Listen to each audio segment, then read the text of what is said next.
Okay.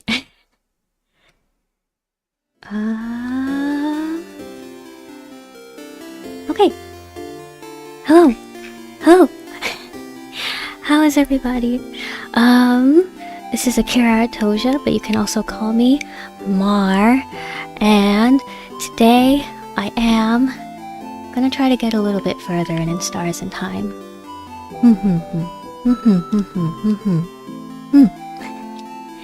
So, whether you're watching right now, you're time traveling from the future, you're coming back to the VOD, welcome in. As always, I hope you have a good time today. And yeah, it's been a while. It's been a whole week. How's everybody? How you doing? How am I doing? I really haven't been doing much this week, actually. But wait. It's been a while since the last time we played in Stars and Time, so I actually wanted to... I'm gonna do a recap real quick. Recap for you guys, because it's been a while, and also because I kind of need a refresher too. So I prepared something. Hold on. Bada bing, bada boom. Okay. So, last time on in Stars and Time, we were introduced to our hero, kind of, Siffrin over here. So, we found out that Siffrin is our frontline DPS man, the rogue of our party, consisting of Mirabelle, the actual hero of our story. She is functionally a priestess, shrine maiden kind of character, and she's presumably the only person who managed to survive and escape after the mysterious, presumably evil individual called the King took over the Change God's House of Change, the major religion in the land of Valgard, Mirabelle's hometown. And so also part of our party is Isabeau. Isabeau used to be a defender, a knight. He's from the town of Jovent. Then we have Odile. She is a researcher that is part of our party. We have no idea what she's researching. She is also one of our friends. And then Bonnie. Very important. Bonnie is our mascot. Bonnie is our source of snacks. Bonnie is the angry kid of the party. So, our heroes' party is actually at the end of their journey right here. They've already traveled all throughout the world. They've already met each other. They've strengthened their bonds of friendship. And so they return to Mirabelle's homeland of Valgard to break back into the House of Change. And they are going to try and kill the king and return peace to the lands. And so we did that. We got, they went up to the House of Change. They used their special orbs that we didn't collect ourselves, but they collected during their journey. They opened the gates, they went inside, but egads! Siffrin, our guy Siffrin, was sadly crushed by a giant rock and killed. Which is when we found out that Siffrin, our guy over here, is actually blessed by the stars, and he has the ability not only to return by death, but to jump forward by death too. And so, with his newfound ability to skip and hop by death, and the support of our new star friend Loop, who we found has been supporting us on our journey, maybe not thus far, but like at least after we arrived in Valgard, we are slowly but surely working to restore peace to the lands. Yes. Okay. And that's everything that's happened so far. We're just gonna keep on keeping on, keep making our way through the story. I'm sure that nothing bad will happen. I'm sure that dying repeatedly will not have a negative effect on Siffrin's psyche. Anyway, yeah, let me get stuff all set up right here.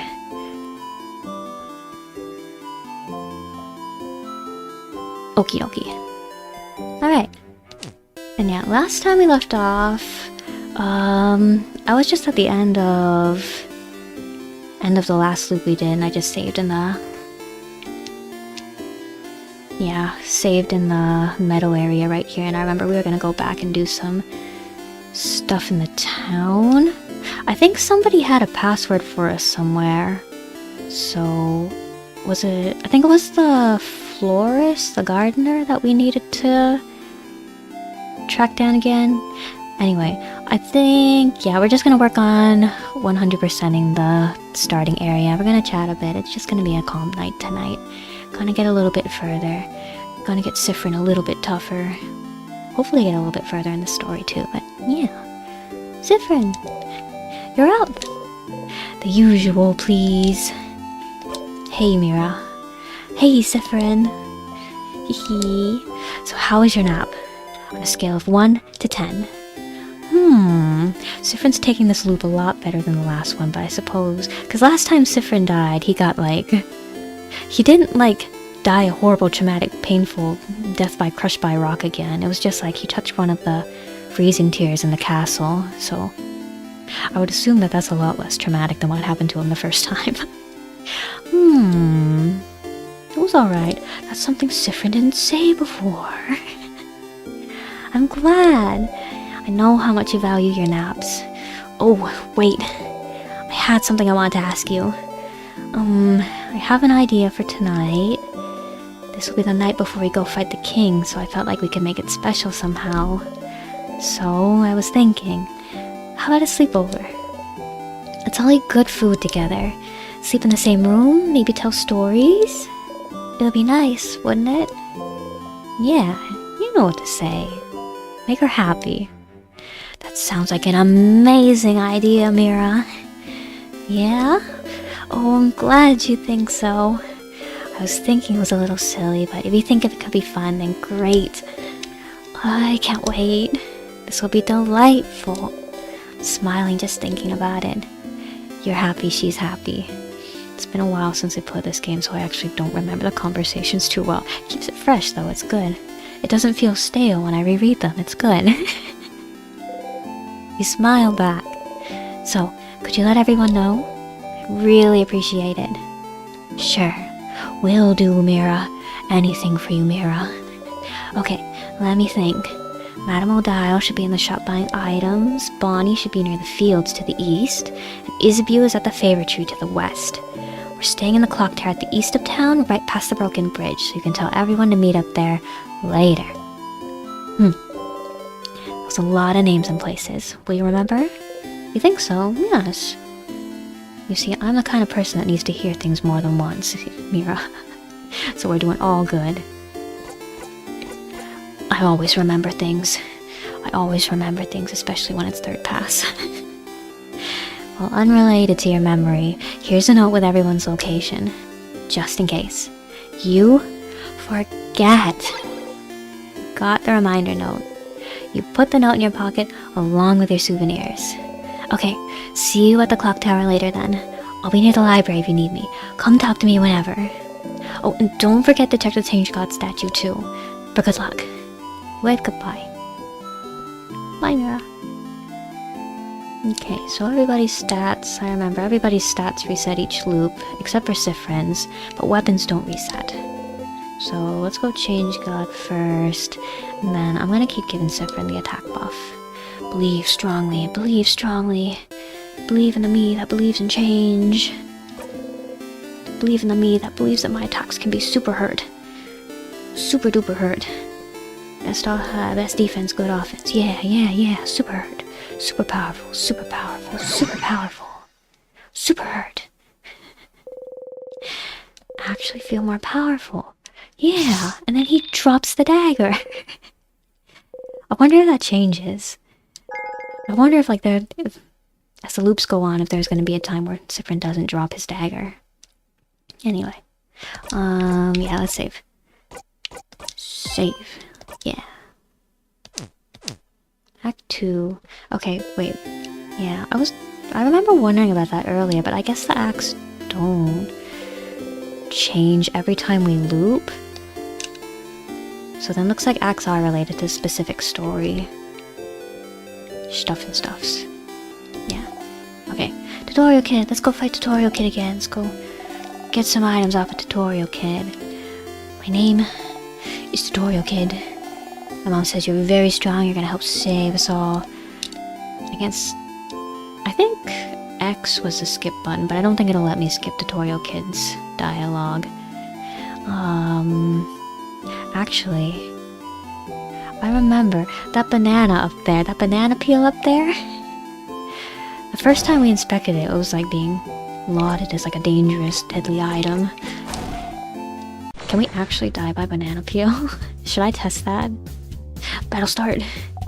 I kind of want to get everything and get to the next loop. Next time we come back here, we'll test the banana peel. I don't want to start the loop right after we just did the Tutorial Kid battle. Rock, paper, scissors. The only fight there is. You know how to play rock, paper, scissors, right? Doesn't know how to play. Duh. Of course you do. What kind of person doesn't know rock, paper, scissors, considering it's the basis of combat, of war, of life? Let's play rock, paper. Tutorial Kid throws paper for... Oh, it just tells me this time. So I don't have to think about it this time. Not like I don't remember. I still remember throwing rock the first time and losing horribly to Tutorial Kid over here. Tutorial Kid threw paper. I threw paper.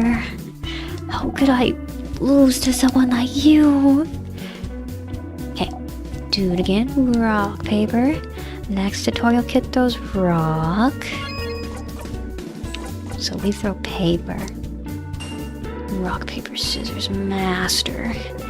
I know everything about rock, paper, scissors. No! I threw rock. I've lost this round, but it's not over yet. Okay, last round. Rock, paper, and finally, Tutorial Kid throws scissors. So we would throw rock. Throw it. Throw rock. Throw rock at the kid. Tutorial Kid threw scissors. You threw rock? No. I threw scissors. Why this? You won every round. How could this happen? Tutorial Kid puts one knee to the ground, clearly acting as if they're wounded. I can do nothing but accept my defeat. Anyway, here's your reward. You got 5 sour tonics. You got 3 super sour tonics and 1 super sweet tonic. Put them all in my pockets. Beating a kid to get some items. You feel a little bad, but we're going to do this many more times, Siffrin. Now you know the basics of rock, paper, scissors, so you're invincible. Let's say it's alright because Tutorial Kid doesn't remember getting beaten. Tutorial Kid, this is the very first time they've lost at rock, paper, scissors, so it's okay. Our training has come to an end. Farewell. But little do you know, Tutorial Kid. We'll be back. Last time I accidentally jumped over the bridge. I didn't realize we couldn't go back, and so I didn't get my croissant last time. My pain au chocolat. So let's get that this time too. Baking ingredients.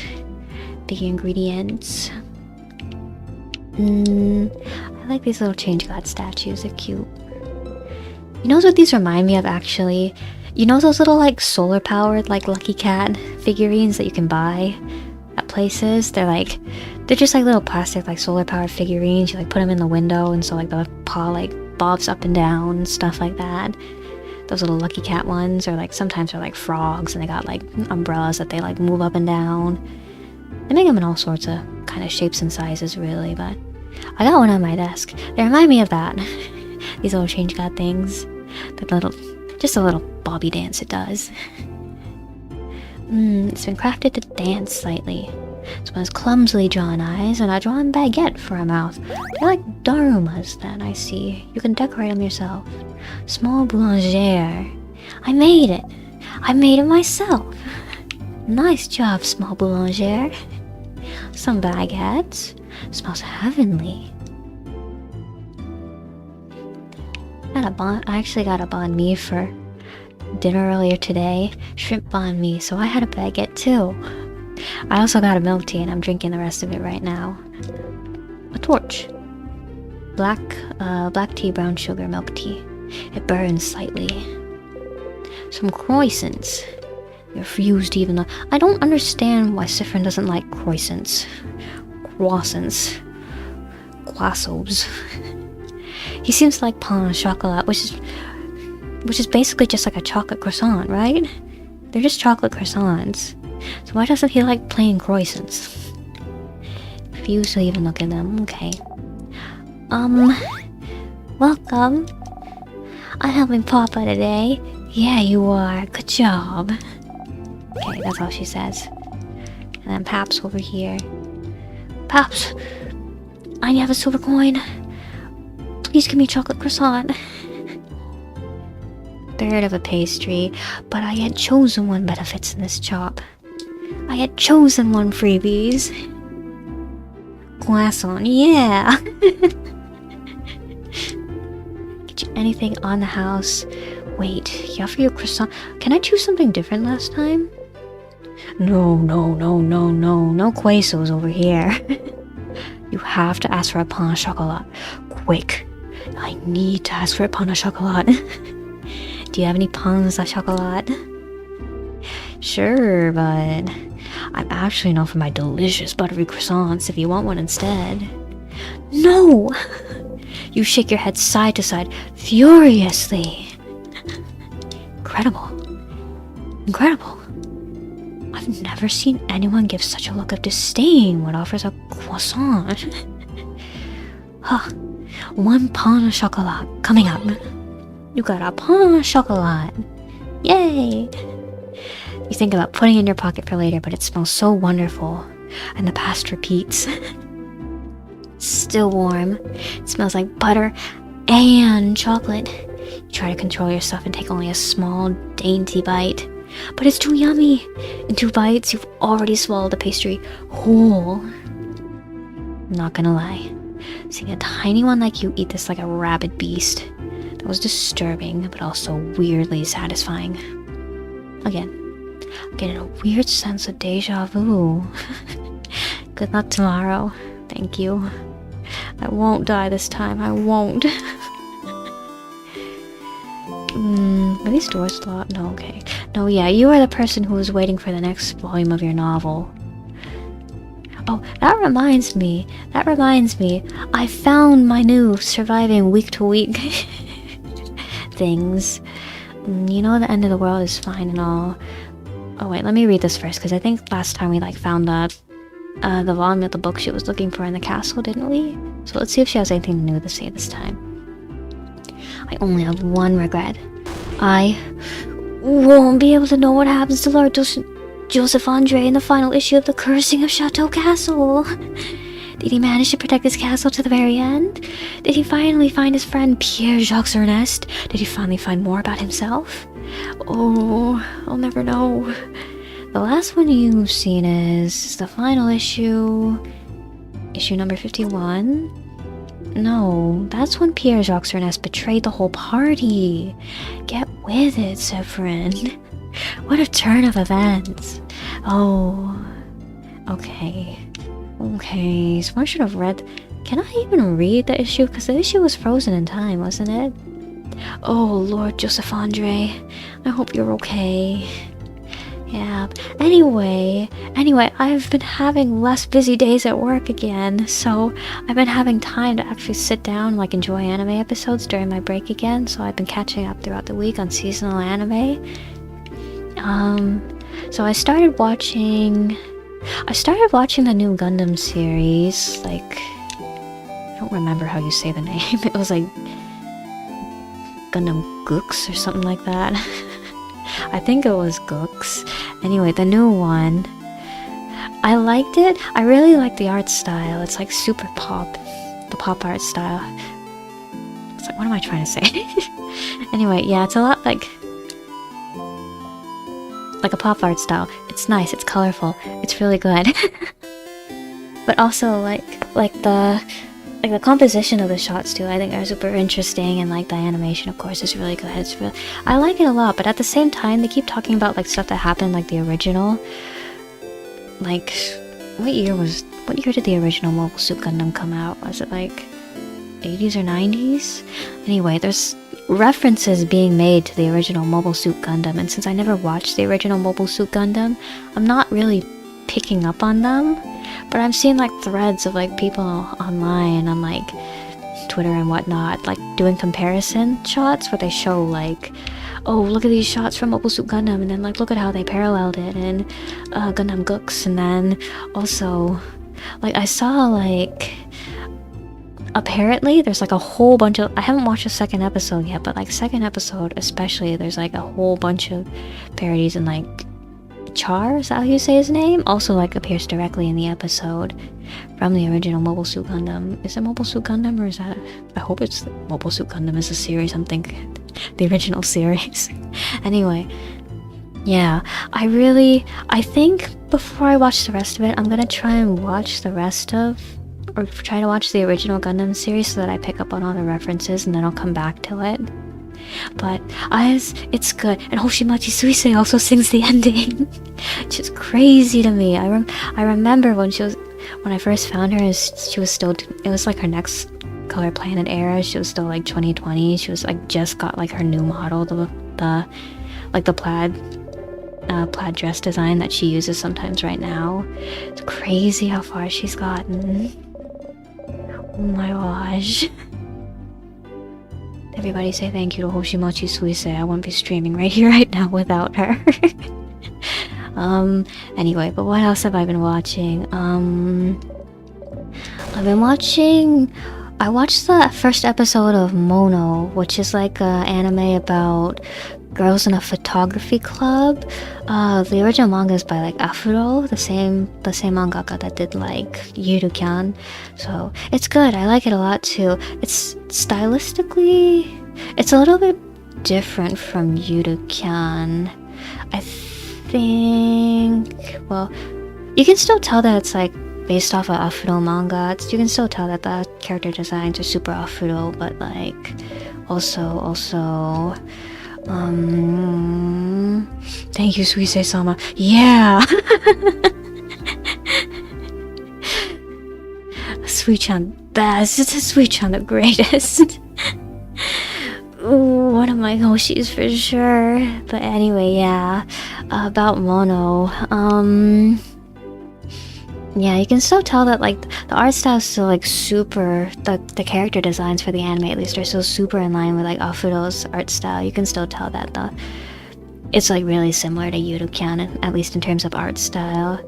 In terms of like compositing, like the backgrounds and stuff, I feel like maybe it's just because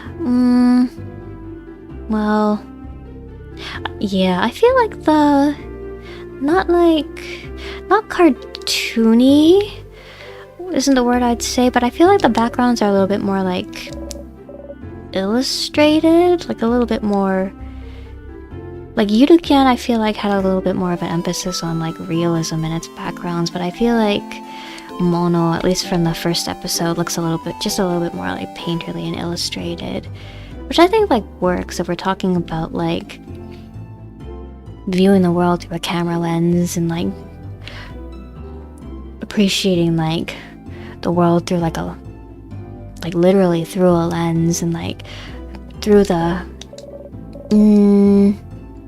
like composited shots as opposed to like appreciating the actual like natural world like they are in Yuru-kyan. Yeah. Anyway, I'd recommend checking out Mono if you're also into like Yuru-kyan and like Yashike kind of slice of life, relaxing, girls in a club, cute girls doing cute things kind of slice of life series. It's very good. Very good for that. And then I also recently got caught up with Apocalypse Hotel too. So I mentioned this last time too, but like I mentioned this when I was playing Refine Self too, but last time I'm gonna choose the Teardrop Necklace again this time. But like, yeah, I mentioned this last time, but like one of my favorite genres is like Yashike, like that kind of relaxing kind of, well, yeah, that's kind of slow, relaxing, makes you think of like the wistfulness of the world kind of genre. Like, I remember reading about this once. I don't remember what it translates to directly, but there's like also, like I read somewhere that like the Yashike genre also like it's like closely related to a concept called like mono no oware, which is what was the translation again? It was like the transience of things, I think, just like related to that. Just like a sort of things that give you a sense that like the world is in motion. Just a wistfulness, for the way things move and live around you. Anyway, so Apocalypse Hotel. Should I give you a synopsis? I'm gonna give you guys a synopsis. So it's about like humanity. This is all explained in like a montage within like the first like 5 minutes of the first episode. So this isn't a spoiler, okay? But like basically, humanity is wiped out because like some like strange invasive species plant showed up in South America, and it like spews out a toxin that's toxic to primates and like also including Homo sapiens humans. So it slowly spreads around the world. The air gets polluted. Humans are no longer able to breathe the air on Earth, and so they are forced to a certain amount of people are able to escape to space and also to like undersea shelters, but like the large amount of people on Earth are just like doomed and die in the plant toxin apocalypse. And so within the plant toxin apocalypse, the robots remain on Earth, and so there is a hotel in Ginza, Japan. And so the story just follows the robots working at that hotel. And yeah, it's a little bit like did I mention this before? I think, yeah, I did mention this when I was playing Refined Self too, but like one of my series is Yokohama Kaidashi Kiko, Yokohama Shopping Log, which is about like a robot that's like running her owner's cafe after like he goes to travel the world, but also like she's living at like after like a post like World War III apocalypse times, and so there's barely any humans around. She's living in the Yokohama area, but like all of the city is like completely like destroyed, and so there's barely any humans left in the area, and everybody that is left over, the population that is left over is like slowly dwindling, and then like, yeah, all the man-made structures like slowly being retaken by nature. It's the same way in Apocalypse Hotel, really. Like the Ginza cityscape is like all overtaken by plants.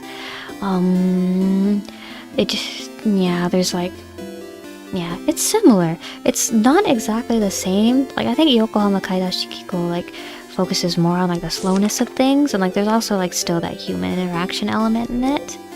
Mirabelle, it's Drawing Kid. I love you, talented one. But yeah, Yokohama Kaidashi Kiko I think focuses on like the slowness of things more. And then Apocalypse Hotel isn't really too, at least as it is right now, it isn't too focused on like the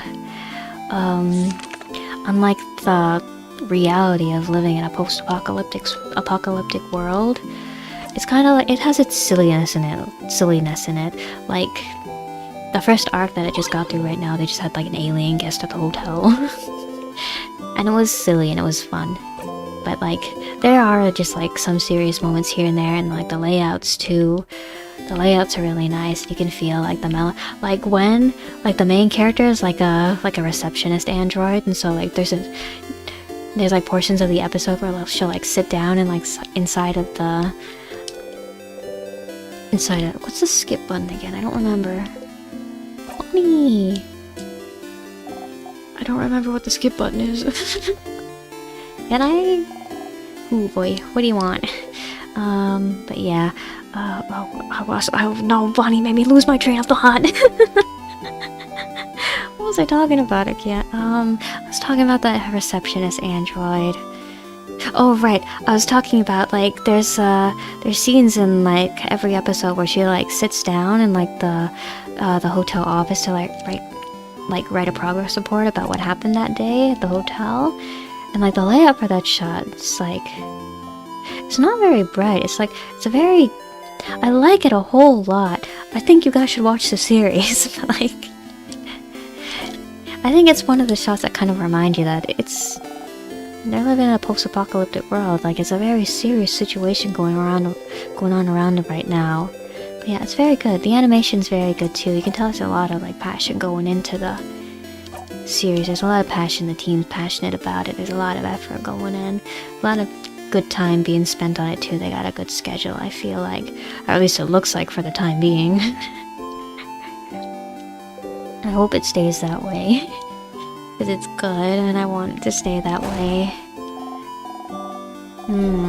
Yeah. That's what I'm watching so far this season. There's still other stuff that I need to catch up on too. I know that I think there's like I haven't watched the first one yet, but I know there's like a new Uma Musume season out this yeah, so a new Uma Musume season out.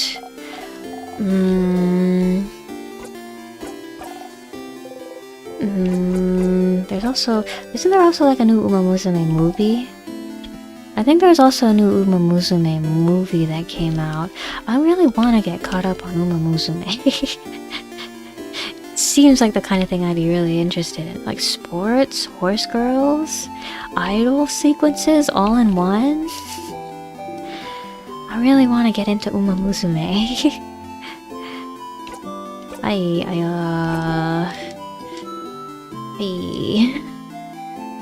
Me, I'm the one with the eye patch. You're that savior, aren't you? Yeah, that's me. Heard about you. Ah, I see. Oh, you think so, but Yarike. Yeah, Uma Musume, the animation is so good. Like the team that they go, it's animated by like Side Games Animation, isn't it? Like the team they got working on it, those like they're just so good at what they're doing over there. I want to get into Uma Musume so bad. It looks so good. Yeah.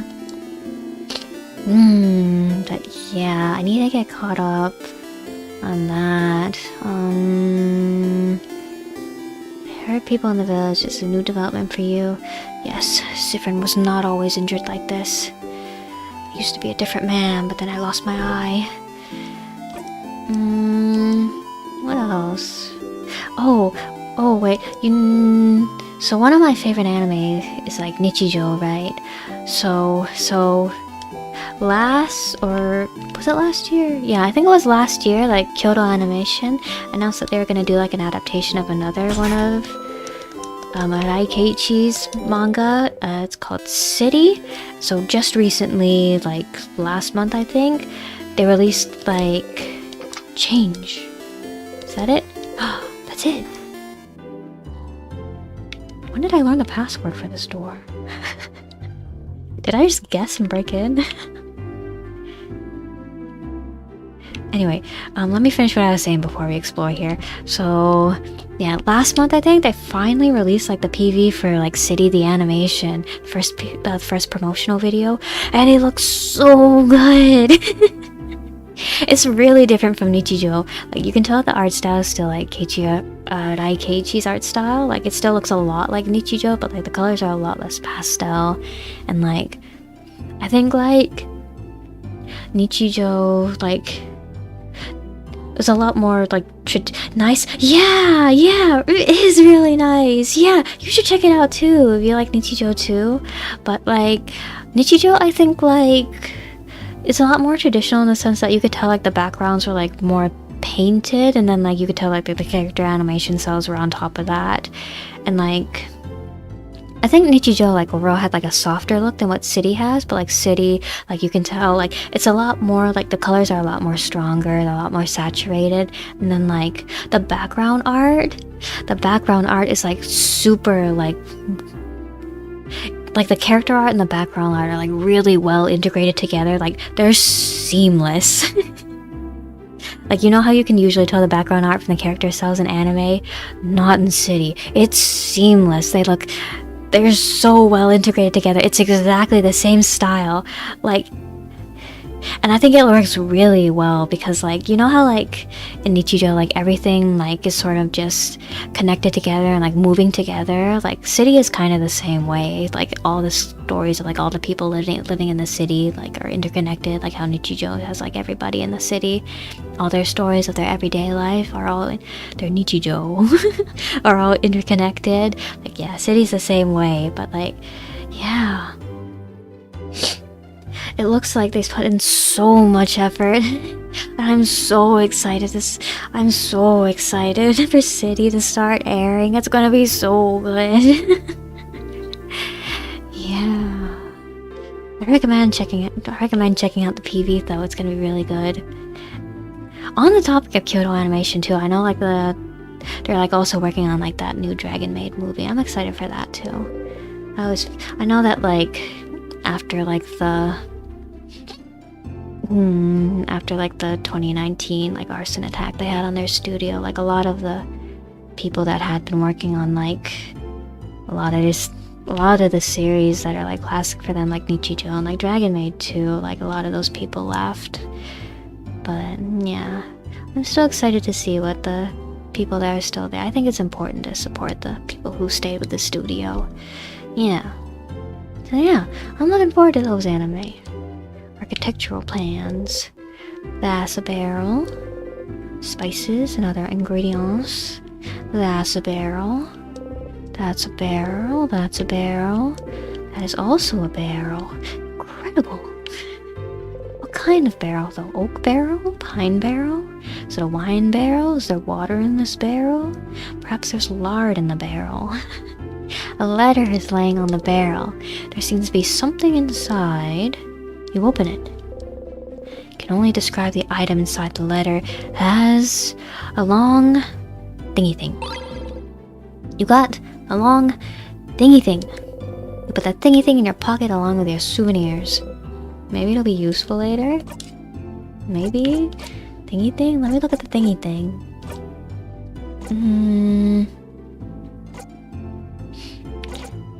My souvenirs don't carry oh yeah, that's right, because like the other times I got the necklace and the pendant inside of the castle, and so that's not my souvenirs anymore. Yeah, that's right.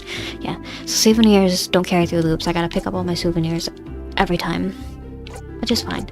Long thingy thing. It's a long thingy thing. It doesn't get more descriptive than that. Thank you. Very helpful. Is it string-like? Is it like rod-like? Is it like a pencil? Is it hollow? I think we... Is it like kind of like floppy? I think we can get more descriptive than that, Siffrin. Siffrin, please. We know it's letter sized. What's a letter sized thingy thing? Maybe it's like a piece of wire? Maybe it's like a stem of some sorts? There's lots of thingy things in the world. Hold on, I'm gonna take a sip of tea.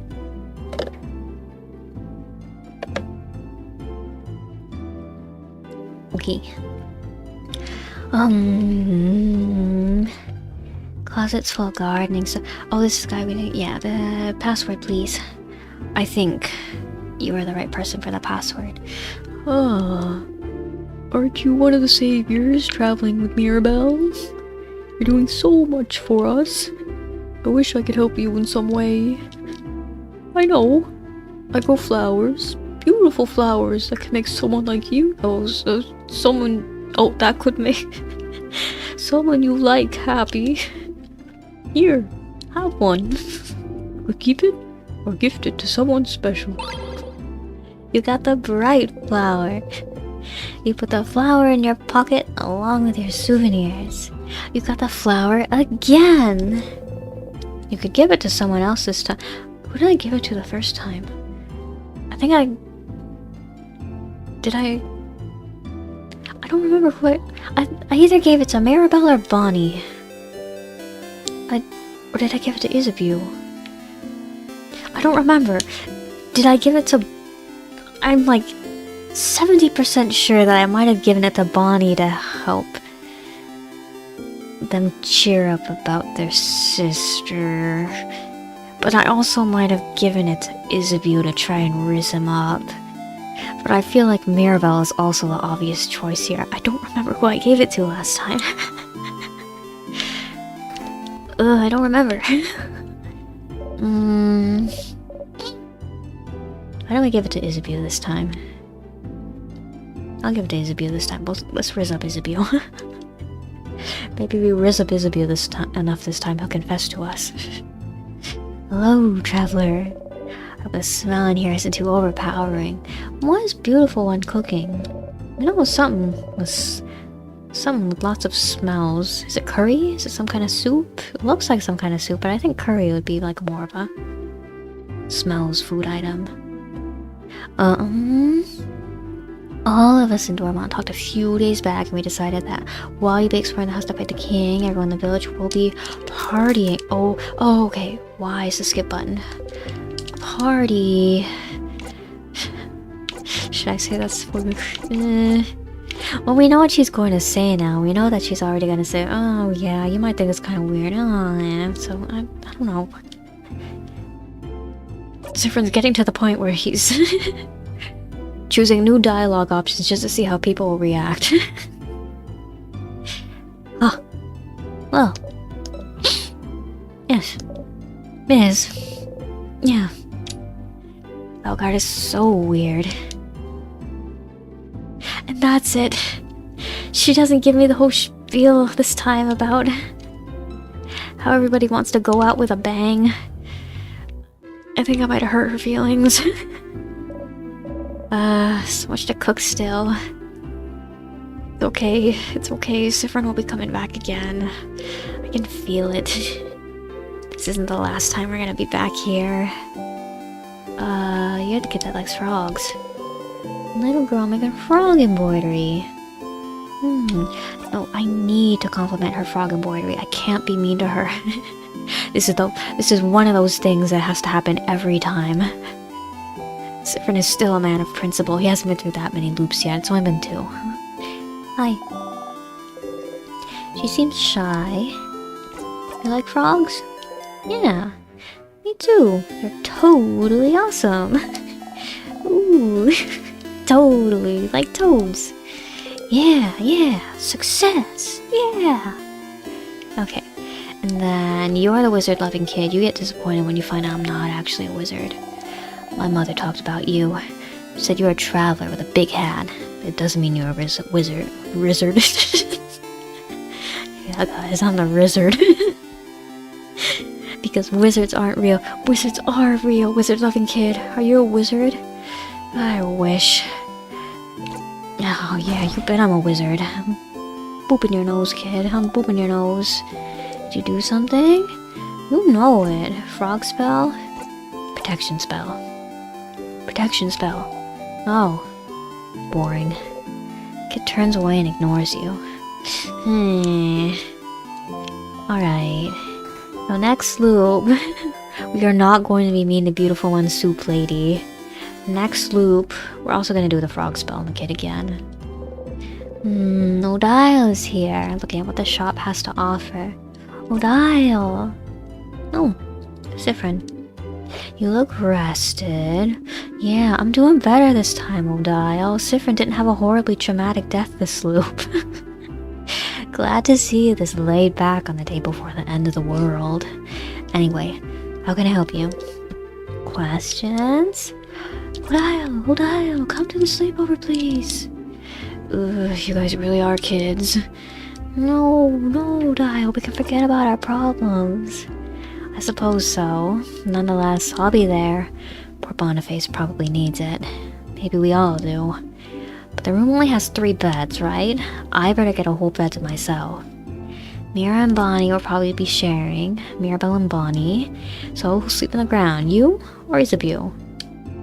I think me and Isa will share. Fascinating. Anyway, I'll be there. You know, since we already decided earlier we'd meet at the clock tower and all. She says fascinating, but apparently we've already found out that apparently me and Isabel have been bunking together multiple times over the course of this journey. Maybe that's what makes it fascinating. Maybe it's fascinating that we've bunked together so many times and Isabel still hasn't worked up the courage to confess to Siffrin over here. You really don't have to talk to everyone again. But I want to, Siffrin's inner voice. I want to talk to everyone again. It's only the second loop. I still have my principles. Anything else? You suppose you don't need to tell her every time. Questions, but I want to tell her every time. It's the right thing to do.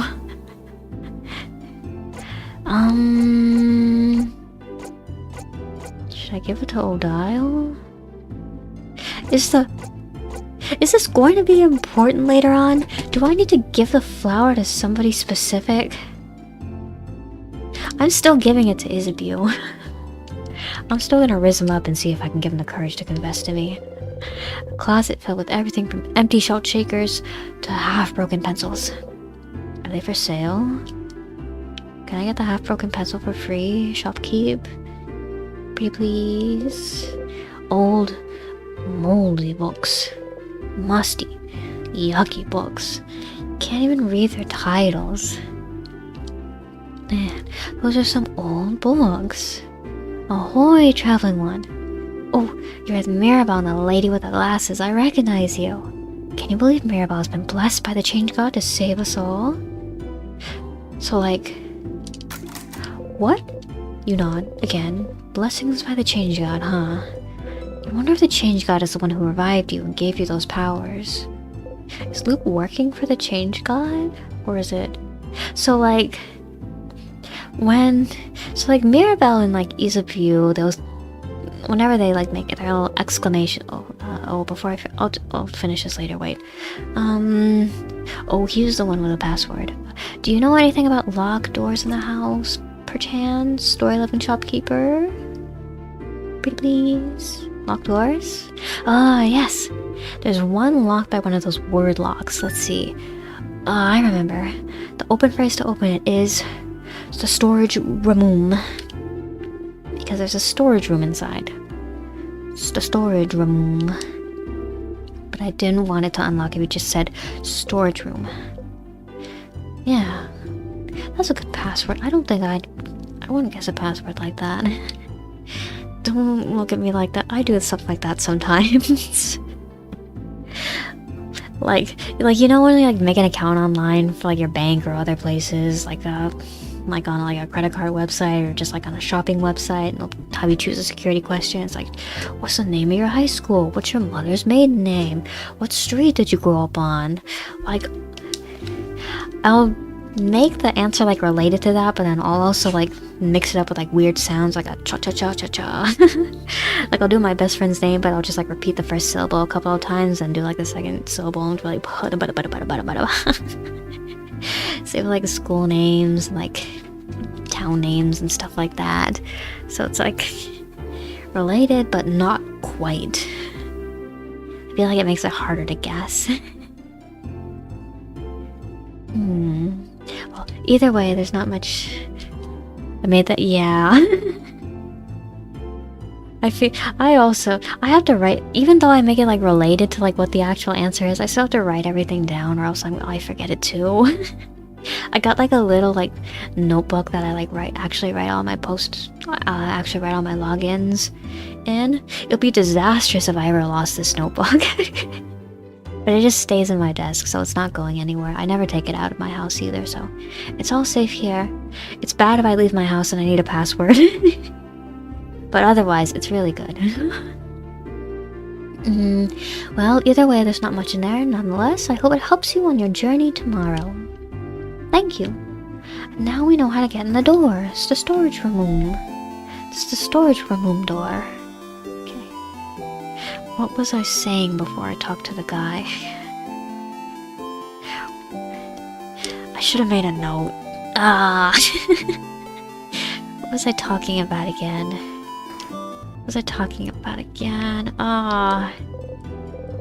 We went and we got the moldy books. Half-broken pencils for sale. I'm trying to retrace my steps and remind myself of what I was talking about earlier. We were talking to Odile. I do not remember what I was talking about. Wait, do you guys remember what I was talking about? The door seems to be locked. It's locked by one of those weird word locks. You need to know the open phrase to be able to open it. Change?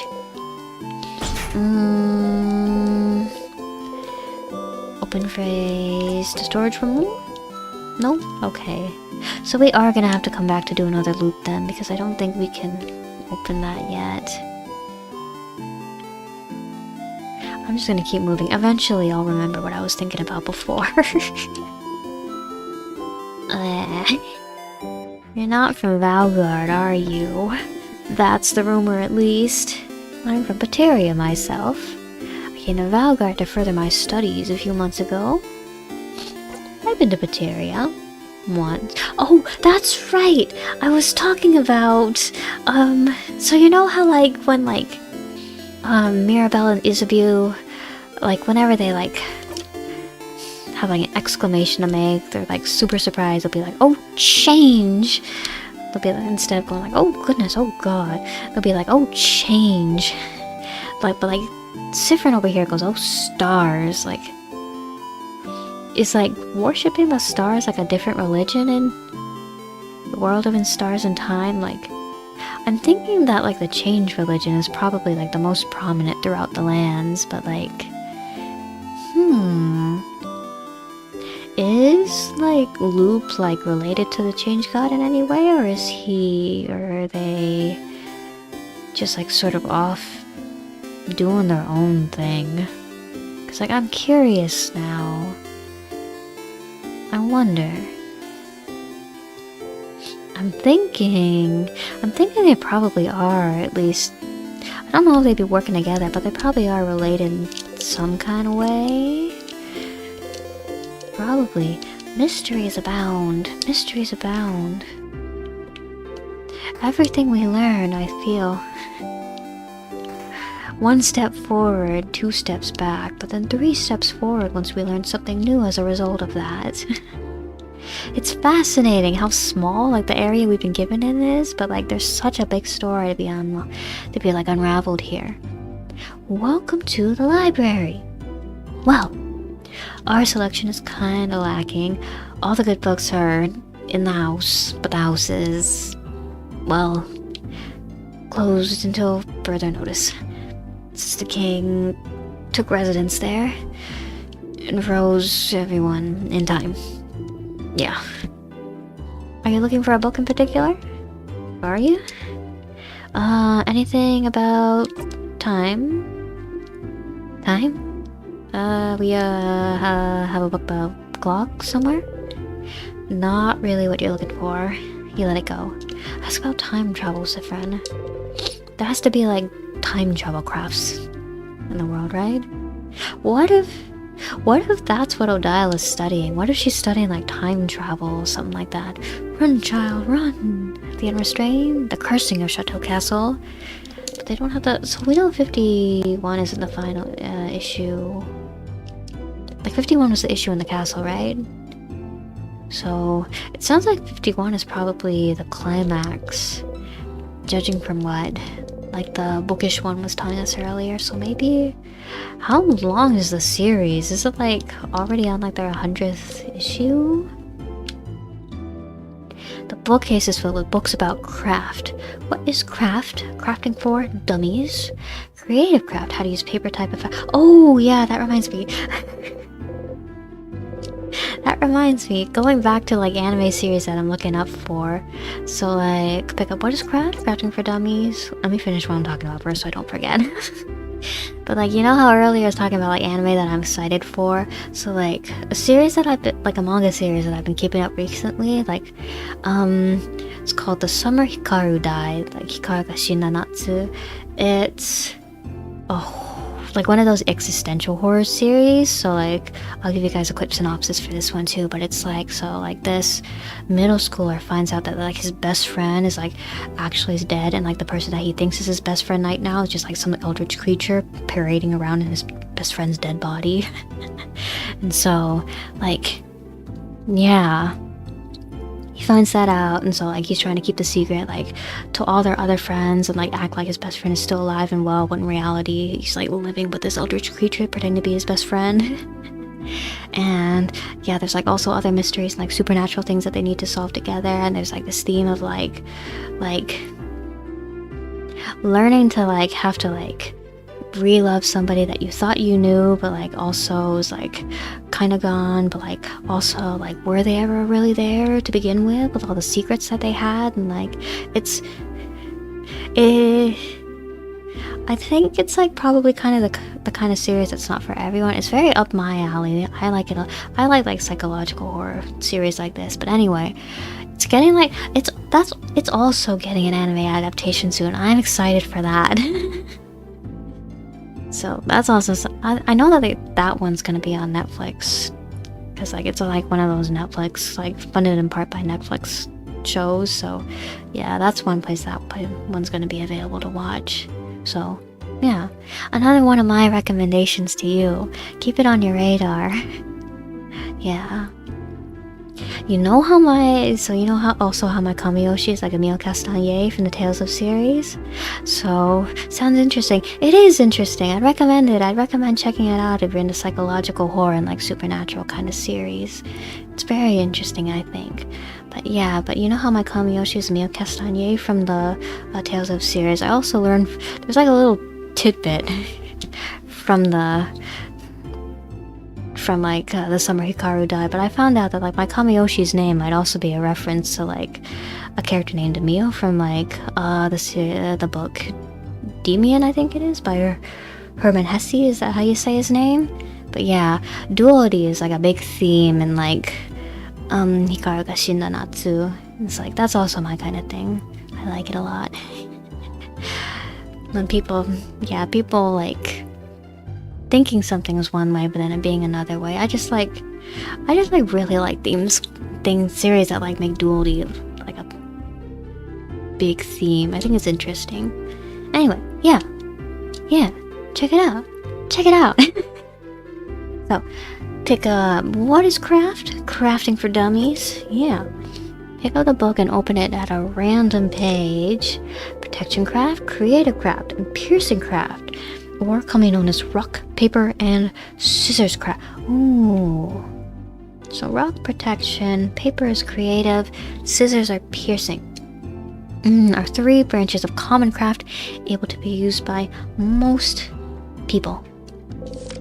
Is the art of molding the world around us as we see fit, like crafting clay into moving figurines or using paint to create art that blah blah blah blah blah blah blah blah. Yeah. You flip through the book. Using craft in battle is taking the creative energy and making it physical to hurt enemies. You flip through the book. So crafting is kind of like melding the energy of the world into like physicality. You flip through the book. Maybe I'm trying to rationalize this too much. It's magic, I just gotta accept it. Other types of craft include body craft, time craft. You flip through the book. Hold on, Siffrin, back it up. Time craft. You shouldn't be able to craft time. There's a piece of paper taped to the page with a tiny face drawn on it. The tiny face is an upside down smiling face saying, funny joke. Timecraft not being achievable was a theory for a long time, but the king is able to freeze people in time, isn't he? And what makes you loop in time could be considered timecraft too. Oh well, you don't really care about how you can loop in time at the moment. It's important, Siffrin. You're just glad you got this power to help everyone. It's important. Understanding the mechanisms behind your power could save everyone. You don't know. Big papers. You slightly unroll one to look inside. It's a big map of Valgard. Big papers. Even more maps of Valgard. It's like when you go to the mall and like you have those shops like selling like with like a big old poster displays on them, and then you like look inside of them, they all got like the same it's like the same poster on display like 10 different times. It's like the same poster of the Beatles like 10 times in a row. Timecraft. Bodycraft. What is bodycraft though? The ability to give myself piercings whenever and wherever I want. The ability to undo that belly button piercing that I regret. I only have pierced ears, though. What about for you guys? I don't think I'd want to get other piercings. It's like, I don't know, I feel like besides the ears, it'd just be like bothersome trying to wait for it to heal. Like especially at a place where like other places on your face that you use a lot, like especially like on the lips. I already have like such a rough time whenever I get like a canker sore on my lips or on my tongue or like on the roof of my house. I could never get a lip piercing or a tongue piercing. I'd be suffering through that. Pew pew. Pew pew. Then anywhere that I have to like lay down on, I wouldn't be able to get a piercing on a place like that either. Like I sleep on my stomach a lot, so like belly button would definitely be out of the question for me. And then I don't know, I feel like I'm not the kind of person that likes wearing a lot of like makeup and jewelry just because like it just feels like makeup. I also just like don't like the way a lot of makeup feels on my face, so I don't like putting on a lot of makeup, but like I also just like I feel tired in the mornings. I don't like having a really high maintenance morning routine. I just like brushing my teeth, wash my face, throw on some earrings and go out. So like having a lot of like jewelry and a lot of like makeup to do just like really isn't my kind of thing. I want to like, I don't know, I feel like I want to like learn how to do makeup at least. I feel like I'd be fun to like get fussed up every now and then. Like I'm not really a parties kind of girl, but like for special occasions and stuff, I do like dressing up, and so I feel like it'd be nice to have like nice makeup be a part of that. But like also like nah, I'm not very good at, since I don't do makeup normally, I'm also just not very good at makeup, so I don't know, maybe I should just like splurge one of these days and sit down with a bunch of YouTube tutorials and try to teach myself makeup. I also feel like I've gone this far in my life without makeup. I don't know, maybe I should just keep throwing concealer on and calling it a day. Don't know. Cause like, I don't know, I feel like foundation, like powders are easy enough. Like I'd probably go for like natural looking makeup, so like blushes and stuff. I just need to find something that suit my face shape. And then lips are kind of hard, I think. Lip makeup is like it's kind of intimidating to me. I feel like it's hard to like find like shades that work for you, good shades that work for lips, and then also like find ways to like blend it in ways that look natural. Anyway, yeah, I don't know. For the time being, I'll just keep on keeping on my concealer only routine. Horrifying, isn't it? Our beautiful house of change warped into such a terrible shape. The king waits inside, waits for the entire country to finally be frozen in time. I shall pray for your victory tomorrow. Thank you, old one. Suppose the king will have to wait a little longer. Wish you asked your friend from high school to teach you how to do people's makeup. Yeah, I feel like high school is like the prime time to like learn how to do makeup, because like since you're a teenager, like nobody really cares if you're walking around in like bad makeup. Like other teenagers will care and you'll get teased by them, but like who cares what they think? Everybody else will be like just like, ah yeah, teenagers and makeup. So like you figure out how to do makeup while you're a teenager, and like by the time you're 20, you're a pro at it, and like you can do your makeup like super fast and all that. For that reason, I kind of wish I got into makeup when I was a teenager, but it's whatever. It's whatever. Never too late to learn. I know how to put an outfit together, and that's... But I feel like that's more important than being able to put on a face of makeup. I want to believe that that's more important than being able to put on a face of makeup. I am fishing. You look like someone who would like fishing. Would you like to fish for a little bit? Didn't catch anything last time, but maybe this time? Why not? Yes. Give me the rod. Alright, this time for sure. You take the fishing pole, find the same lure you used before. Maybe you should use a different lure, Siffrin. Check the fishing pole, throw it, sit down, and wait. Fishing time. Maybe you should use a different lure, Siffrin. Maybe it's the lure. Maybe the fish in this river like different lures. Didn't catch anything. How did you manage to mess it up a second time? I'm telling you, Sif, it's the lure you're using. Gee, now we fishing. Yeah, we fishing now. We didn't get anything again. Fishing one over here doesn't seem to be catching anything either, so maybe it's just a spot.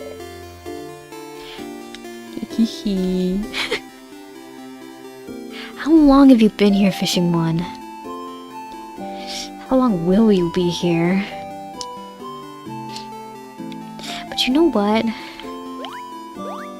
I feel like I was starting to say this earlier and then I got sidetracked by something, but you know what? I'm kind of curious about what happens to our friends in each of the loops that we leave behind. So like in the first loop where Siffrin got killed by being crushed by giant rock, what happened to those friends? That Mirabelle, Odile, Isabeau, and Bonnie? Did they just keep... Are they still alive in some other timeline and they just keep on keeping on without Siffrin there? Does the timeline just get obliterated when Siffrin leaves? Do they just not exist anymore? What's happening to them? I gotta know. If I like reset a whole bunch of times, am I like dooming a whole bunch of timelines to be Siffrinless? And like for the timelines that Siffrin gets frozen in time, presumably like if his friends are still living, like presumably he would be unfrozen in time after if they manage to get to the king and defeat him, right? So like our Siffrin is still right here, but like what happens when the Siffrin... So if, just hypothetically speaking, if those timelines, you wonder, yeah, if those timelines are still in existence, like what happens when that Siffrin gets unfrozen? Is it just like an empty Siffrin? Or is it like, does that Siffrin, is Siffrin's like soul like getting copied like Soma style, like through the different timelines? Or is it just like... Is Siffrin like body jumping and like changing places with the Siffrins of other timelines? I'm just like super curious about the mechanics here, like how do the timelines work? Is it just like Narnian Onion style, like Siffrin's consciousness gets like mirrored to like higher and higher levels of Valgard? And like Siffrin still exists in like the previous world too. It's like all the different Siffrins are like interconnected and like we just like keep moving through timelines. Yeah, good question. Yeah, I'm just so curious about how the logistics are working here. Mirabelle is sitting here. Let's keep going, maybe we'll find out. Sitting on a bench looking at papers. Hi Siffrin, do you need anything? Questions.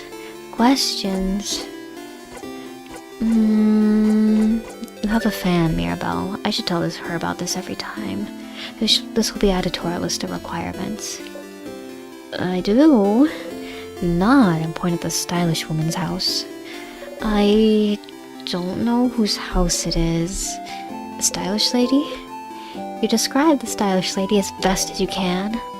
I'm sorry to tell you this, but stylish ladies aren't very rare in Valgard. I see a lot of people during classes. I'm not smart enough to remember everyone I see. Welp. Eventually you'll find a way to jog her memory. Can I, like, get the letter from the stylish one? Stylish one. Figure of the Change God. This one looks very stylish.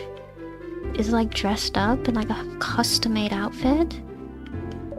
Stylish one. Oh, Mirabelle, she'll save us all, I'm sure of it. Oh, she has 2 Change God figures. Dresser. Do not touch. My unmentionables are inside. Oh, the unmentionables. The undergarments are in there. Books about a variety of subjects from woodworking to psychology. Some are written in Moodoo. No wonder the stylish lady is from there. Books about a variety of subjects from woodworking. Okay, yeah, same for this one. Desk with a handwritten letter. Mirabelle. Those are my drafts from Mirabelle's letter. Don't look, please. You look away. A desk. There's a half-written letter on it along with a pile of blank paper. Okay, yeah, same over here. You look away. Mirabelle, or like pre-journey Mirabelle, at least, and I, kind of similar in that regard. Like, I'm trying to make an effort to be different now. Like, I try to make an effort to be like more reaching out towards people now, and I think I've achieved that. But also, like, when I was in high school and like throughout like undergraduate too and university, like I was like really just the kind of person who would just like keep to herself and wait to be approached by other people. And like, I was lucky enough for that to work out in like grade school, and I ended up having a pretty close-knit friend group in grade school that I still hang out with right now. But in university, I was just like completely alone pretty much. Wasn't able to really connect with anybody or make any friends in university. So like, yeah, I sympathize with Mirabelle. And I'm glad she's found her friends and she's come out of her shell now too, because I know what that's like. But yeah, don't be afraid to talk to people. I want to say that to you guys too. I'll say that being weird isn't as much of a crime as it feels like in the moment. Like most people, if you're kind of, as long as you're not like insanely like crazy, off the walls, like batshit bizarre. Like most people really don't care if you're just just a little bit of a weird duck. It's okay to be kind of weird. Most people will forget if you do something that's a little bit off, so just reach out to people, make friends. Same, yeah. It's hard to talk to some people sometimes too, though. I don't know. I feel like just like growing up though, and like also just like getting out of like a school environment has been good for me to like mature and get better at talking to. Like ever since I graduated and started working too, I feel like that's when I made the most growth in actually becoming like a social more social-ish person. Like, yeah, took me a while, but like this job that I'm working like in right now especially, like I have to talk to people a lot as part of my current job, and like it's like a healthcare job too. It's like, so like the situations that I'm with people in are kind of generally tend to be pretty high stress. So like I kind of like gotta try and keep like small talk with people to try and like keep like stress low in a lot of the situations that I'm with. And so I've noticed that like it's stressful, and I'll be completely honest, I don't always like it. There are quite a few like days where I can't really say that I like my job. But at the same time, I feel like this past year that I've been working this job has been like really good for me and just like helping me mature and grow. Yeah, I've come a long way, I think. And like I've mustered up the courage to start streaming and like start talking to you guys too within the past year also. So yeah, it's been good for me too. And like streaming too. I think this is also helping me just like get through like my blocks of, get through the anxiety of thinking that like, oh, that anxiety, that like uncertainty I have about whether like it's, so like I think like personally I get like really anxious, like even on just like social media and stuff, about just like making posts and like saying the first word and things like that, because like I don't really like to speak unprompted. I like being the one that's approached. But like I do think that like just like working my current job over the past year and like streaming to you guys over the past few months has been really helping me get through that. Like I still haven't quite worked through like the nervousness of like starting streams like yet, but I'm getting through it. It's not as, I've noticed that like lately, like when I was starting my stream today, I was still very nervous, but like I wasn't shaking like I had been like the first month in the streaming. So it is slowly but surely resulting in growth. It's good. It's good for me, and I'm having fun too. Like every time I stop a stream with you guys, I'm like thinking about it. I'm thinking about like, man, that was fun. I want to stream again, and so like, it helps. It helps, I think. It's nice. Talk to people. Talk to people. You'll find your people. Just reach out. Don't be afraid to fail. Yeah. Yeah. My life advice for the day. Let's talk to Isabel. Isabel is here, probably pondering what favor to ask the tree. Sometimes it gives me anxiety, like in your first stream.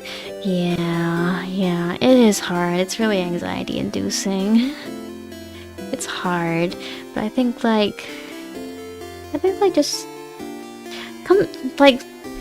something that helps me too is just like having a plan. Like I've noticed that like just having like social script, like I still do like really poorly when I have to like have like longitudinal relationships with people, like long-term relationships with people. Like I still do really poorly with that and like having to build up those relationships over time. But like when it's just like those sort of one-off interactions, I've gotten a lot better at those. I noticed that something that helps me personally is just like having like social scripts that I can rely on. Just like a set way to like greet people when I see them for the first time. Just like that, oh hello, how are you? How you doing today? Kind of social script, and then just going into like a set number of topics that I can talk about. Like say like, oh yeah, I heard that it was supposed to rain this weekend. Just like normal small talk kind of things. Like just like having a set kind of things I can say about like my dog if like the other person mentions that they have a pet. Just like, yeah, just like have some social scripts and like practice having those ready for like situations. I think it takes practice. It's definitely something that takes practice, but also like it's something you definitely get better at over time. I can't say that it's something that gets less anxiety inducing over time. Like I'll also be like talking to people like when I have my social script, it's not too bad, but like when this conversation starts deviating from that, there are still plenty of times where I'm just sitting around, I'm kind of sweating, I'm kind of nervous about how the conversation is proceeding, even though like objectively speaking it's a very normal conversation. There's like shouldn't be anything anxiety inducing about the conversation, but yeah, it's a slow process. It gets better over time. Isabel's here, probably pondering what favor to ask the tree. Isa! Sif! Isa! Sif! Isa! Sif! One more time! Oh, we stopped it. Okay, that's it.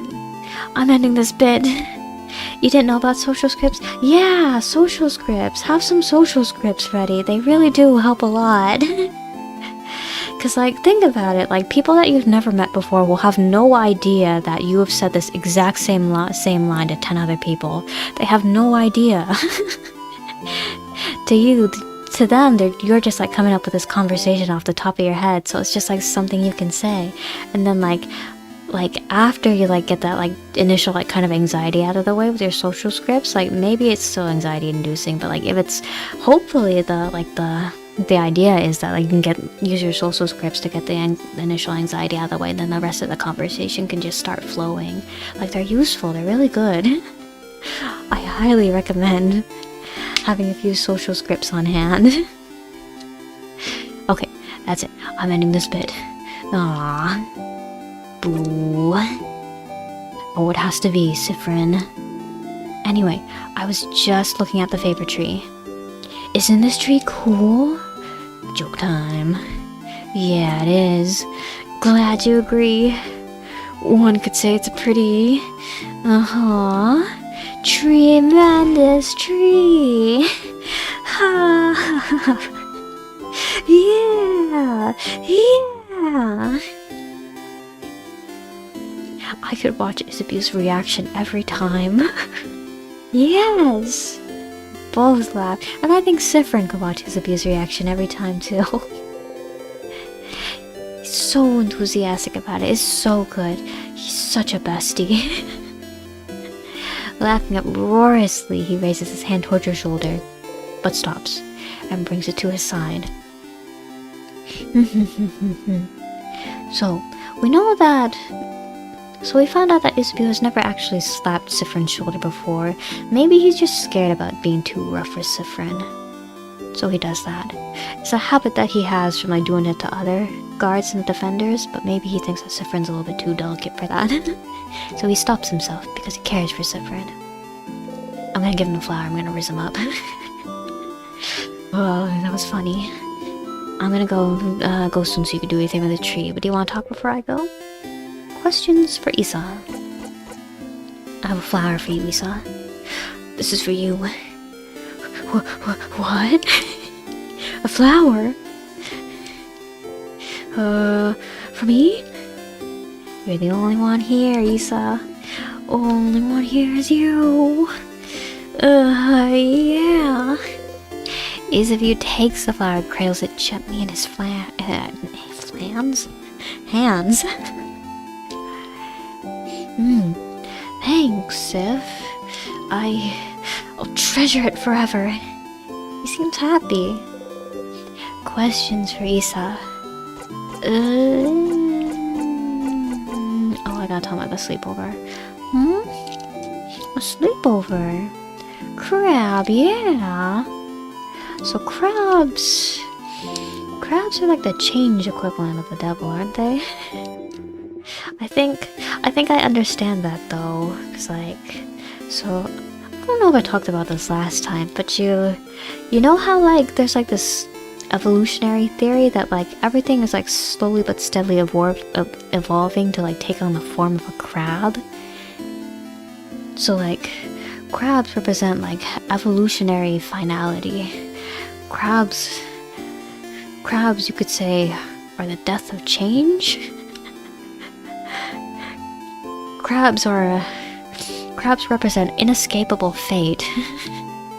So if you look at it from that angle, I think it makes sense that crabs would be like the antithesis to the change god.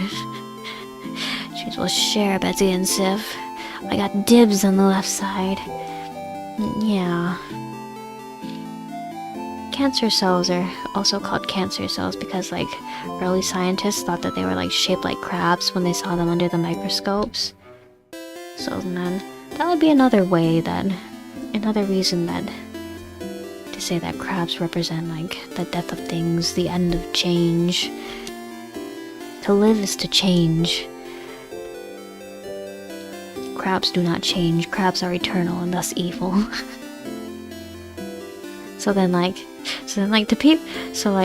last time we played, like Isabeau and like Mirabelle were like super aghast that like people from like other cultures were eating crabs. So I guess to them like eating a crab would be like eating a snake, eating a spider, a scorpion. I think a snake would be more apt. I guess. I'm gonna tease him. Are you? Why? It won't let me skip through this, but I think that's for the best. You're smiling, you're messing with me, aren't you? You should know this, Sif. I'll always be at your side, whether in battle or in bed. You know what I meant. What a nice guy. Questions for Isa? Nope. That's it. I just want to tell you about the sleepover. I think telling them about the sleepover is the most important thing, but then we can probably, I don't know actually if we should be skipping out on asking them what they'll do after we defeat the king. But we already know, there's already that one more locked door there. Pew pew! That one more locked door that we don't know the password to, so we're definitely gonna end up coming back here a second time. Let's talk to Loop. Almost called him Change. Hey, Stardust. How can I help you on this wonderful new loop? Questions? Let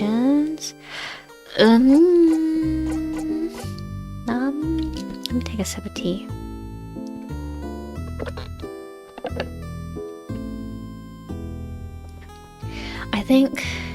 I noticed every time I play in Stars in Time, my throat always ends up hurting a little because I always do a whole lot of talking with all the dialogue.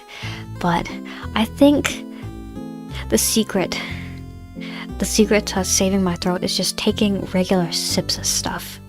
So I'm trying to remind myself to take regular sips of tea this time. That's regular sips of my milk tea treat. And it's helping. My throat doesn't hurt so much right now. And like, how long have I been streaming? Like an hour and a half? Yeah. An hour and a half into the stream, my throat is feeling alright. Like, I remember, like, the first time I streamed this game, it was like 2 hours, wasn't it? My throat was, like, in bad shape after that. But right now, I'm feeling alright. The tea treat trick works alright. It's good. Highly recommend the milk tea treat trick. Say that 10 times fast. Tea treat trick.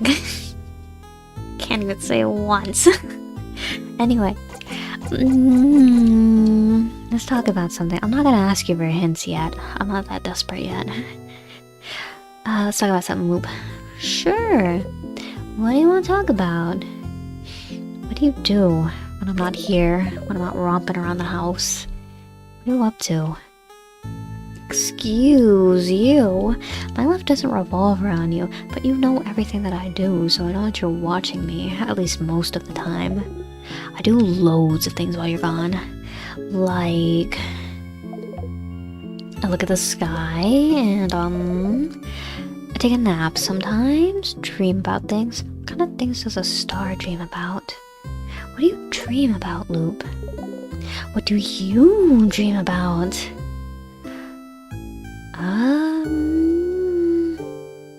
Lately, actually, I've been having, like, a lot of weird dreams where I'm just, like, wandering around places. I'm not quite sure what they mean. I think I also need to think about getting new allergy medications, because, like, I've been also having, like, a lot of, like, dreams where, like, I've been having, like, I'll have, like, stuff stuck in my throat, I'll have, like, trouble breathing, then I'll wake up and it turns out that my nose is all stuffed up from my allergies and I can't breathe in real life either. So I think I need to think about switching up my allergy medications. It might just be because it's, like, springtime also, and also, like, if there's a whole bunch of, like, pollen bits out in the air and, like, I'm a bit more stuffed up than usual. Meh. Yeah. Anyway, that's what I've been dreaming about.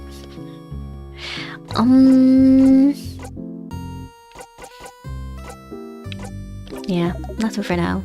No hints yet. I want to see if I can find my way around my own. For now. They wave at you excitedly. You awkwardly wave back as you go. Goodbye, Loop. I like how humpity the Loop's theme song there is. The kind of You're not really sure what to think when we go up to Loop there. Oof, look at you. So scrawny. Scrawny one. Did you know you can press X to run? I do. You told me that before, but also I figured that out before you told me before. You should give it a try sometime. Oh, and did you know you can turn on always run in your options menu? I do, but I turned it off because it was too much. I didn't have any precision. So you can run all the time. Did you know? Did you know about this? Did you know pressing X makes you run? Did you know you can run all the time by going to the options menu? Do you run? Do you like running? I knew about this. Yes. Yes, I knew about this. I can't skip through running one's dialogue. But, like, I skipped through the snobby one's dialogue, didn't I? So, like, what dictates whether or not I can skip through an NPC's dialogue, I wonder? Maybe I was here, sitting on a bench, looking at papers.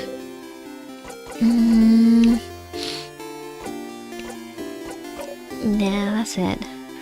I wonder where we're supposed to use the long thingy thing. Actually, where's the long thingy thing building again? Long thingy thing building was this one right here next to the blind one, right? change? Yeah. This one... I don't know, does the blind one own this house?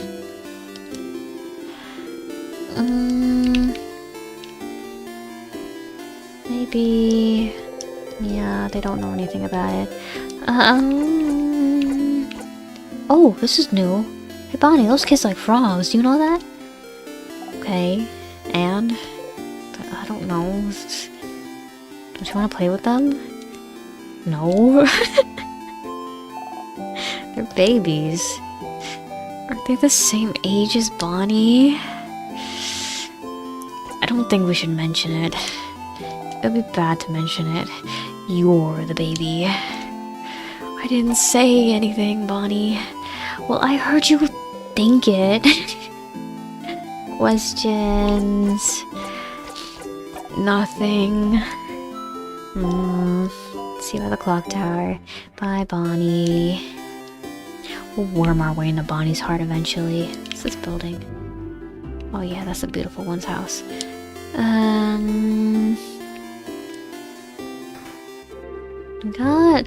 Yeah. Got the flower from the sky. Good luck tomorrow. Yeah. Yeah, I'm gonna end up dying again and coming back here. I think I got everything. Because I already talked to the... Oh, Isabelle goes over here, I see. Isabelle is here, looking towards the house. Hi again, Sif. What's up? Okay, and then I can ask him the same things over here. Okay. Let me know if you need anything, okay? Okay. See ya, Isabelle. See ya. And yeah, what's this building again? Oh yeah, bakery.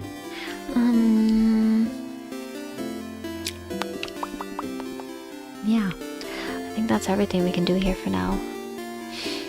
So... something shining behind the trees? No? Okay. Yeah, so let's go ahead, do the sleepover again. Point of no return! Jump! Yeah! Yeah! Okay, then run straight to Mira and let's do our sleepover again. Siffrin, you're here! Oh, okay, no, I see. So, above... Wait, let me... You see, it's handy because now I can point things out to you guys.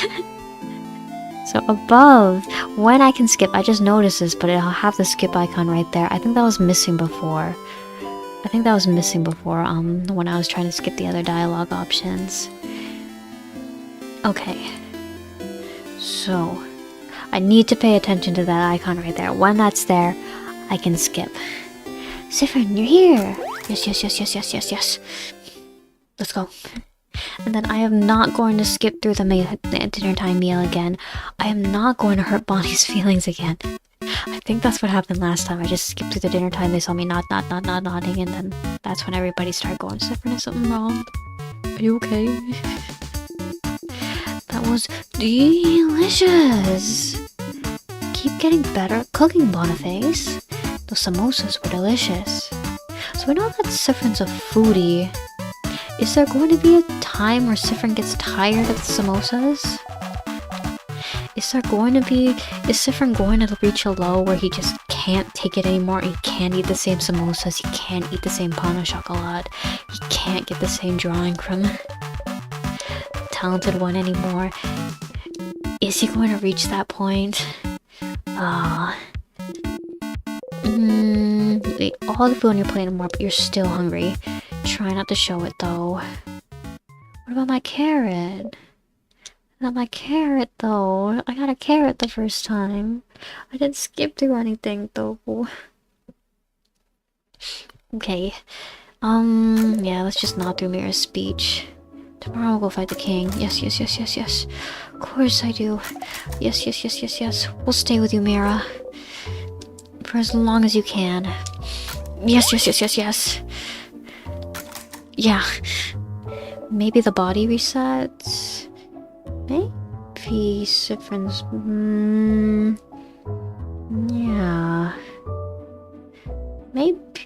Yeah, maybe it is just like a complete and total rewind. Like we're still in the same timeline and it just takes a step back. Because like the animation that plays whenever Siffrin goes back in time too is just like you see his soul like getting like pulled back.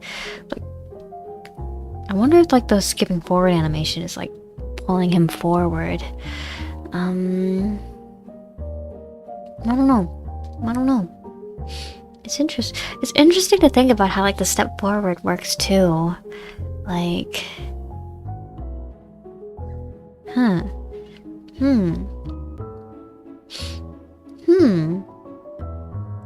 like yeah, like there's only like one world, one timeline, one Siffrin, and then he just like gets pulled back and forward on the timeline depending on what he does and what happens. Fascinating to think about. So many mysteries. Have a big day tomorrow, indeed. Good night, everyone. Good night. Nod. Isabeau was whispering your name. Isabeau, what's up? I gave you a flower. Will you confess to me this time? Sorry to wake you up. I just have to tell you something, if that's okay. Not for the first time you wonder about what he wants to tell you. All you know is you will not learn tonight. You nod. Well, I don't know. You don't know that, Siffrin. You gave him a flower today. Maybe that'll change something? Okay. Then I shall tell you the thing. The thing I woke you up to tell you. Haha. Okay. So, the thing I have to tell you is that I don't have anything to tell you right now, but I will when we beat the king tomorrow. Okay? That's still so ominous, Isa. That's so ominous, Isabeau. You have to tell me what. Please, Isabeau. Please, you have to tell me. I'm so curious, but the only thing you could say is, okay, Isabeau, okay. Smile and nod, okay.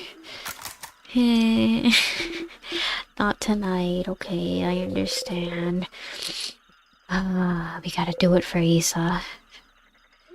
Do it for Isa. Then we get our beauty sleep, and then we end up at the gates. The house's gate. Nod.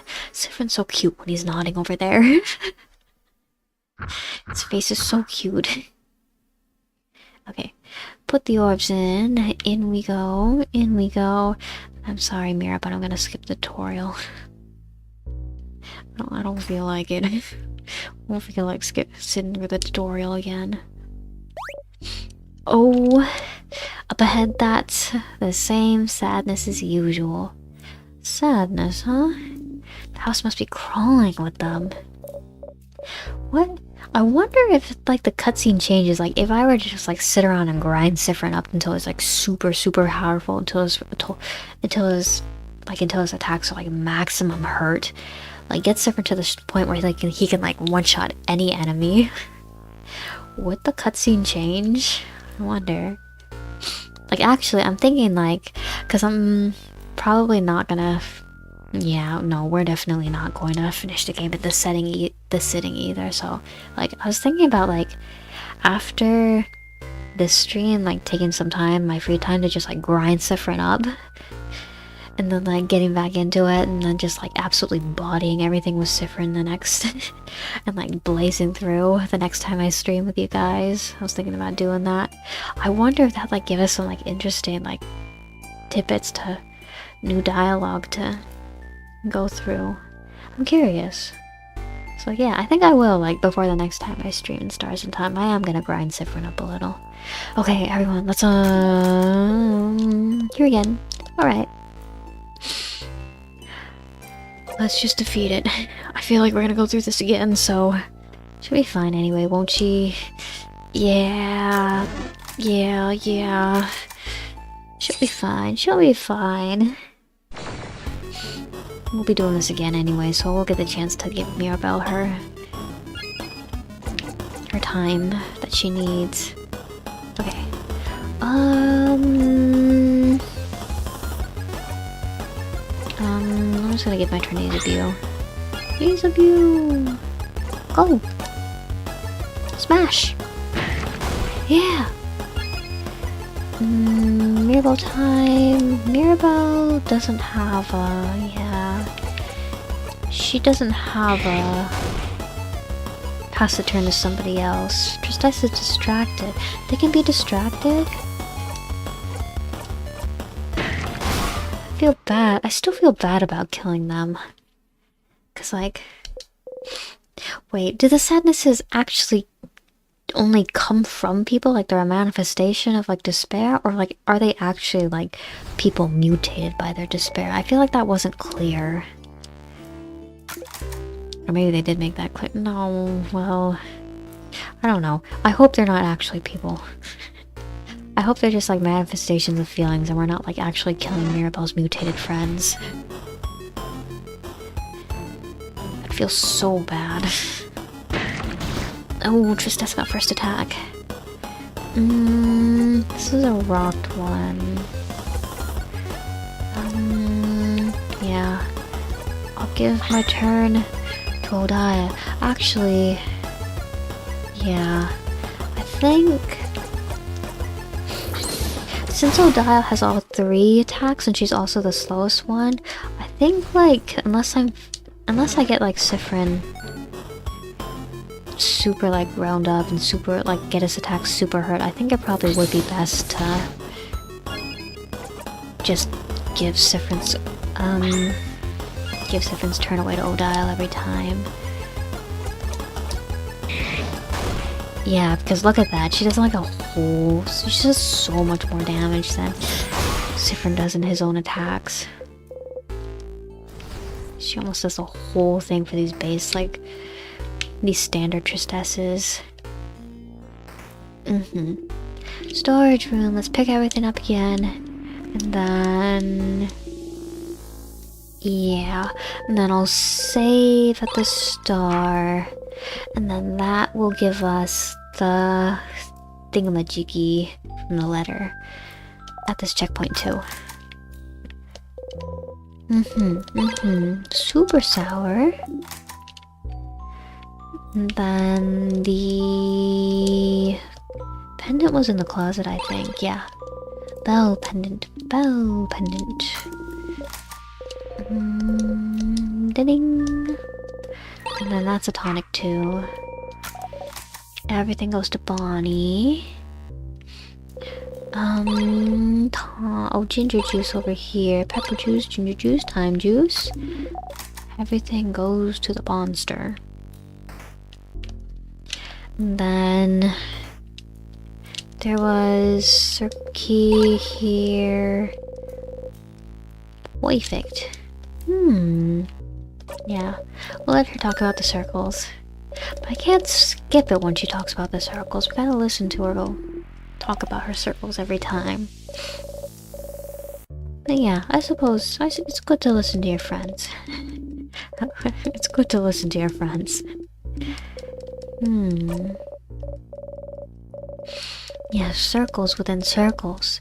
The Siffrin within the heart within the Siffrin, who is within the room, who is within the castle, who is within the city, within the country, within the world, within the universe.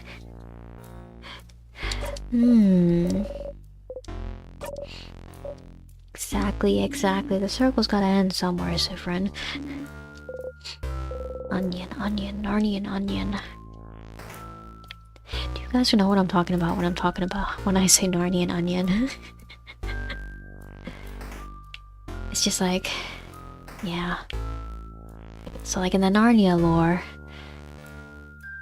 it's revealed in the last book that apparently like there are Narnias like within Narnias on top of Narnias, and each Narnia is more real than the last Narnia. I had to take a, like, I didn't have to, I did it as an elective, but like I took like a class on like C.S. Lewis in undergrad for a philosophy credit. And it was interesting stuff, really. It was probably one of the favorite classes that I took within like my whole time at university. Yeah. C.S. Lewis is such an interesting guy. Like, apparently he was like, he like masked it really well, and like all of his friends and family thought he was like completely a normie, but he was like really into like mythology and like Plato and like Aristotle and philosophy, and like he was also like really into like Beowulf and like stories like that. And he, along with like Narnia and like the fantasy stories that he wrote, he also like wrote sci-fi. He wrote a couple of sci-fi books. I haven't read them, but yeah. And then like he also wrote like a retelling, like, you know, like the myth of what was it again? I think it was like Psyche and Eros. Like that myth of like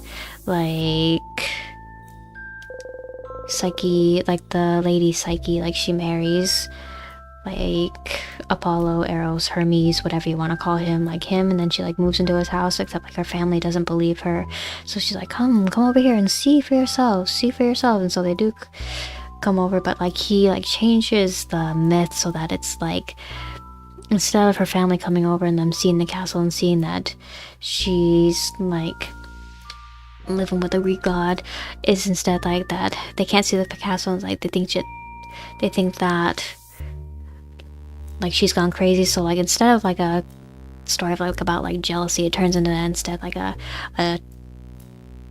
tragedy based on like her family ends up like ruining like her perfect, like just because like there's no like trust and faith in the relationship there. It's interesting.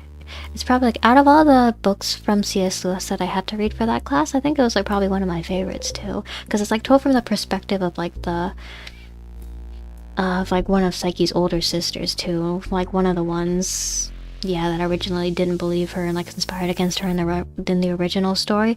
It like turns her into a like tragic character.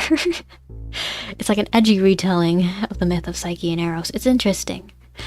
If you're into like those kinds of like classical fantasy stories, like, I don't know, maybe check it out. He was an interesting guy, I'll say that. Well, yeah. Okay, so let's... yeah, that's that there. Nice. Okay, and then, yeah, that's...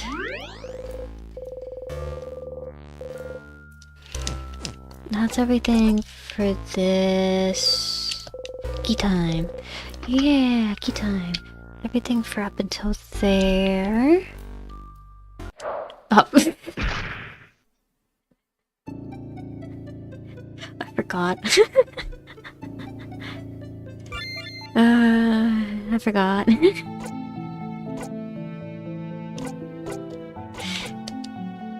Wait, I forgot. Okay, back to floor 1, loop 5. Loop 5? Have I really looped that many times? Forgot about the switch again. Ow. But he's taking this one better than he took the last one. You look around the pillar. Oh, wait! Siffrin, I just remembered this room. It's... and press the switch. Yes. Yes. Yes. Wow. Yeah. Let's go, everyone. Not even phased, huh? Yeah, I didn't just die to this rock.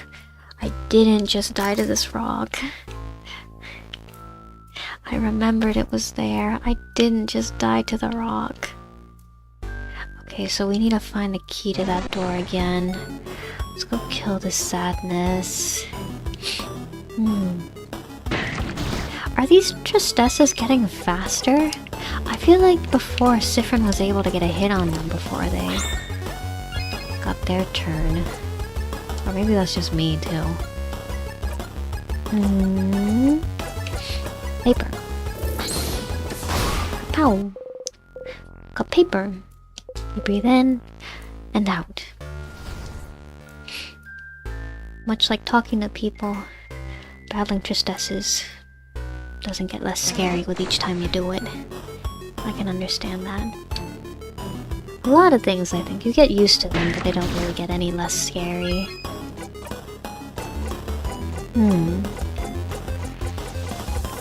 Maybe just like, maybe they don't get less scary beforehand, but it's more like the anxiety like dissipates quicker after you get started. I feel like that's a more apt way of putting it. Yeah. Oh, this one's a rock one. Okay. But yeah. Getting a little real again.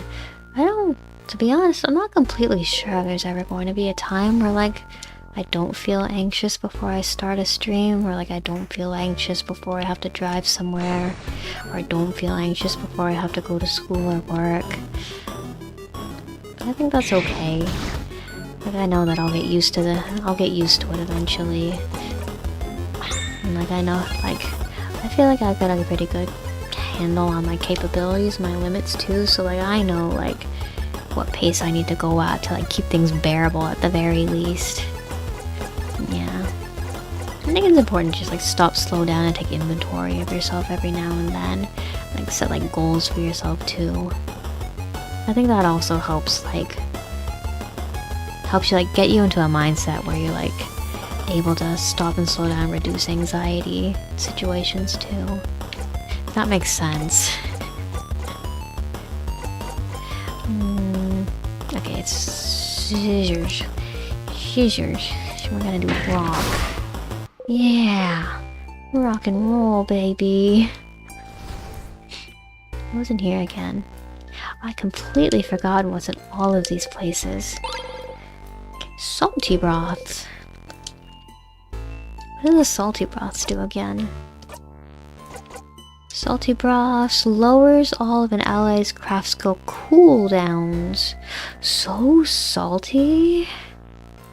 Have I told you guys this before? I don't remember if I told you guys this before, but I actually really dislike really salty foods. I wasn't always like this though. I actually really used to love salty like salt all over all of my foods. I loved it so much. Like I would always pick like the saltiest fries out of the box, and I'd always get like crackers with a whole bunch of salt on them. But like when I was a kid, so like you know when you go to like takeout places sometimes, like include like along the little like bag like ketchup and like bag condiment, mustard bag, like mayo and all those little pouch condiments. Like sometimes there'll be like little like paper pouches with like salt and pepper in them too. So like when I was a kid, like my parents got food from somewhere, like takeout from somewhere, and had one of those little salt packets in it, and like little kid Mara was like looking at this salt packet and going like, oh, salt is super yummy in all my food, so you know what would be a good idea? If I took this salt packet and I poured the entire thing in my mouth. That would be so yummy.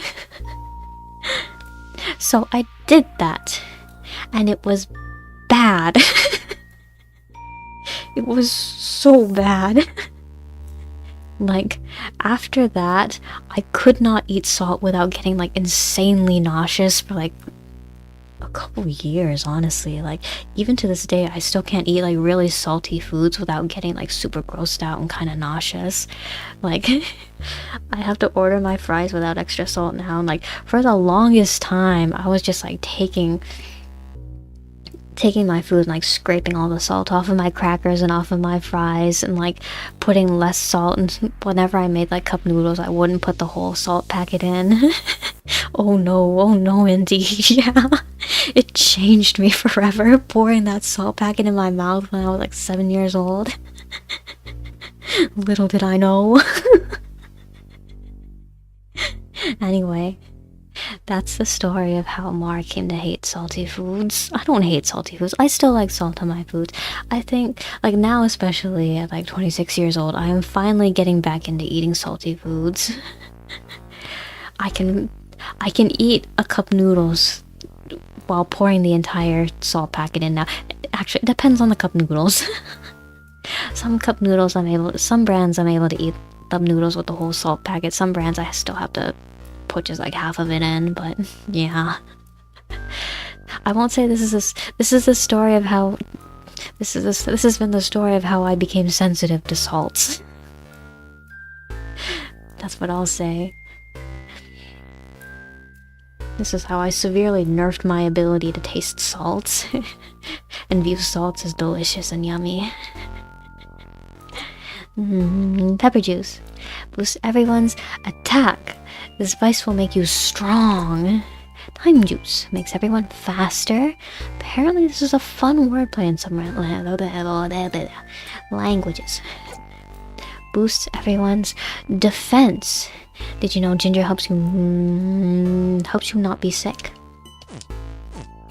I read those before, didn't I think. Really? Oh, it's good to read them. It's good to get a refresher, I think, though. Okay. Figurine of the Change God. It's been destroyed. All of the Change God figurines are destroyed in the castle, aren't they? Is the king human? Is the king human, or is the king also like some sort of supernatural, possibly extraterrestrial being? Is it cutlery? Yeah, dummy. Why do you have to ask? No. Oh, studying. What if Odile is like studying timecraft? I think that would actually be a good guess as to what she might be studying, because like narratively speaking it would make sense. It'd be like a good like Deus Ex Machina, I think, too, to have her pull something like that out at the endish of the story. Checkers. Team checkers. Full of nothing barrel. Full of water barrel. Full of nuts barrel. Proteins. Books. Voodoo clay figurines. Spooky. Ooh, oh wait, there's still something on the table there. Files. Yeah, baby, crafted water. And then I want Siffrin's attacks to be super hurt, so I'm gonna... I forgot to heal! Wait, Siffrin's dying! Sadness has got all mixed up. There's 3 of them and I forgot to heal! It was... which one was it again? Just a sour tonic, right? Okay. Oh, Siffrin.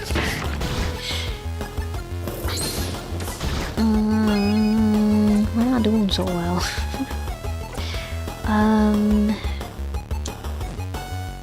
Who should I heal? Probably... yeah. Okay. Okay, so I feel like we're also gonna just have to restart this loop so that I don't lose all my healing items too. Anyway. Isabue. They're paper, rock, paper. I don't know, maybe I should give my turn back to Siffrin. Well, Siffrin's fast, so... maybe I should give Isabue's turn to Mirabelle instead. And okay, and now we can heal up Sif over here. Yeah, and then we just keep going. Pain. The other one is Chagrin. What was the middle one's name again? Pain. Dipit. Is that how you say it? Chagrin. I don't know French.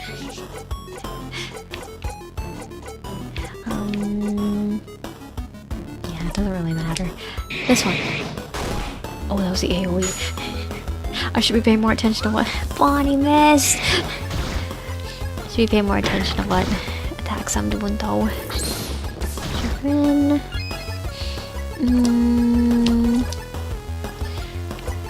Okay.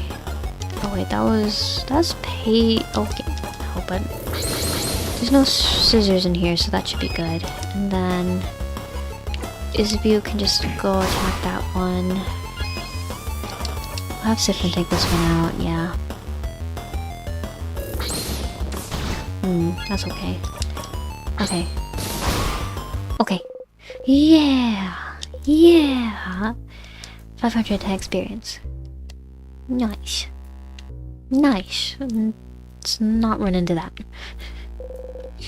Door's locked tight. Locked by one of those weird word locks.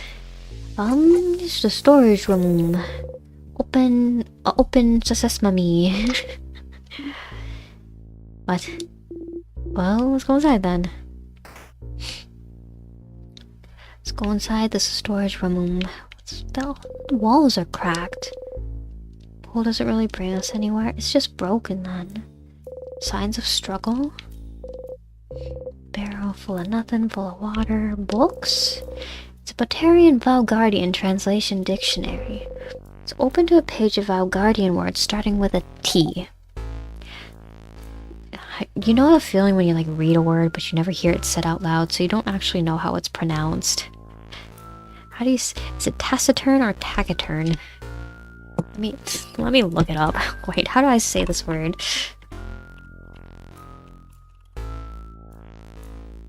How do I say this word? I think I have desktop audio on, so if I press this, you guys should be able to hear it too. Taciturn. It is taciturn, okay. Taciturn. It's a sus sound, not taciturn. Taciturn. Where'd the game go? I got too many windows. Okay, here. Taciturn. What does taciturn mean? It means like quiet. Kinda shy. Not really shy, I guess. Just like kinda reserved. Introverted? Someone who doesn't speak up very often, Boniface. Oh, like friend. Okay. Yeah. Interesting. Yeah. Taciturn. Yeah. You know the word like colonel? For the longest time, like it just didn't click in my head that like when people said colonel, it was the same as, because you know how it's spelled like colonel. It just didn't click in my head that those were the same words. For the longest time, for some reason. That's another word that's like I was like reading all the time that I knew what it was, but for some reason it just like wasn't clicking how it was said out loud. Yeah. Then what's another word that's like said kind of weird? Like chic. Chic is that kind of word too. Then niche. Before I had my biology class, I didn't hear that word spoken out loud either. Yes, just like Siffrin. Yeah. Hey, I speak up sometimes. Yeah, I speak up sometimes. I speak up when I'm streaming to you guys. I'm still pretty taciturn IRL, but when I'm speaking to you guys, I talk a little bit more. Not really, Sif. Aww. Sif really is me. He really is me. He's just a guy just like sitting off to the side, listening to all his friends talk, and then he'll pipe up every now and then when he has a one-liner to say. You used to think archive is pronounced archive. Oh. Yeah, there's a whole... It really doesn't help that like they're... Sorry, not help. Hurt. It really... No, that's not what help is the word I want to say. It really doesn't help that there really are like a lot of words that you like read in books, but then like you almost never hear people say them out loud. Not really, Sif.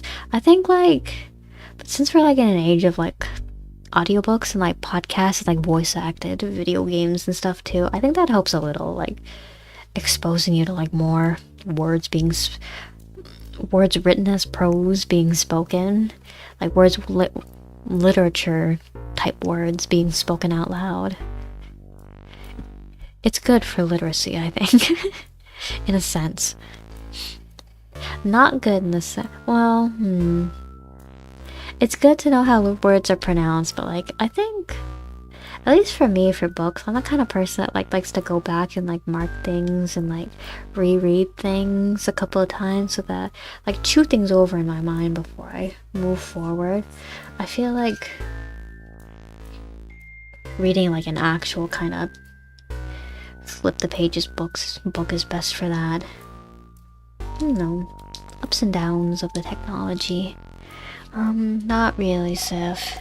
My teacher always says we gotta speak up more.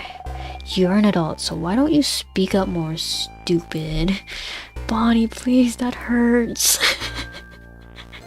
That hurts, Bonnie. It's hard to speak up sometimes, Bonnie. You don't get it. Why don't you? You just don't have much to say. Yeah, you see, Sif gets it.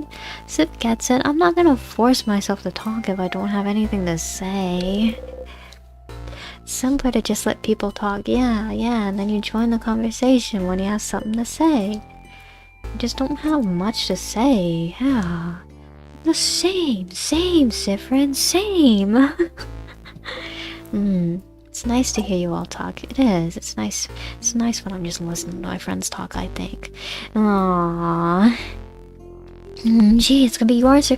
Same. See, we're all the same here. Same wavelength, same brain cell. Everybody here. You, me, Siffrin. Aww, that's cute. It's a lovely thing to say, Siffrin. Huh? Feels like we tamed a wild animal, doesn't it? I am not the wild animal of the group. I am not the wild animal of the group. I am not Lucky Chura of the group. I am not. Perfect analogy. Maybe soon we'll even get to pet them. Oh crap, stop just imagining it makes me emotional. Head pats for Siffrin? Are they making fun of you? Hide your face under your hat. See, now he went back to a shy, skittish animal. All this hard work. Wasted. Face warm, you walk away. Yes, we're coming. Man, Siffrin just like us, for real. It's a barrel. It's full of water. Water barrel. More vials. More stuff. Salty boss. Bad memories of the salt packet. My salt trauma. Vials, ginger juice, sweet tonic. Bonnie for safekeeping. Something else that's interesting though. So like when I was a kid, for some reason I would catch like the stomach flu like a whole bunch. Like at least like once a year I would get like the stomach flu and I'd have to take a few days off from school. And whenever I take time off from school and whenever I got the stomach flu, like my mom would always have me drink like a whole bunch of ginger drinks and eat like a whole bunch of ginger snacks. Like she'd give me like ginger snaps, ginger tea, ginger ale to drink to help settle my stomach. But you'd think that like I would associate like the ginger with being sick and I'd come to hate it, but for some reason like I actually don't hate ginger. I really like ginger still. Like if you asked me for my favorite soda, I'd probably say ginger ale. It's interesting how things work out sometimes. Like salt is actually absolutely horrible to me, but the sickness ginger, I actually still quite like ginger. Like there's these little honey ginger throat candies that I like to buy from the store sometimes, and I'll just suck on those whenever I get like kind of upset in the stomach and the scrummy. I get like tummy hurty disease. I'll suck on those sometimes and they're good. Like I remember like a few years back I got a really bad sinus infection. Like the only thing I was like eating during that time was like I managed to get that because I was like, it was a sinus infection. It was like affecting my like sense of smell and taste, and so like everything was like tasting that I tried to eat would like have like this little aftertaste. Not little, it was like really bad, but like this aftertaste of fuss to it. It's like all fusty nasty. So like the only thing I was managing to keep down was like things with like a really strong like not fusty taste. So like things like those ginger honey candies I was talking to you guys about, and then like also like lemon sodas and ginger sodas. I managed to get those down too. Yeah, I like them. They're good. Statue of the Change God, and this one's also been destroyed. Curiouser. Was the king like going to every room and like personally destroying each of the change statues? Was that the key to like him taking over the castle? Like he had to remove like the influence of the change god? Like after all the statues were destroyed, he was like able to freeze the entire place? The bookcase is filled with many books written in many different languages. Bulgarian, Batarian, Moodoo. One of them's written in a language you cannot read. Just looking at it is giving you a headache. The bookcase. Okay, yeah, same thing over here.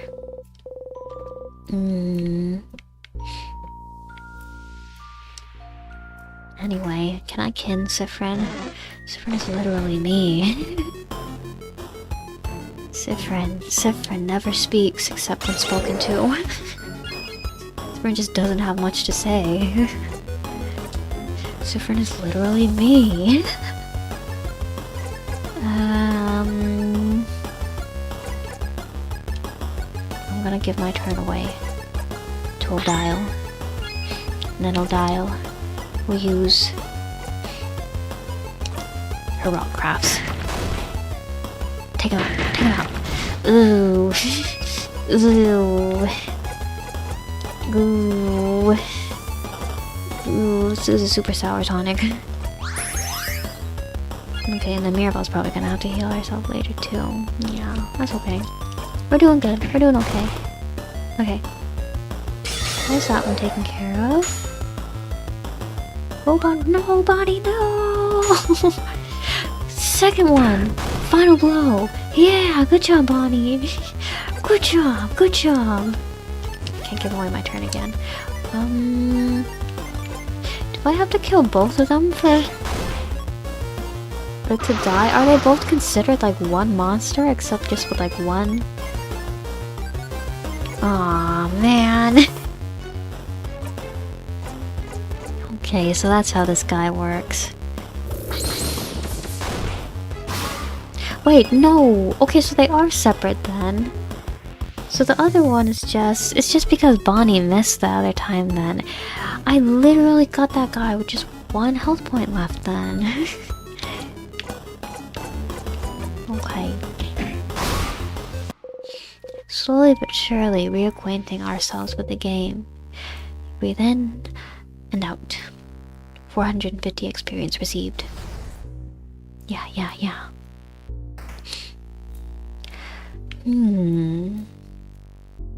And then there was a mini boss down one of these holes, wasn't there? I think, yeah, the mini boss with the next key, I think was down the way instead. Like where we're heading right now, I think is another storage room, but down the other hall is where the mini boss was. I think. Watch, I'm gonna walk down the hall and the mini boss is gonna be in this next room. I'm gonna give... Well... Actually, should I just... Maybe I should just... Because there's 2 paper... Well, no. Siffrin doesn't do much damage, so... My friends are so weak now. My friends, they're so weak after I reset time. I need to make Siffrin's attack super hurt so he can protect them all. I should heal up. Oh, well, no, I needed to heal up. I need to heal up Mirabelle before I just forgot. Okay, I should probably give away Isabue's turn. Oh, well, I don't know, actually. We'll just... Yeah, even though, like, it's rock against paper, he still does a good amount of damage to everyone, so, like... Let's not skip out on Isabue's turn for now. Yeah, for now on, we'll just focus on having, like, Isabue and Odile do the damage, I think. And then that'll be best. Okay. So, take you out. You can probably do that. Yeah, that's good there. Bonnie, wax the enemy. Good job, Bonnie. Okay. Now we'll just take these guys out. Yeah. Excellent. Yeah. Yeah, there's the mini boss. A sadness. Aw, poor buddy lost its friends. Whoa. This one feels weird. On a face, it may look different, but it's still a sadness like all the ones we've seen before. Yes. Let's fight it. beat it to smithereens. Oh. Oopsies.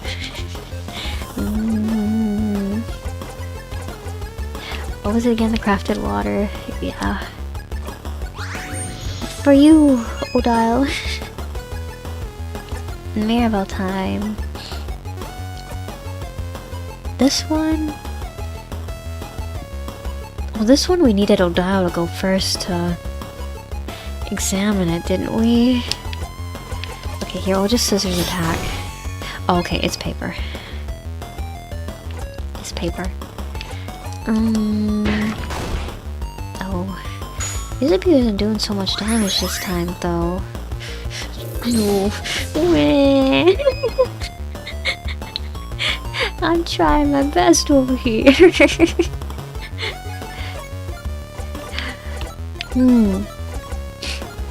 Anyway. Wait, who am I? It's Siffrin this time. Okay. Oh, wait, no, it was paper. Yeah, so.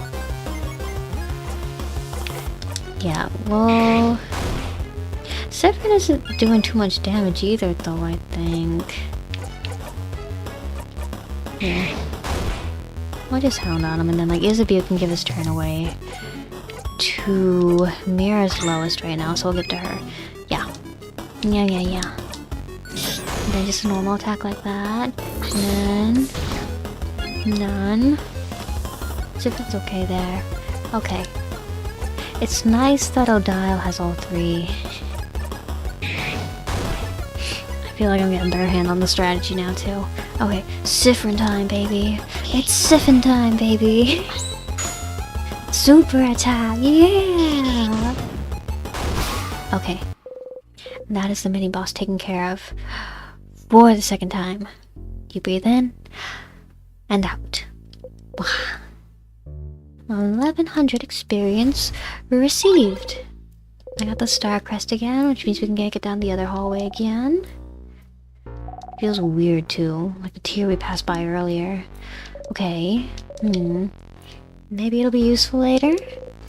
Like in a few minutes. I know things you don't. A hole in the wall. The hole doesn't really bring you anywhere. Yeah. One of these holes gotta bring me somewhere. One of these holes gotta bring me somewhere. Rancor powers up the enemy.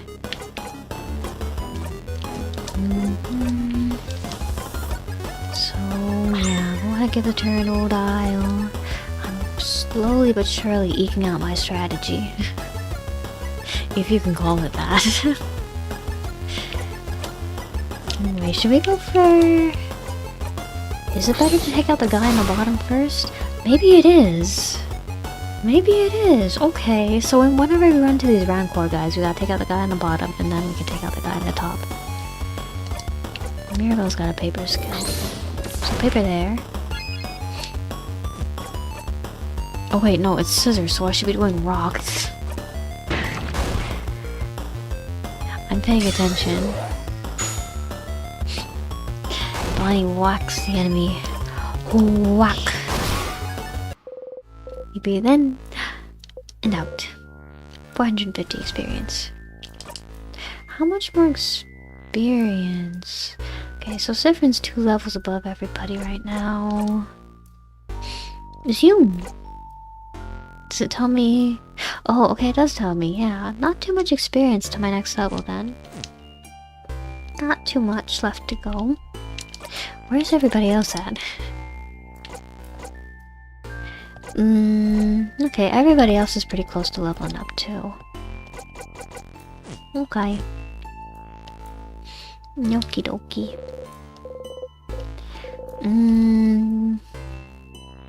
Yeah, use it. Use it. Oh, wait, I remember. Those were tears. The villagers in Dormont call them tears, and if you touch them, you get frozen in time. Good thing we found this crest then. Yeah. Am I going to need the crest later? Am I gonna have to go back in time, get the crest, and then not come to the kitchen? But then I'm not gonna get these super sour tonics. Condiments and spices. Pepper juice. Ginger juice. Whoa! Did I get all this the first time around? I don't remember. It's just been a while since I last played this game. Ow! You hit your hip into the counter again. Irreversible, unescapable fate. Siffrin will always hit his hip on the counter. Oh, and Siffrin. Did you really hit the counter and say, "Nya"? You did. Again. For the second time. Yes. Sif. Sif. Sif. Catsif. Catsif. Catsif. Yeah. A flyer for the Dormont Boulangerie. Dormont's Mignon Boulangerie. Bread 20% off every Saturday. Because we loaf you almost as much as you loaf our bread. No, I didn't. Siffrin, did you say nya? No. I don't know what you're talking about. Ugh. I did not say no. Meow. Bad. Hey, Sif. You look at Isabel. Considering how much bread we bought from them for dinner yesterday. Let's go. Loving us is the least they could do. Ah ha ha. No. No, not allowed. They don't get it. They don't get what we got going on, Isabel. Yes. Teamwork. You made this joke before, but making jokes with Isabel makes you happy. You see? Siffrin also gets the social scripts, I feel like. Siffrin can make the same joke. I feel like this whole time loop thing might be a relief to Siffrin, because he can use the social scripts. He can practice like the same interactions over and over again. He can say the same things 20 times in a row, but nobody knows. And so like he'll be running through the interactions that he's had with everybody for the 50 umpty million billionth time, but in Siffrin's mind it'll just be like, oh yeah, I got this. I'm gonna 100% this interaction. I'm gonna get a good grade in social interaction. Like I feel like that's how I would react at least. Actually, have you ever seen like, I think it's like a Tumblr post, but have you ever seen like that one Tumblr post that's just like, it's like going, how'd it go again? It's like something about like wanting to get a good grade in social interactions, just like and it's like that's a completely normal thing to want to get a good grade. What was it again? It's bad when I try and explain it like this, but like yeah, there's a Tumblr post like that with that idea. Kitchen closet, what's in it? Eggy. Yeah, eggy. That's an egg. An egg? Bonnie's making grabby hands. Give Bonnie the key. So the next key should be a broken egg, right? Are eggs important to the change of beliefs somehow? Wasn't this the key to the door where we got Mirabelle's new sword? I think? So I shouldn't have to go there again, right? Intact egg and a broken egg. Where are the egg? Getting out of the egg. Change also means destruction. Blah, blah, blah, blah, blah. Well, yes, pretty much. Can't make pancakes without breaking a few eggs. It's omelets, bonbon. You're an omelet za. Terrifying rebuttal from the preteen. And for every change, something needs to break. Maybe changing yourself will hurt someone. Maybe changing means leaving part of yourself behind. It's to remind us that before changing, we must stop and think about what will be irreparably destroyed. But destruction is just a part of change, and we must accept it. Yeah, it'd be awful to keep yourself... oh, I just realized I can't skip this conversation. I have to listen to him talk about change every time. Actually, wait, I think, like...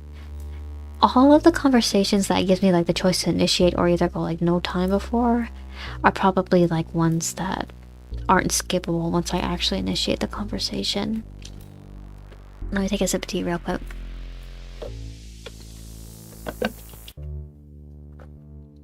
Yeah, I wonder if like whether or not I initiate these conversations in a particular loop like influences like how the story progresses, or like if there's like multiple endings in this game, like if what ending I get. Are there multiple endings? I don't want to look it up. I don't want to spoil myself. Oh man, we gotta keep going. We gotta get further in this game. That's a harsher belief than I thought. Bonnie is still looking at the egg keychain. Thump. Bonnie tried to take a bite of the keychain. No, Bonnie, no. Chomp chomp. It's carved out of stone, Boniface. Maybe the keychain had a secret, madame. Uh-huh. Stupid crabbing rock. Don't swear, Bonnie. Bonnie gives you back the key. It's sticky. It's yucky. Ooh, it's gross. I can't sit on frozen chairs. We must continue onwards. Okay. Take this guy out. Take this guy out and get Siffrin super hurt. As in super strong. Get his attack super hurt. Don't die, Siffrin. Make up the time. No, that's wrong. I wanted this one.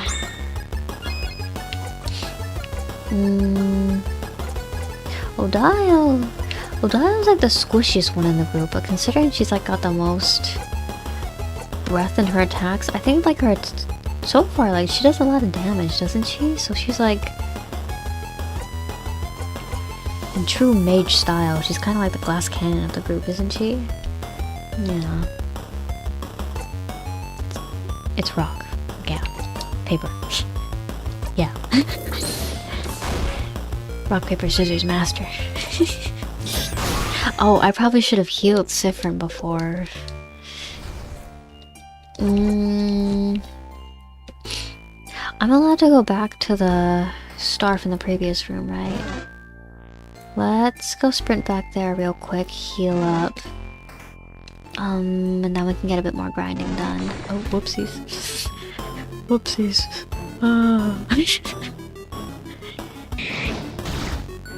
Yeah, Isabeau's fine. We'll just let Odile take care of it. Eventually, Siffrin's attacks will be super hurt. For now, we'll just... Actually, next time we go, I should look and see if there's a buff to make everybody faster, because I think for now, at least, that would be a lot more useful then. Well, no, because like the super hurt buff also is buffing Odile's attacks right here, so I don't know. I think we're good like where we are right now. I think I can keep going with the super hurt buff still. Yeah. Scissors. Yeah. 200 experience.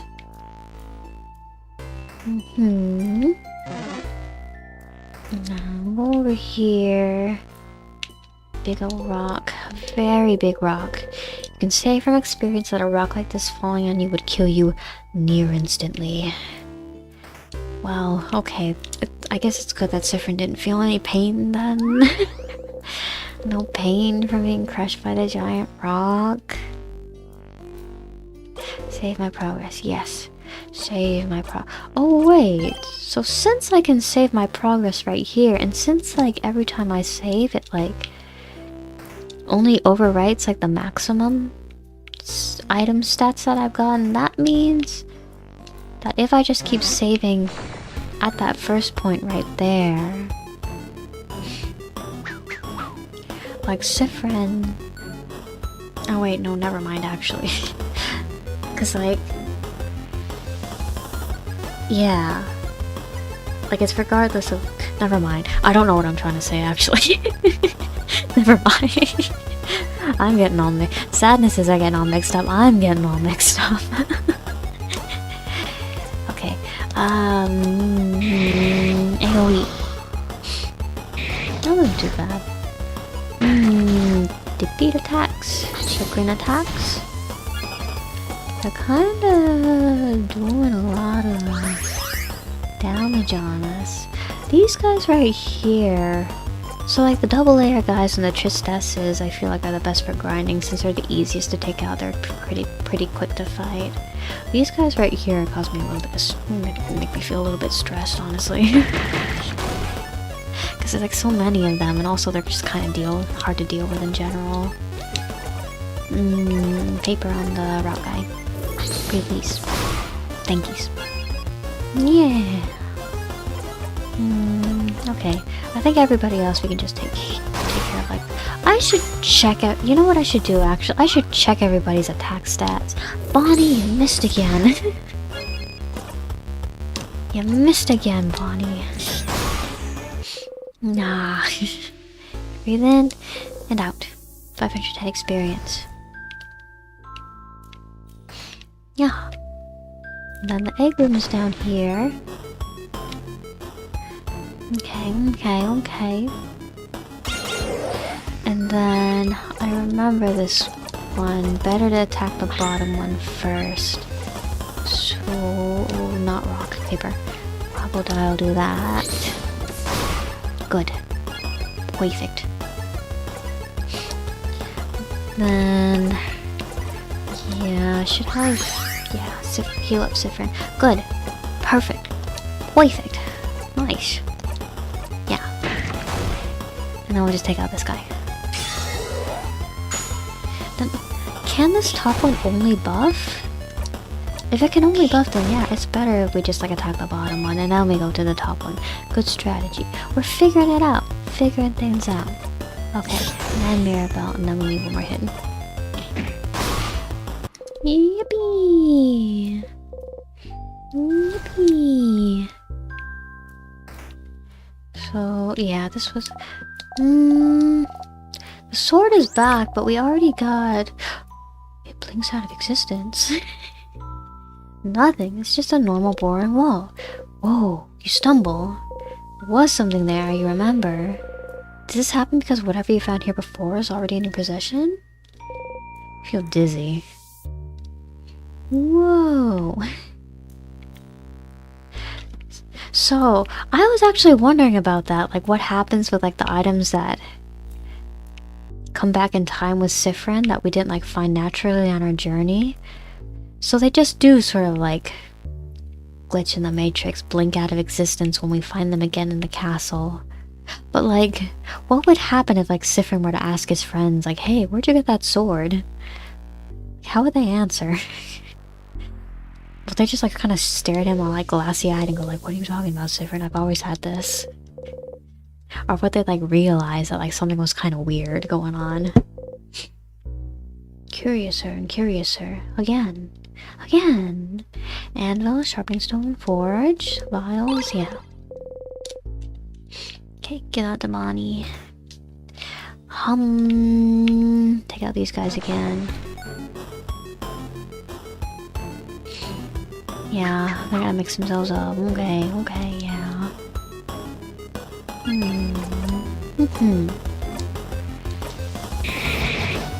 I feel like they're pretty stable in the way they mix themselves up, though, because, like, I feel like a lot of the time we run into the triplets here, they end up with, like, this 2-in-1, like, paper rock combination going on that they got going on here. They don't really mix it up a whole lot, which, like, makes them easier to fight too. Like, easier to expect what's gonna go on with the fight. Not that I'm complaining. Okay. 500. Siffrin is now level 48. And learn the craft skill. Buy one, get one, 3. What does it do? What does it do? Okay. Siffrin's craft skills.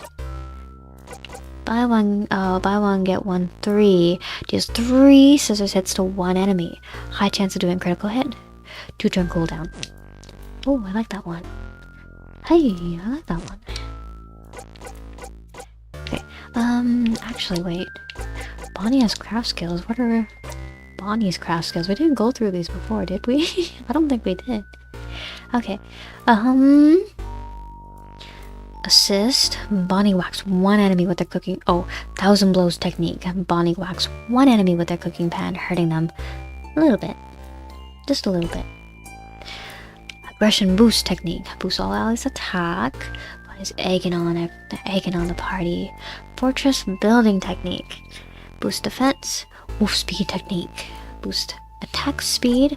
Life replenishing technique. Heals all allies for 20% of their HP. Bonnie misses. Bonnie tries to attack, but misses. Hey, it happens. It happens. Bonnie's just a kid. You can't get too angry at him. Can't get too angry at the monster. The Bon over here. They're trying their best. Okay. Rancor powers up the enemy. Oh, but I have a plan for dealing with you now. I have a strategy that I will use into the ground. Paper on the bottom one. Didn't kill it this time, wait.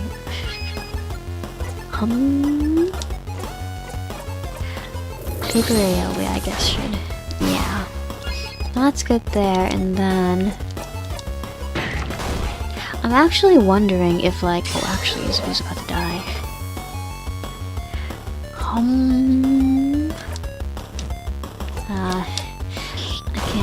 I can't give 6 turn to Izuku. Bonnie missed again. Okay, but no.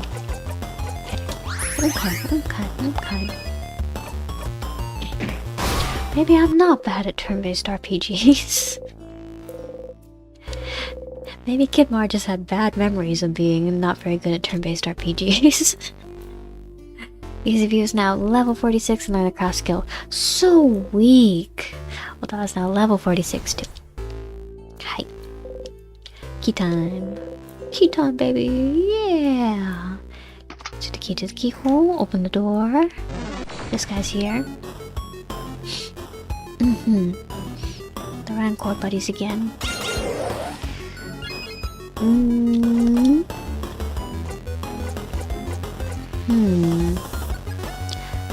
On the subject of turn-based RPGs, I've actually been putting more thought into like... I think like I don't know, I've been in kind of an RPGs kind of mood lately. I think I wanna try streaming an RPG soon. I'm still trying to think about which one though. I know like... Again, I was talking about like Xenoblade earlier just because I'm playing like Xenoblade X right now, but like I replayed Xenoblade so many times, I kind of want to play something new and fresh on stream. Yeah. I feel like... I don't know. I'm trying to decide. I kind of want to play Tales of Game on stream, but like, I don't know. I feel like there's a lot of like other RPGs in my backlog too. Not just like JRPGs, but just like general kind of adventure RPG games. I think Kaboom might actually do more damage, or actually no, it does about the same amount of damage as his other rock attack. You remember with RPGs going full gorilla, only things that make damage, no buffs or debuffs? Yeah, that's how I that's pretty much how I play them too. Like, at least when I was a kid, I wouldn't really strategize. I would just like go all in, like, they can't kill me if I kill them first. The best defense is a good offense. Except I wouldn't like strategize my offense. I would just like go full hand trying to punch the enemy before they could get a hit on me. Which isn't good. You should strategize. But yeah, I don't know. I've got some Etrian Odyssey games that I haven't finished. I feel like those would be fun to revisit on stream. And I feel like Etrian Odyssey in particular, like, it's a series that you can get into without really having to play the other games, since like they're connected, yeah, but like also at the same time, it's not like they're all like taking place in like their own little like microcosm in the Etrian Odyssey world. So like it helps give you a sense of the lore of the larger world as a whole if you do play all the games in the series, but also like it's not necessary. It's more just like something to flavor up your perception of the Etrian Odyssey series, I think. It's not necessary to play all the games, so especially like the Retold series, like it's like the remake of the original I'm pretty sure there's only like 2 retold games. So like Etrian Odyssey Retold 1 and 2, and like, yeah, it's basically just like the original like Etrian Odyssey 1 and 2 like remaster, except like it also adds like a new story mode, like a story party set to it as well. So I finished Untold 1, but like I started Untold 2 and I got pretty far, but like I also like set it down and I never ended up picking it back up. And so like it's been a few years since I picked it back up, and I feel like if I were to play it again, I should really start from the beginning and like refresh myself on the whole story. Yeah. So I feel like it'd be fun to like replay and like actually finish Etrian Retold 2 with you guys. I'll say mostly playing Pokemon, only 5 PP for a move must be— yeah. You know like those insta-death like kind of Pokemon moves that have like 5 PP? It's like they have awful accuracy, they rarely hit. I had like an unhealthy kind of reliance on those moves whenever I was playing Pokemon as a kid. Like right now, I feel like I'd have to really retrain myself and learn how to play Pokemon properly. Like actually learn how moves go, actually learn good synergies between moves, actually become good at Pokemon. I feel like that'd be a fun thing to do though. Like I think, yeah, like replay like Black and White or Ruby Sapphire or something, and like, actually, you know what? I haven't played through any of the Pokemon Legends games. Like I haven't played through like the old like Sinnoh one, and I know like the Kalos region one is coming out soon too. Like what was it, like Region Legends like Z? Everybody is dying. Everybody is dying. Wait. Let's heal. Okay. But yeah, I think it'd be fun to like relearn how to play Pokemon with you guys. Because I also just haven't played a Pokemon game in a long time. Like I kinda played like Sun and Moon. I kinda like, I don't know, I feel like they were easy Pokemon games because I didn't really have any trouble just like breezing through the main story, and like, as you can tell, I don't normally put a whole lot of thought into Pokemon gaming. But like, yeah, I finished the main story, no problem there, and I didn't really feel any drive to play after that, and then I didn't play Sun and Moon. But yeah, I think it'd be fun. Pick up a Pokemon game again. Actually, you know what I could do? I could replay Pokemon Coliseum with you guys. I feel like that'd be a lot of fun. Yeah.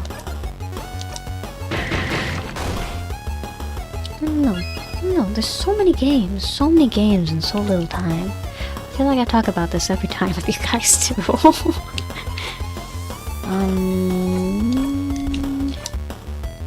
Yeah, let's take out the rock guy. Away with ye! Okay. Now have Siffrin take out this guy. Oh wait, that's right, I wanted to check Siffrin's stats.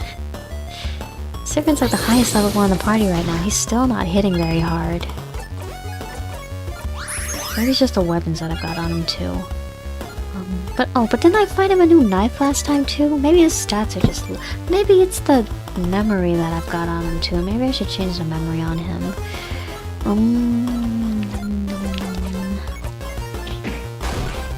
Oh, I should have just turned to someone else. Yeah. Okay, you breathe in and out. 510 experience received. Wahoo! Broken pillar. That sure is a pillar. Nice and intact. Good and intact. Okay. So, Siffrin's attack 146. Mirabelle's 137. Yeah. 46. 57. Oh, yeah. Odile does have the highest attack out of everybody in the party. And she's squishy, but actually she's got more defense than Mirabelle and Siffrin, so she's not she's like advertised as like the squishy one at the party, but like Siffrin's even worse than her. And then Mirabelle is pretty much on par with her in terms of squishiness. And there's no dodging in this game too, right? Like Yeah, it's just attack speed. There's no like general ability like dodging kind of stat. So in reality, Siffrin's the squishy kind of weak one of the group, isn't he? I'm gonna have to level him up quite a bit for him to... Yeah, and that's like him being like 2 levels above everybody else too. The next loop we do, he's gonna be even further above everybody else.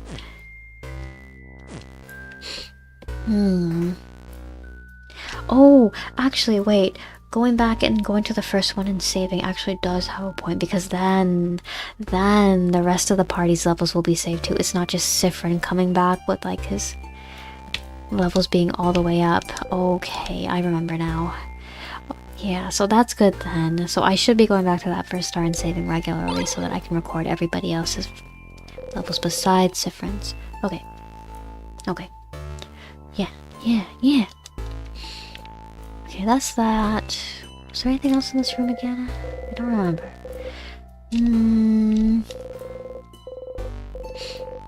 Candles. Is this stuff? No, that's wax. Sniff, sniff. I have no idea what this smells like. Sniff, sniff.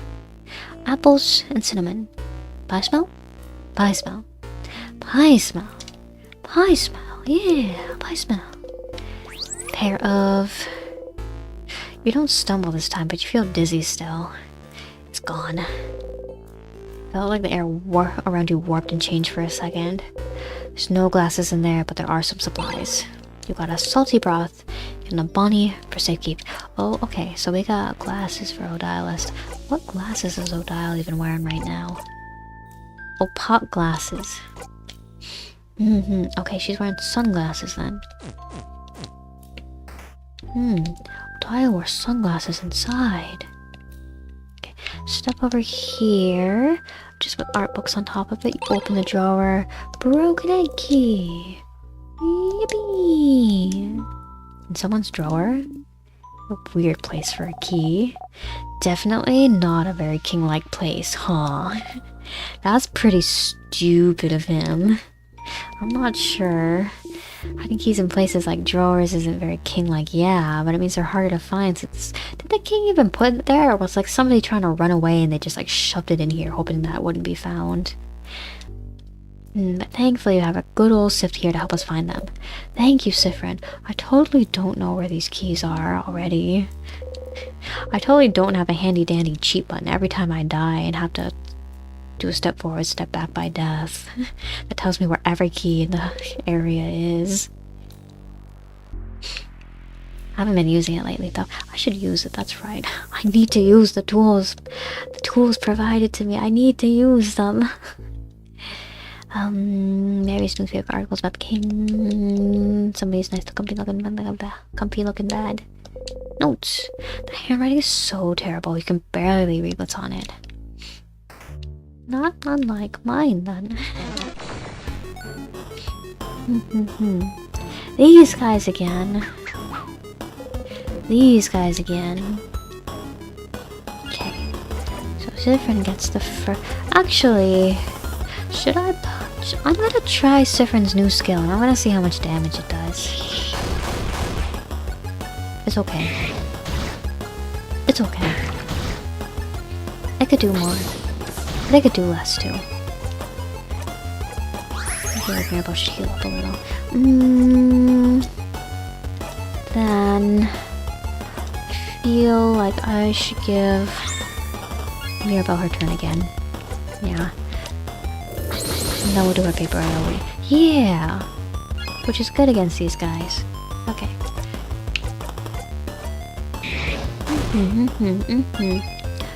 Yeah, I got it. I got the party mechanics all worked out. I'm not using any buffs or debuffs, though. Well, I feel like we're also going okay without using too many buffs, debuffs. Like, for the time being, at least. There's no enemies that are, like, too insanely, ludicrously strong for us to take care of without the helps of a couple buffs, debuffs. Bonnie, yeah! Bonnie sweep! Nice job, Bonnie, yeah!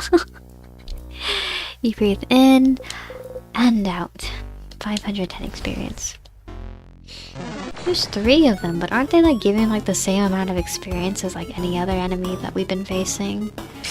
Like the Tristesses, it's just one of them, but I feel like they've also been given like around the 400-500 range, haven't they? Oh wait, that's right, I wanted to give my turn to Lodile. The usual. We're gonna hit him with another one of the usual. Yeah, Armor Tomb strikes. Okay, yeah, so this one, it is just the bottom one that attacks, and the top one is just debuffing us. Which doesn't matter if we already take out the bottom one. Okay.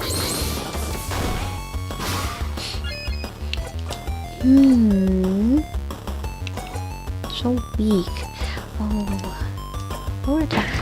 Probably use it against... Oh, wait, we gotta... That's right, there's a boss behind the next door, isn't there? Oh, Siffrin's almost dead. You breathe in and out. 450 experience this time. Okay. Back out here. Oh, he's in front of the door. He's in front of the door. I gotta fight him. Something else I did when I was playing Pokemon as a kid, like, whenever I play games as a kid, I'd like to focus more on like the exploration aspect instead of like the... Oh wait, who am I? Yeah, Siffrin. I'd like to focus more on like the exploration aspect than on the fighting aspect. Like I wouldn't really like fighting enemies. So what I would do is I would just like sneak past all the trainers. I would skip past all of the battles and I would end up in like on some... Like, I would run away from all the fights in the tall grass. I wouldn't fight anything, and so what would happen is I would end up at, like, gyms and other unskippable battles, like, ludicrously underleveled. And I wouldn't be able to beat them, and then I'd try to give the game off to my dad. I'd be like, Dad, help me, I'm stuck. And he'd just look at it for... He'd try it first, but then he'd, like, give it back to me, just like, I can't do this. This is too hard. You need to go level up some more. And it forced me to like play the game properly. What was I gonna do again? Oh yeah, that's right, paper. Yeah. I've grown though. I've grown and I enjoy playing video games the way they're meant to be played now. I can't say that I don't still do that sometimes though. Cause like it's fun, I think, sometimes to just like explore a game and see what's hidden in nooks and crannies without like, especially games that like random encounter games that like shove you into an encounter like every 10 steps. I hate that. I want to be able to walk through an like games like this where you can like see the enemies like roaming around and you can at least try to avoid them. I like that. Games where it's just like completely random encounter, you just like walk 10 steps, there's an enemy encounter, you fight them or you run away from them, but then you walk another 10 steps, it's the same thing all over again. No. I don't know, I feel like it's just hard for me to say like motivated to play a game like that because I feel like I don't really have much control over like the exploration that I'm doing. So it just breaks up my momentum, I think.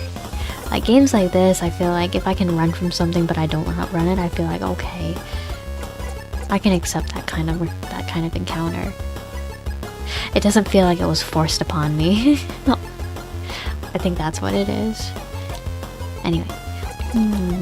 Paper on the sky. Yeah, take him out.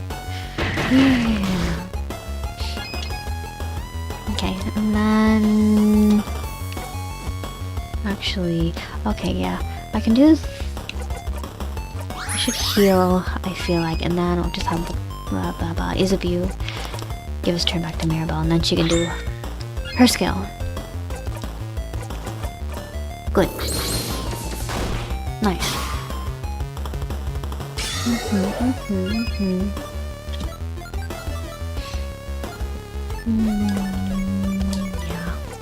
Yeah. No, just take this. Nah, that one didn't do much. I feel like that 3 for 1 attack that Siffrin has, but it doesn't do a whole lot. Like, I don't know, like... Maybe it's just because it goes like stepwise too, I can't really see... the big picture all at once, but I don't know. I feel like these regular attacks are probably better. Anyway.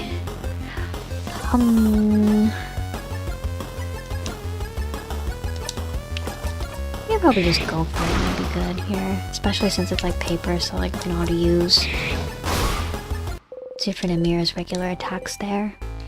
Yeah. In and out. And then I just healed because I was about to go fight the boss, but I got sidetracked. Oh, let's go heal again.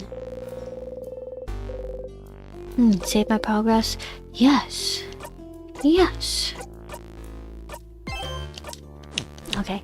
And then let's go ahead and fight the first area boss again.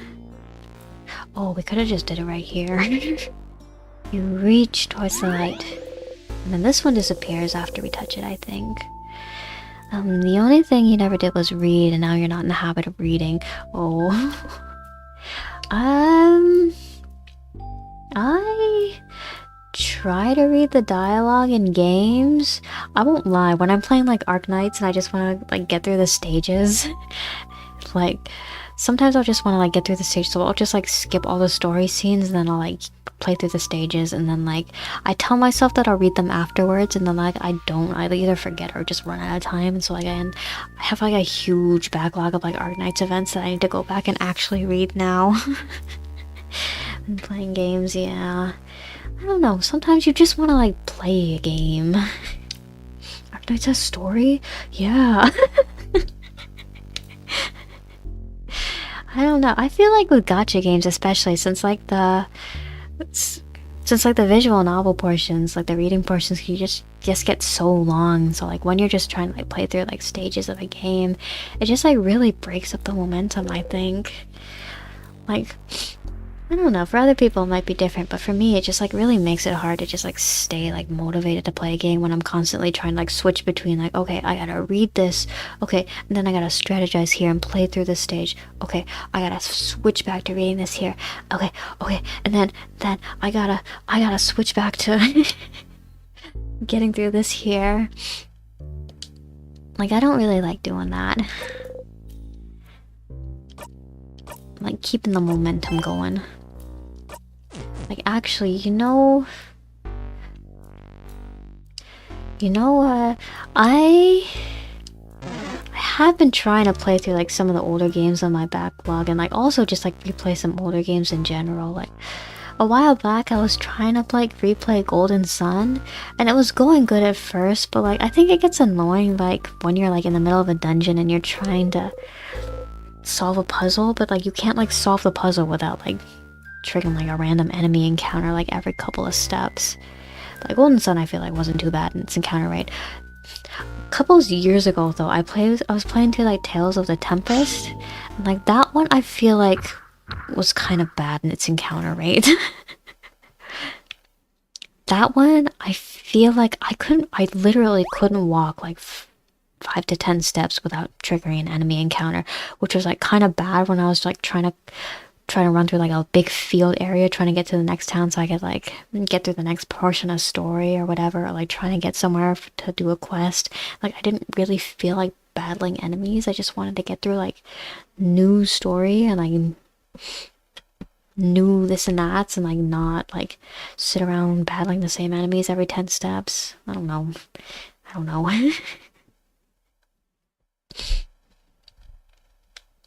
You skip on, listen to your friends. That's good. You should listen to your friends. I think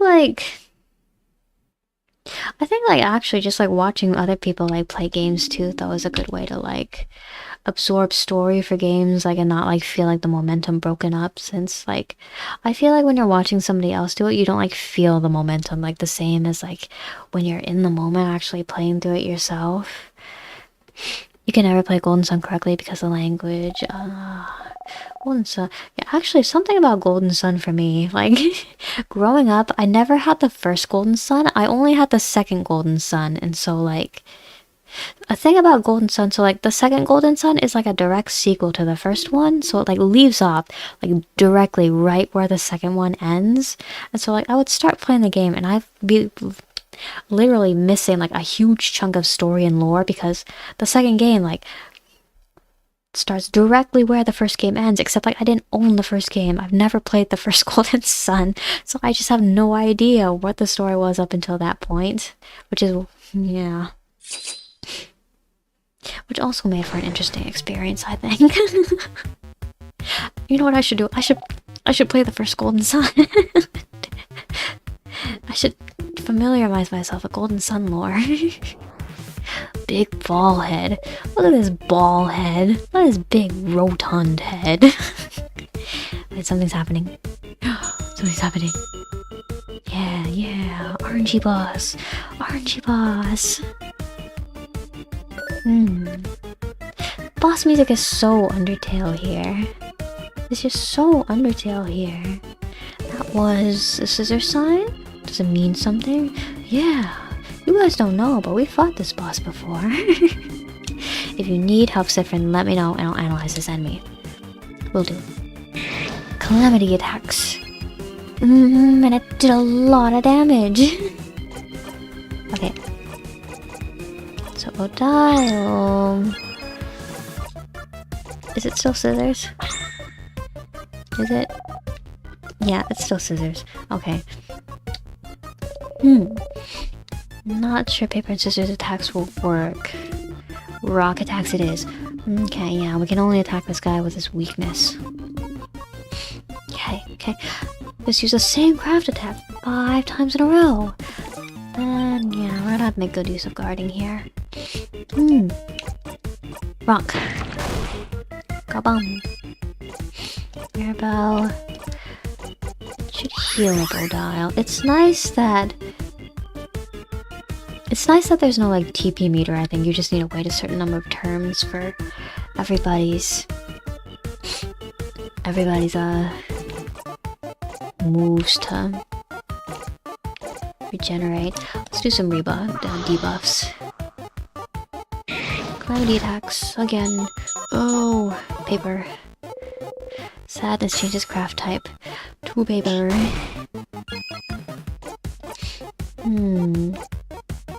Yeah, so scissors now, right? It's nice that Siffrin's like attacks like debuff too. Mirabelle time. Okay. Scissors. Should boost our defense too. I remember this guy hitting kind of hard last time we did it. Scissors. Excellent. Not too bad there on Isabel. Siffrin time. It's Siffrin time. And then one more. We can do it. All out attack. Yeah. Okay. Bonnie missed. That's okay, Bonnie. It happens. It happens sometimes. Okay. Nice to meet you. Yeah. Yeah, and then... Yeah, off to Mirabelle. And then we can just keep going like this, I think.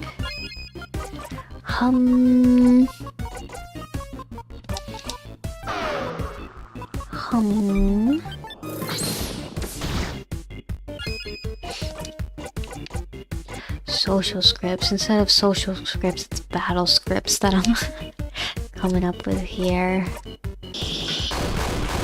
That didn't do anything. That 3-for-1 attack that Siffrin has, it barely does anything. I'm gonna stop using it. It barely does anything. Okay. Or actually... Is it... Oh, it changes type. Okay. Scissors now. So we need rock now. Yeah, Bonnie! should I give Siffrin's turn to? Actually, let's buff everybody, actually. Let's buff everybody. Yeah, now we can just keep battling as normal. Yeah, that's right. Mirabelle doesn't have any rock skills. It's completely up to Isabeau and Odile now. Oh wait, but Odile's rock skill, yeah, because I just used it. Whoopsies. She can attack anyway. Yeah, the only people who have rock skills are Isabeau and Odile. So the only ones that can attack right now are those two, pretty much. Okay, kaboom! Kaboom! Isabeau's regular attack might do better than the AoE. Can I use it? Nope, not yet. What's the cooldown on this? Okay, 2-turn cooldown.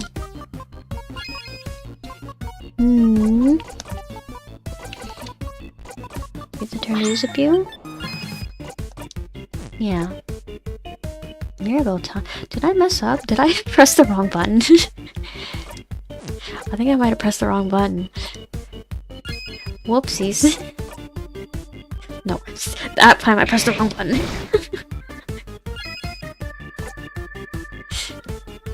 It's okay. It's okay. I know how to play video games. It's okay. It's nice that healing isn't linked to like a specific rock, paper, scissors element, so I can use it whenever I want to. Okay. Now we use that. Now it's fine. Thank you.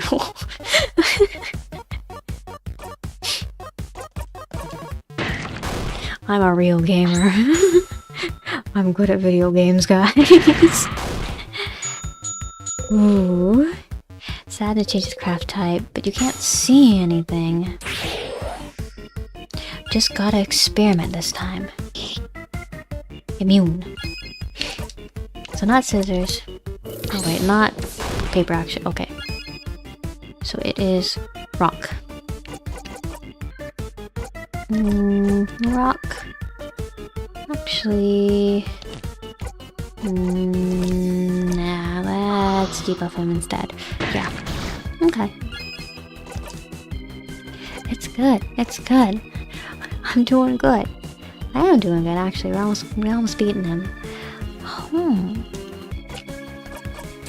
I guess make everybody faster. Little dial. And then paper. Yeah. Okay, yeah. And we'll just wait for Odile's turn to roll back around, I guess. Unless... Actually, yeah, just give Isabeau's turn to Odile, actually. Yeah, yeah.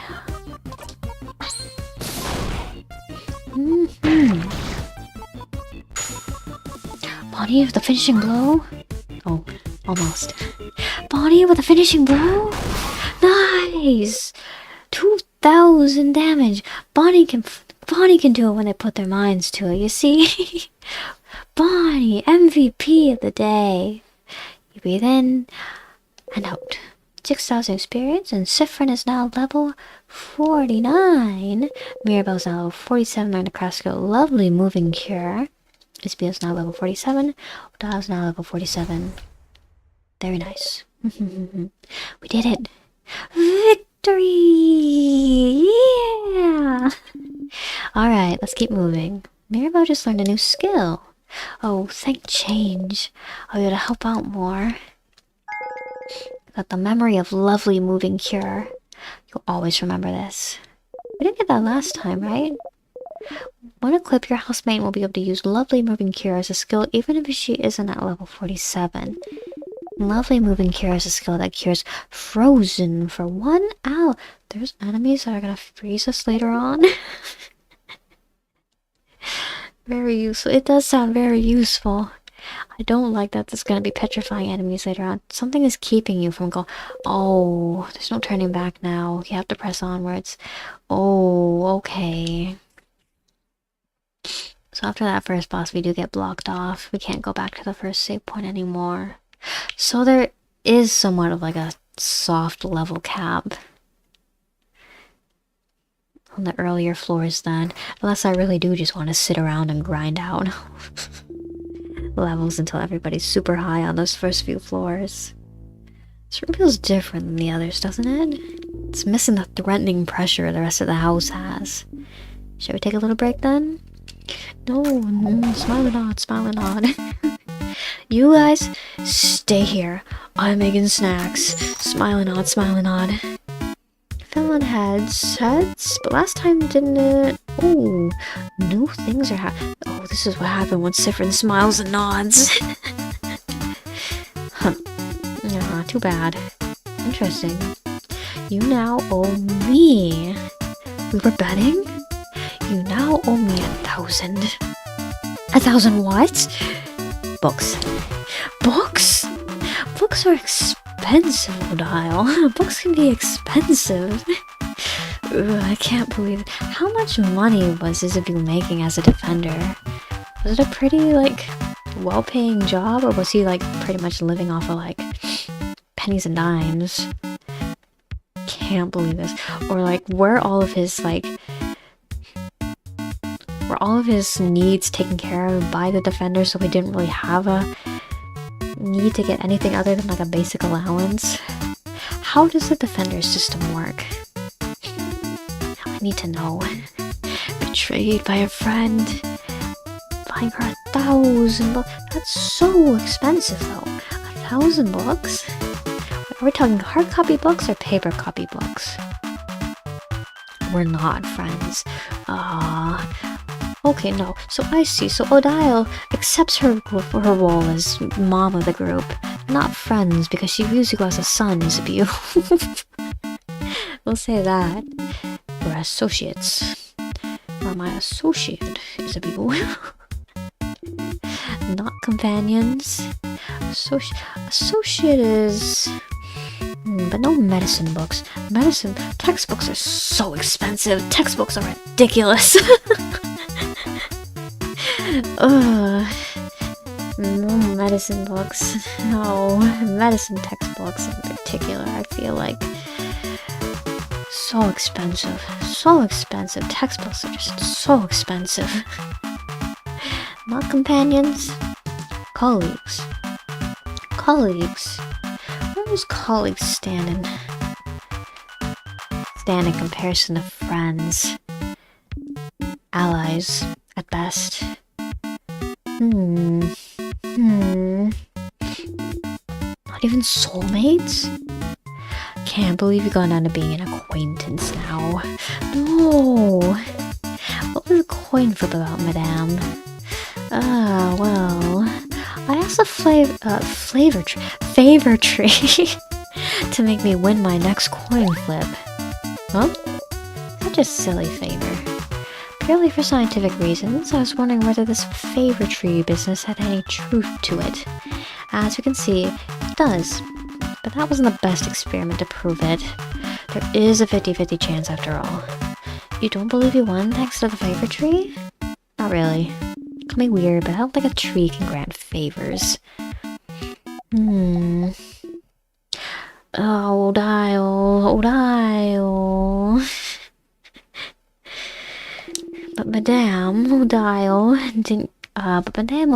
didn't care about what she was asking, so why would the favor tree care, huh? If you want something to come true, it definitely will. You think so? Absolutely. Yeah, look at Bonnie, all brightened up now. Glad to see Bonnie smile again, yeah. Dial, you gotta learn to read the room. Oh, Dial. Bookish type through and through. Okay, who wants snacks? I have snacks. Today I have many snacks at your disposal. I have some plantain chips. Made out of not bananas. Yes. Crunchy, healthy, delicious. Full of fiber, full of potassium. Keeps you from cramping up. That's plantain chips. Yeah. I've had banana chips, but I don't think I've actually eaten plantain chips before.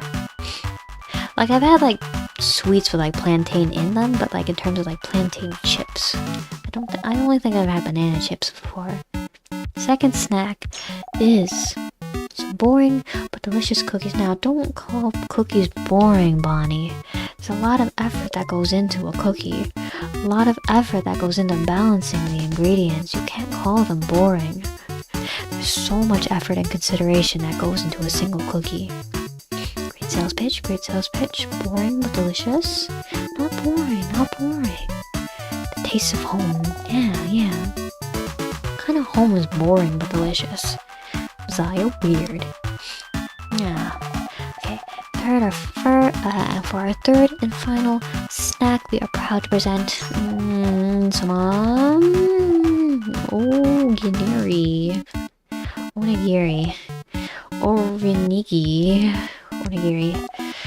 onion jiri. You messed that one up on purpose. Yeah. There's some onigiris for everyone. One of those Cobb 1 rice balls, right? Yeah. Rice. I love rice.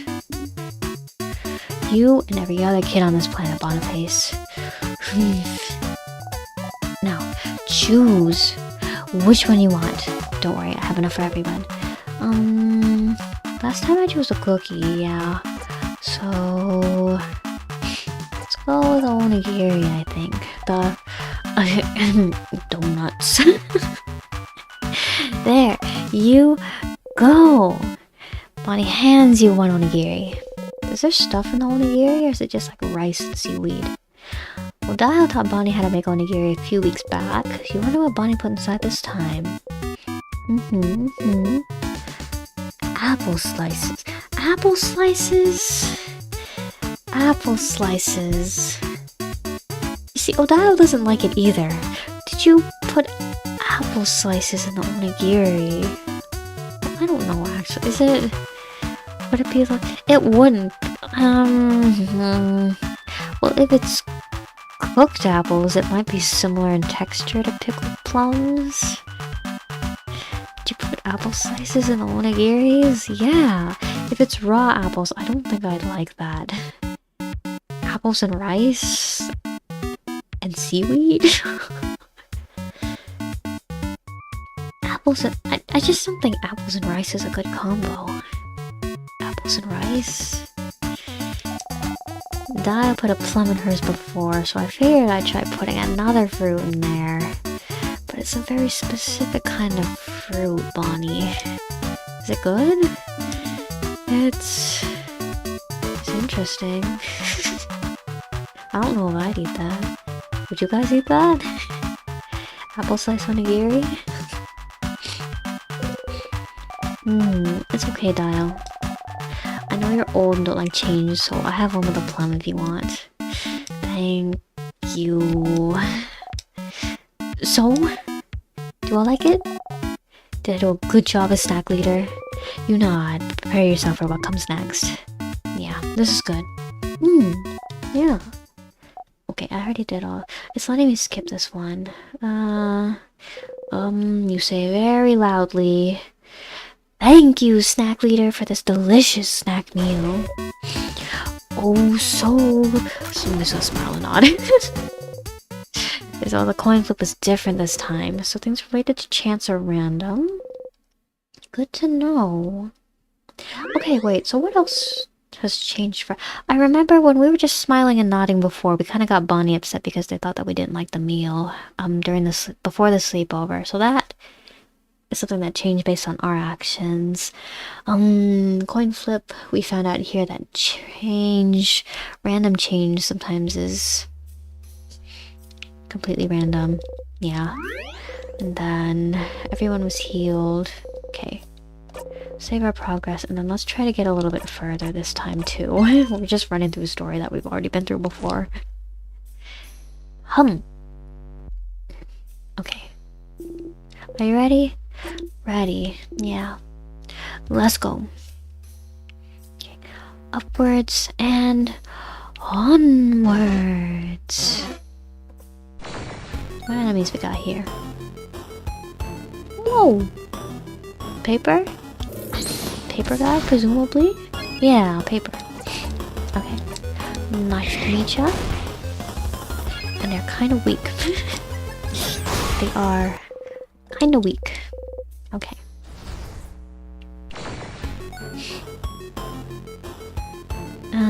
Oh, what would this guy be? Anxiety ticks. I don't like that. Is it a bomb? Is it gonna blow up on me if I don't kill it fast enough? What is it? It's rock. Okay. It's strong. It's freaking me out. Anxiety ticks. I don't like it. I don't like it one bit.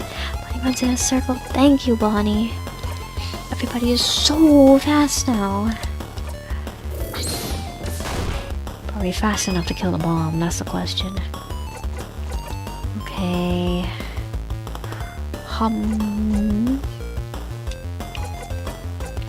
give my turn back low dial, and then she can't use a paper skill, but she can just use a regular paper attack.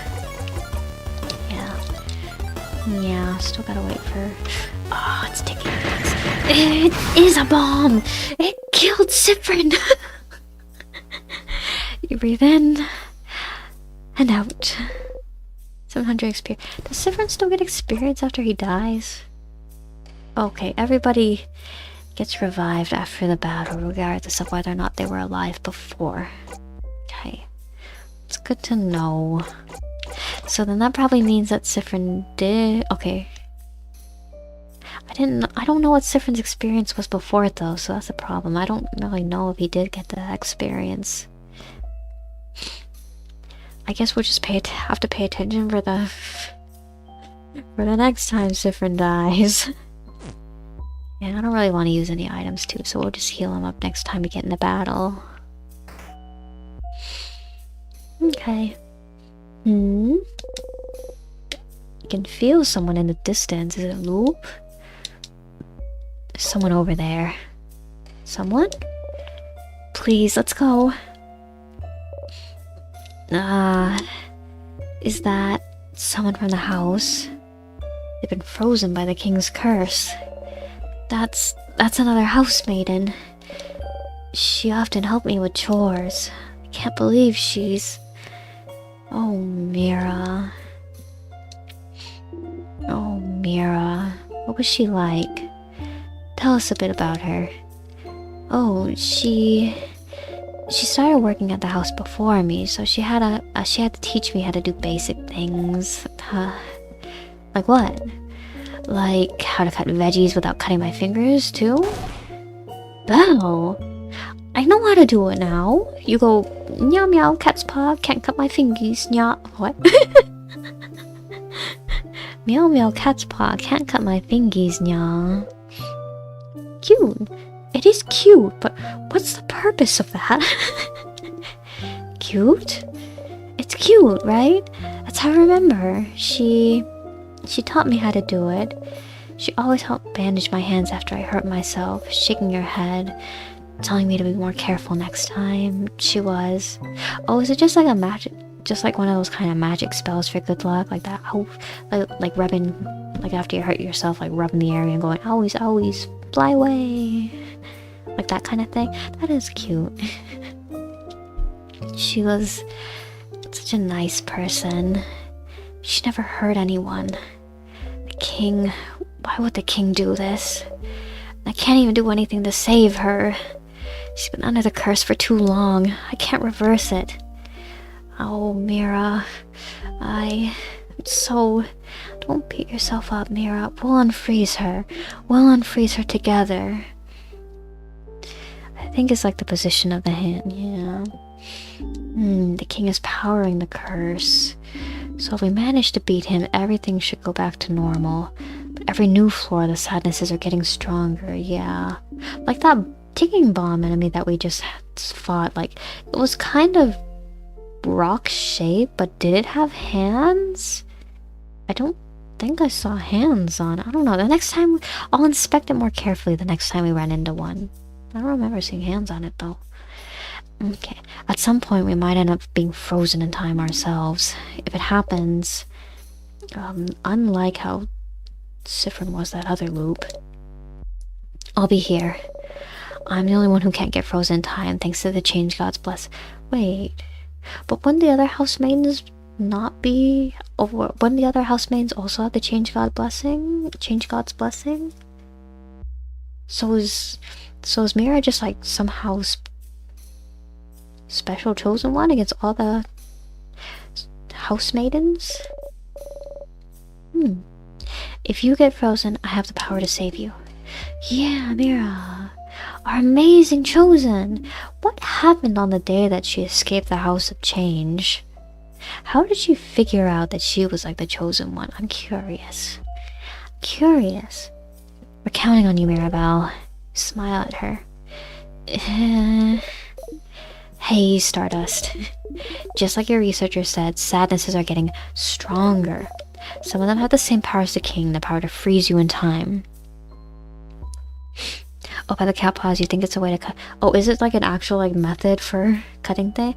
Oh, wait. Oh, is that like how you make a fist when you cut things? Is that called? Do people call that cat paws? I didn't know that. Oh, well, because I know like about like making your hand into a fist instead of like actually holding your fingers out when you cut like veggies and stuff. I didn't know that people call that cat paws though. That's cute. That's cute. Okay. Some of them have the same power as the king. Your housemaid is immune to such attacks, but if you're frozen in time, you won't be able to act. If everyone is frozen in time and your housemaid is out cold, you lose. So, if someone is frozen, make sure to use her lovely moving cure skill, okay? Okay. Bye. Thanks, Loop. Thank you. Housemaid frozen in time. She looks scared.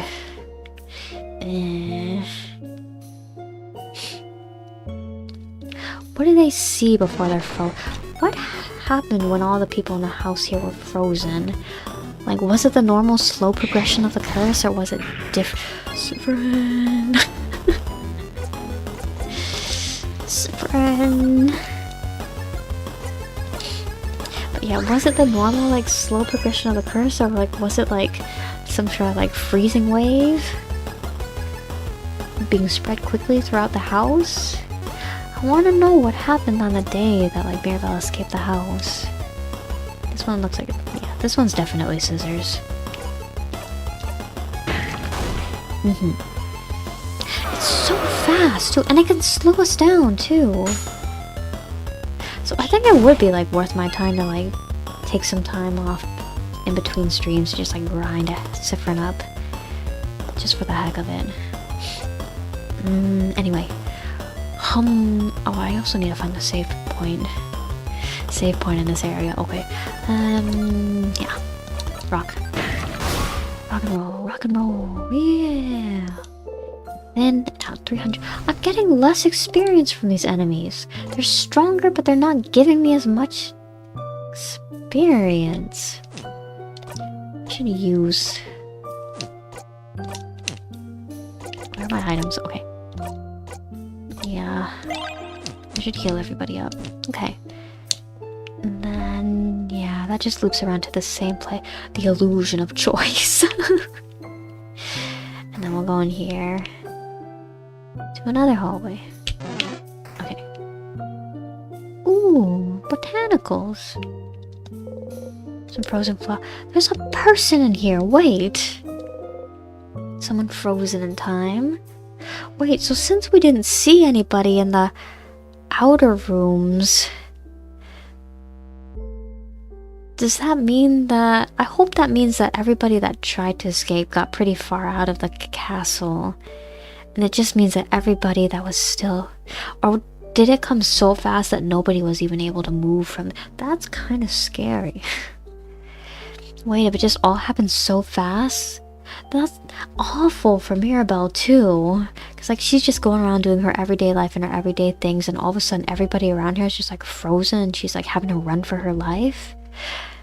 Just like a split second, like everything changed. That's terrifying. Mirabelle.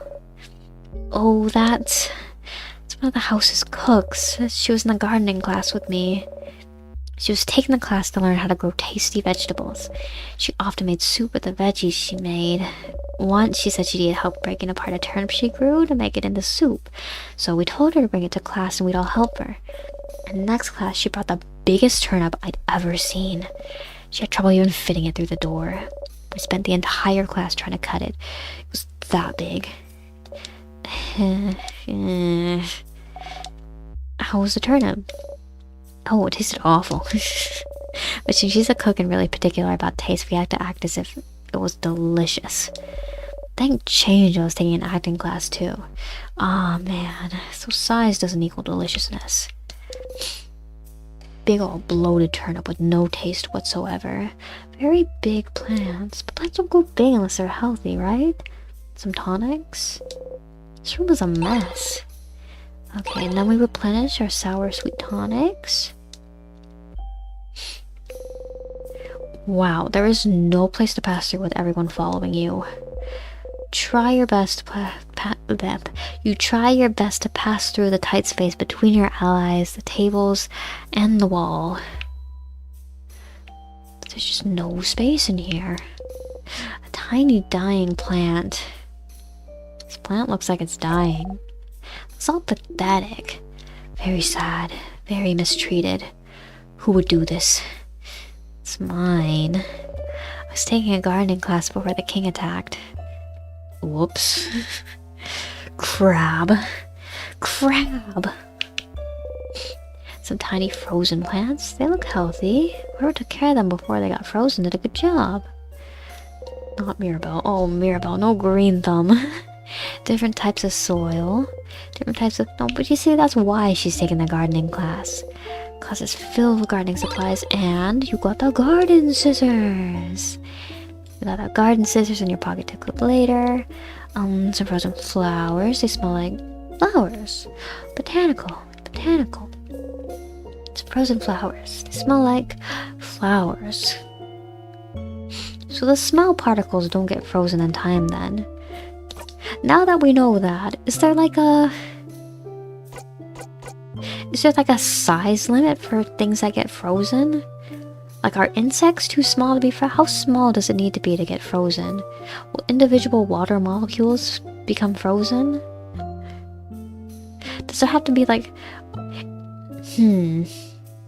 Well, they're breathing. The air is obviously still moving around them. They're able to breathe, right? So, like, the air molecules around them aren't frozen. So, like, we'll say that the individual oxygen molecules floating around in air aren't, like, large enough concentration to be frozen. But, like, I think the water in the barrels might be frozen.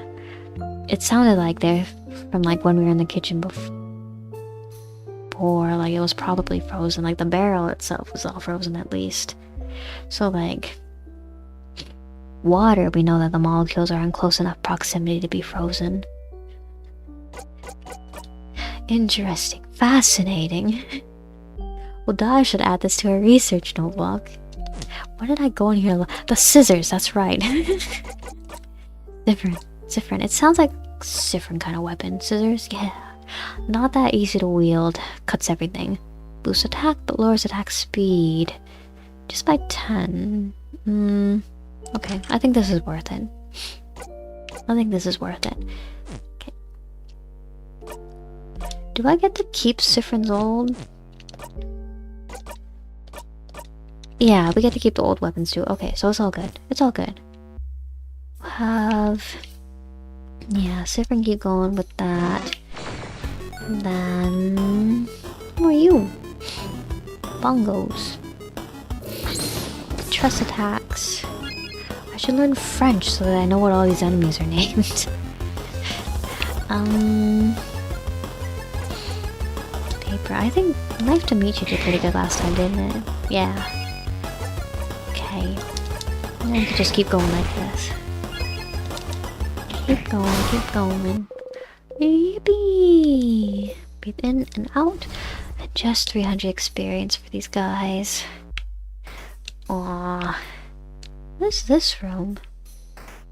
It's got a whole bunch of statues. Oh, that's the head housemaiden's office. Someone like her definitely has some good stuff, right? Like keys, like snacks, like information. Let's look around. Well, actually, we're able to pick up the keys.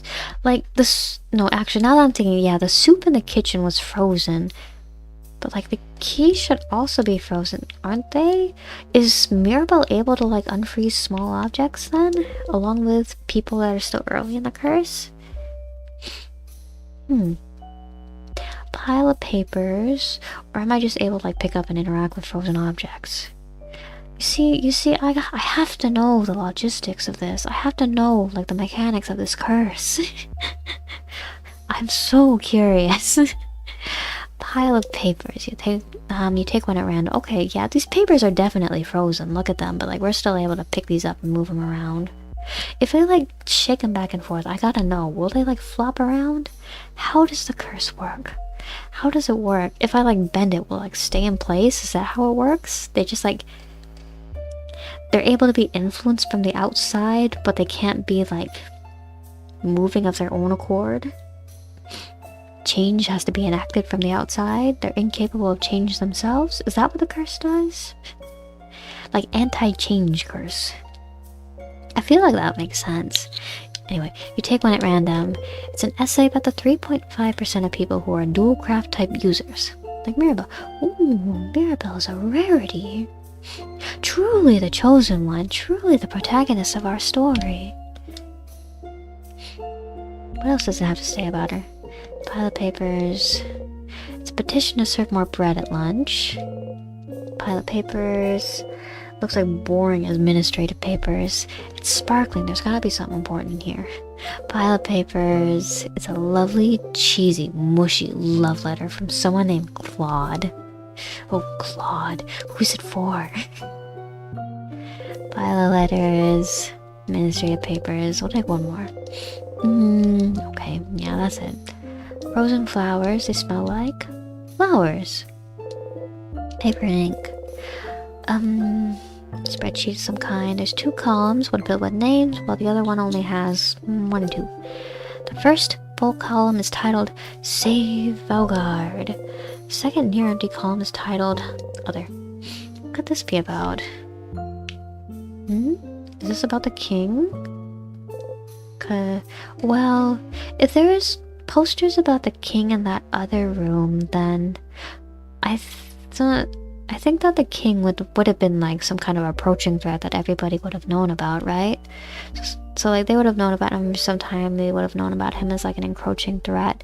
But it sounds like they weren't expecting him to make a move on the House of Change like this.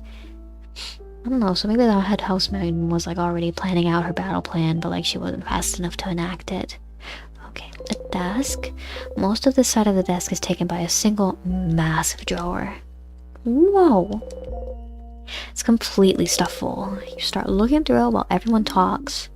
So this is the office of the head housemaid of the House of Dormont. She's wonderful. She manages the house to make sure everyone is happy and fulfilled.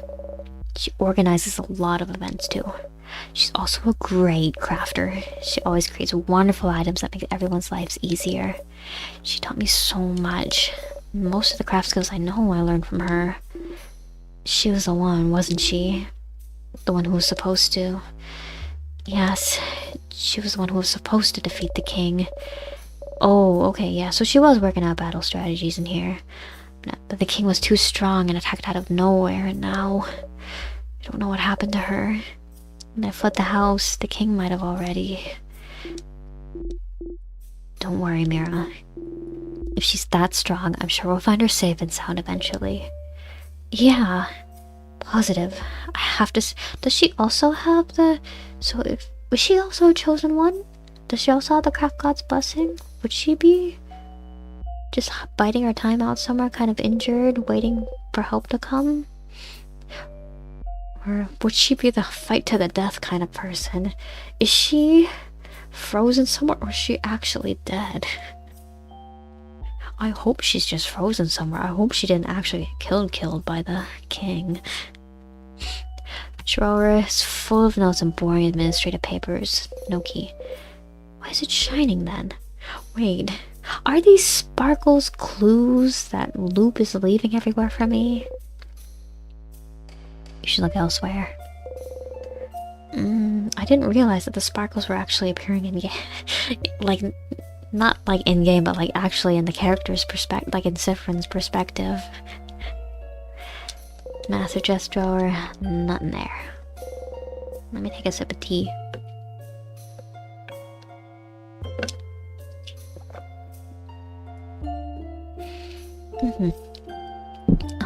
Childish drawings of a tall, bright woman. Was she also being spoken to by the stars? The bookcase is filled with books about various subjects, various boring subjects. You leave the bookcase alone. Okay. Change ornament? Statue of the change god? It's been destroyed. What if the head housemaid has like betrayed the house of change? What if we end up having to fight her later? That'd be crazy, I think. Some notes about the king. The head housemaid must have been looking for more information about it, because we don't know much about this guy, even. Maybe head housemaid had some sort of revelation. She decided that she doesn't like change so much anymore. Maybe she wants some stability. I could see it happening. I could see her betraying everyone else, and Mirabel having to have a tearful pre-final boss fight with her. I could see that happening. Why do you even call the king the king? Belgard isn't a monarchy. Is a king just a title he chose? Yes, but he chose it. Calling him something else would be rude. Change it, change it. It's the house of change, just change it. Yeah, that's basic manners. Dial is flabbergasted. That is so weird. A closet. It's a little boring. Okay, nothing else in here then. Okay. Whew. There's nothing important in there, right? So this is fine. What a waste. I'm gonna have to die and loop back here and get some from that office. I just know it. At least we didn't get squashed, though. Big rock. At least this one didn't fall right on you or anyone else. Could we maybe break it down? We could try, but... Smash! Oh. The rock did not flinch. How's your fist? I'm okay. I'm okay. I'm okay. Oh, Isabeau. I appreciate your efforts, Isabeau. Battlestar. No, look at these guys. There's no hands on this guy. He's just ticking. He's ticking and threatening to blow up. We gotta be faster to fight this guy. Okay, Mirabel time. Mirabel's got... I am not going to get blown up by this guy this time. I am not going... No, I didn't want to do that. No, no, no, don't miss body. No. Paper skill. I'm gonna do it this time. I am not going to get killed by the rock bomb this time. I am not. Okay, back to dial. And then we could do this again. And then... yeah, Mirabel's just gonna have to guard. Your turn. Oral dial again. And we'll have her do this. Ah. I think I know why it's called anxiety. I'm okay. 700 experience. I didn't really fight any enemies since the last bomb that went off. Wait, okay. So let's see. Siffrin was like at... Okay, so yeah, Siffrin is getting experience even when he dies like that. So it's... okay, I think. That door sure is locked. Yep. Sucks. Mirabelle, any idea where the key for this would be? I'm not sure. Oh. Oh no. Uh-oh. I remember. The key. The key is in the head housemaid's office in her desk drawer. What? How did you miss it? Uh-oh. I'm sorry. I'm sorry. I should have remembered. Why didn't I remember? Hey, don't worry about it, Mira. Yes, you're not to blame here. If anything, it's Siffrin's job to look out for things, so... Hey... Can we break it down? It's really solid. The fact that it's frozen in time doesn't help. So... Are we stuck? I love how serious Isabeau's face was when he was saying, can we break it down? He was ready to go pounding on that door. Well, we could keep exploring this floor, but I'm pretty sure the key for this door was in the office. Can't access it. What should we do? I know what we can do. You could loop back to before the room collapsed, couldn't you? And explore the admin room more. You could also stay here, but I don't think there's any point. Hey Stardust! Sorry to interrupt, but I am here in your head to beam you some amazing advice. See this little icon on the top right? This helpful little icon... this is a This is a helpful little icon to inform you that you are stuck in time. No matter what, you won't be able to progress any further in the house in this loop. Only thing you can do is to find a way to loop back. Whoopsies. Say though, didn't you see some tears on the way there? That might do the trick if you need to loop back easily. Come say hi sometime. I'm so lonely. Oh, okay. Do you feel sorry for me yet? I have no choice. Oh, I have no choice. Oh, but to meet an untimely end. Yeah, baby, it's looping time. Sorry, guys. A tear froze me in time. A tear froze me in time because apparently I'm all stuck here.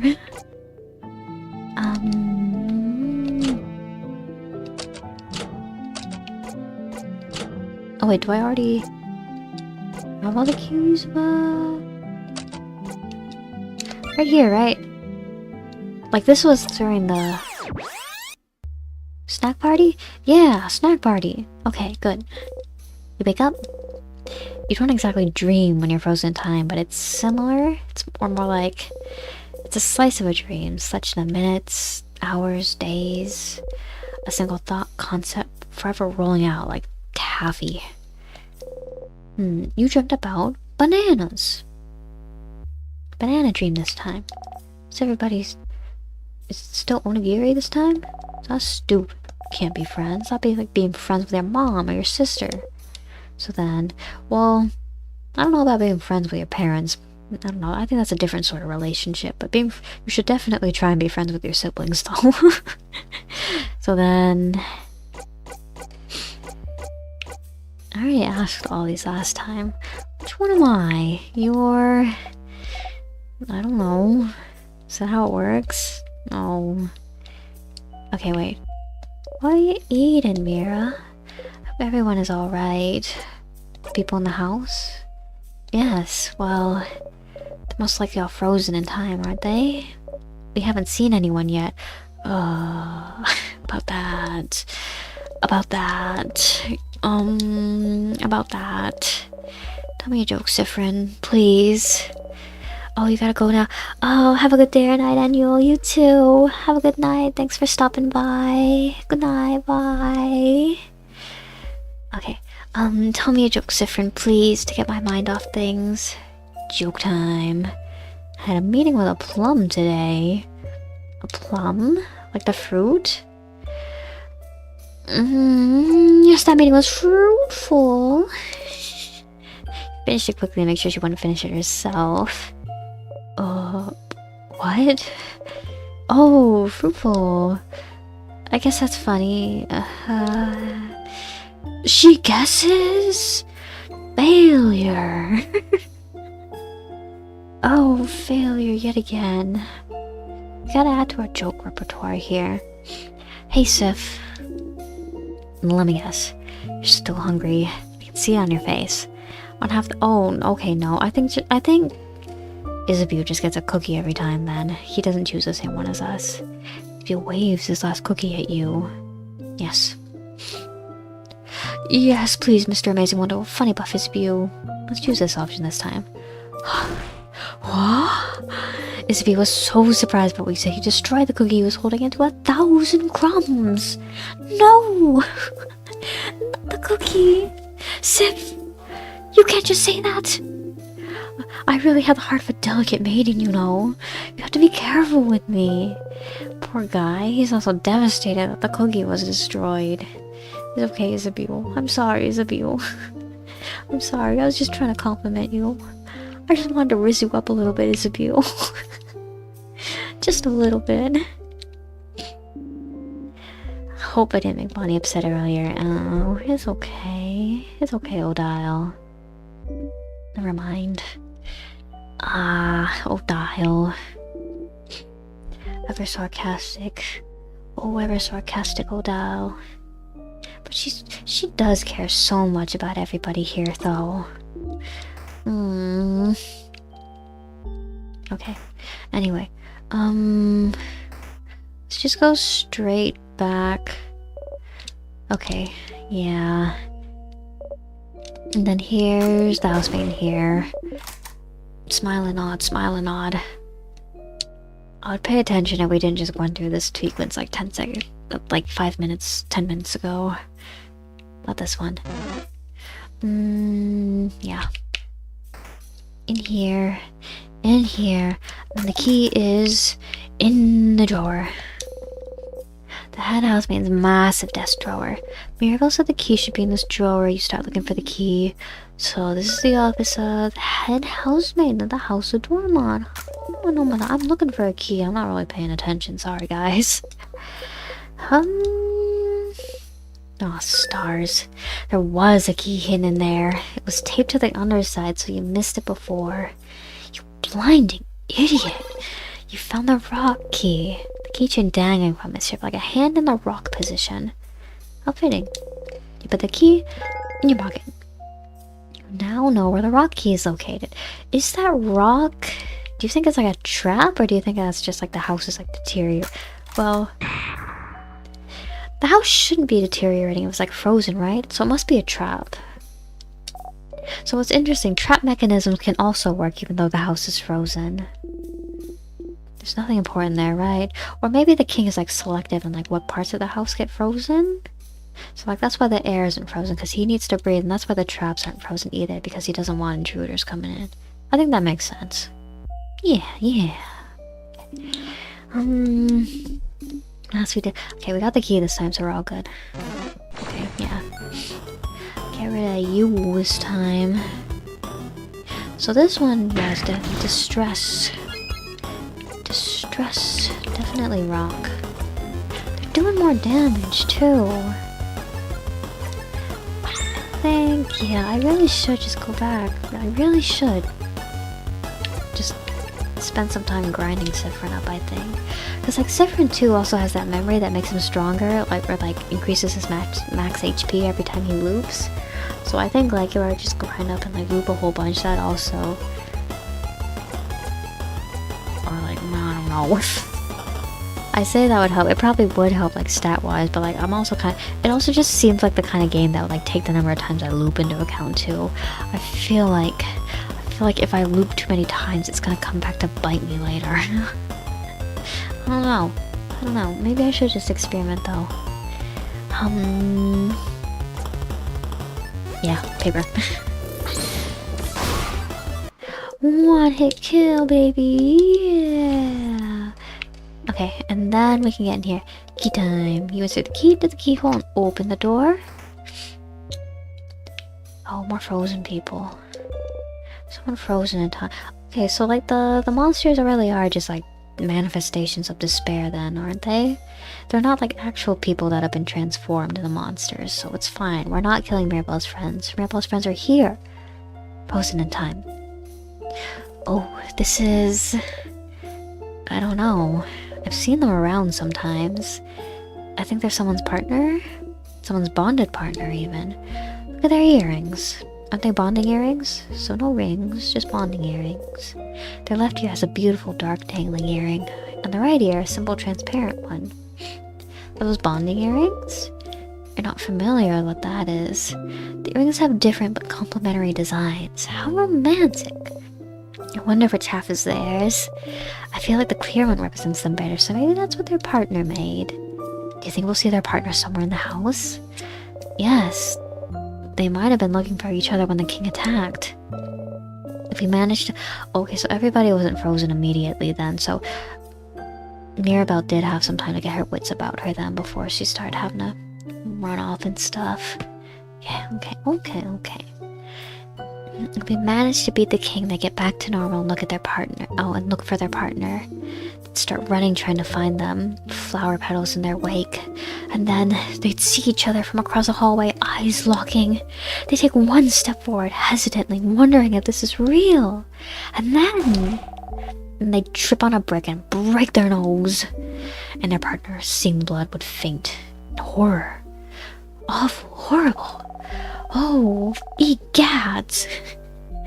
And they feel so bad they made their partner faint. They would exile themselves in shame. Ah, yes. How romantic. Well, Dial and Bonnie are very complimentary, I feel like. It's not! Stop crushing our dreams! What's a bonding earring? You suppose it's not very important, but... Bring it up, Siffrin, bring it up. Someone looking for their partner, frozen in time. Ah, but yeah. Siffrin is so me.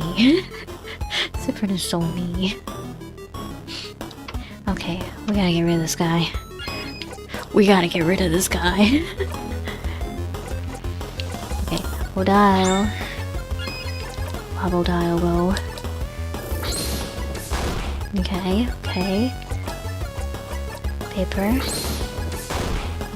Okay. Back to Dial. Okay, I didn't mess up this time. I didn't make his abuse guard this time. Okay. Ah, it's ticking. Oh, 96 is better than nothing. Good job, Bonnie. Good job. What happens if I... Okay. Okay, yeah. You breathe in and out. So I'm not strong enough to... Oh, I don't know. Maybe I should try actually using his view instead of giving his turn back to Dial.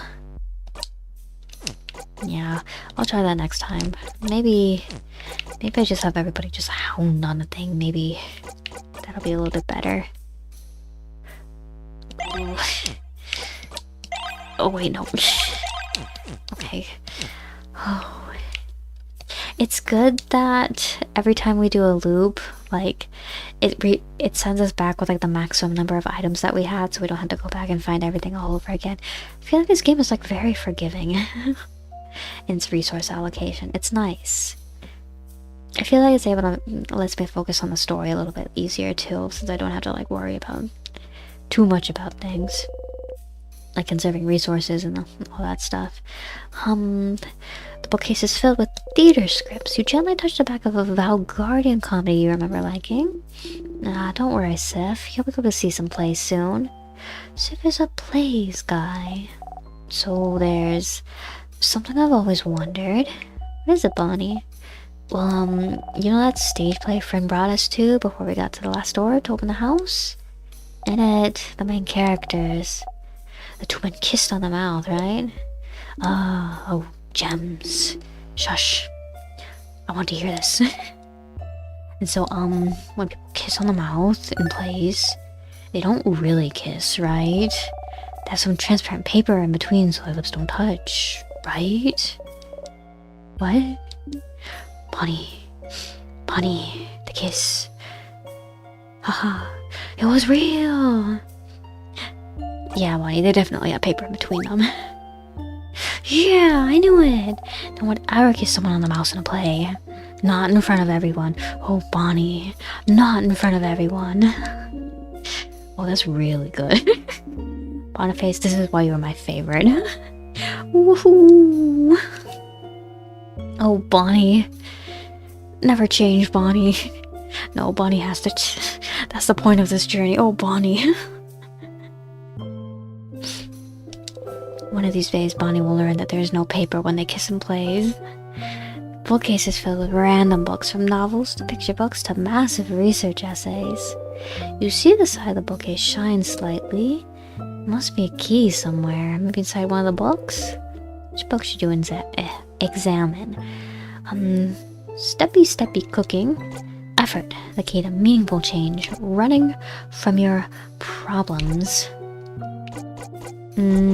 Running from my problems. You open the book. No key. The book seems to be about how to get a better running posture and better endurance. Anyone would like this book. Madame O'Dial could use this book, huh? What does that mean? Just that you're not very fast is all. And you get tired easily too. She's old. O'Dial, do you have chronic back pain? Do you think O'Dial has sciatic pain?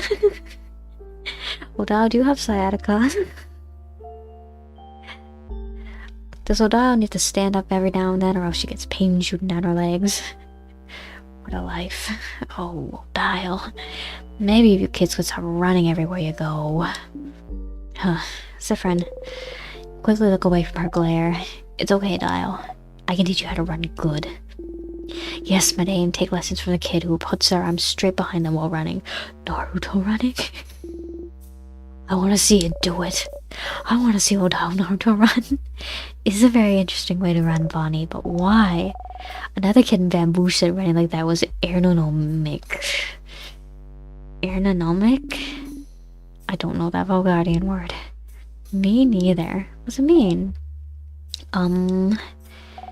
It means the wind doesn't matter and I can go fast. It's ergonomic. Do you mean ergonomic? Do I? I hope not. That's not how you use that word. It's not? Nope. But running like that makes me faster. Does it? It does. Okay. So Dao should run like this too. I'd rather not. Okay, different book. Bookcase is filled with random books. Steppy cooking? No key in steppy. Some kind of cob one. Dumplings! Those are called gyozas, Boniface. So then cob was kind of Japan adjacent then, it seems. Gyozas! How do you make them? Please stop screaming. Sorry. How do you make them? Bonnie looks intently at the recipe. Oh, okay. Oh, that's crab and easy. Our tiny little adorable chef's at it again. What? Oh, sorry. We can go. I can look at it later. No, it's fine. You might as well look at it now. Okay. My sister, she... Yeah? Oh, yeah, Bonnie? What about your sister, Bonnie? It doesn't matter. Oh, Bonnie, something tells me it does matter. But okay. I think it might be better to keep moving. Okay, last one is effort. Key. Okay, the key to meaningful change. There is a key. Pretty on the note. Oh, okay, I see. The key was in the key to meaningful change. It's an actual key. Paper key. The keychain dangling from my ship like a hand in the paper position. But the key in your pocket. So if Luke gives me all the keys, do the keys also just kind of like matrix out of there? positions here too, like the weapons we've already collected? Probably, huh? And tonics, yeah! Sweet. Bonnie. Book that seems a little too heavy for the table it's on. This book is massive. It's called The Complete History of Fishing. Well, Dial takes the book with 2 hands, hits the table with it. Do that again. Please. Smack. Crab, yeah. Indeed. I'll take this one. Odile got the heavy... When Odile does her paper attacks, is she just smacking the enemies with her book? She puts it in her pocket too. I think she's just smacking enemies with her book. A fishing book. Fishing, oh, it's called ichthyology, and I am not studying it. Boo. Equip. Odile. Dense book. Fairy tale. So Odile just picks the heaviest book. She doesn't actually read these books then, does she? She just wants something to... She wants something smacky and something that makes her look smart. Yeah, dense book is... Okay. It's a pretty good buff then. Yeah. There's nothing more powerful than a big heavy book. Remember that, guys. A pile of list of books that have been checked out of the library. I was looking intently at the list. A list of books. Okay, yeah, same thing. Who are you? Someone frozen in time. That's the librarian. Were they a good one, Mira? Oh, yes. They always had good recommendations if you're looking for something, and they had a 6th sense for knowing exactly what kind of book you'd like to read at any given time. They're the one who recommended The Cursing of Chateau Castle to me. Mira knows that one too. Well, to everyone else in the house.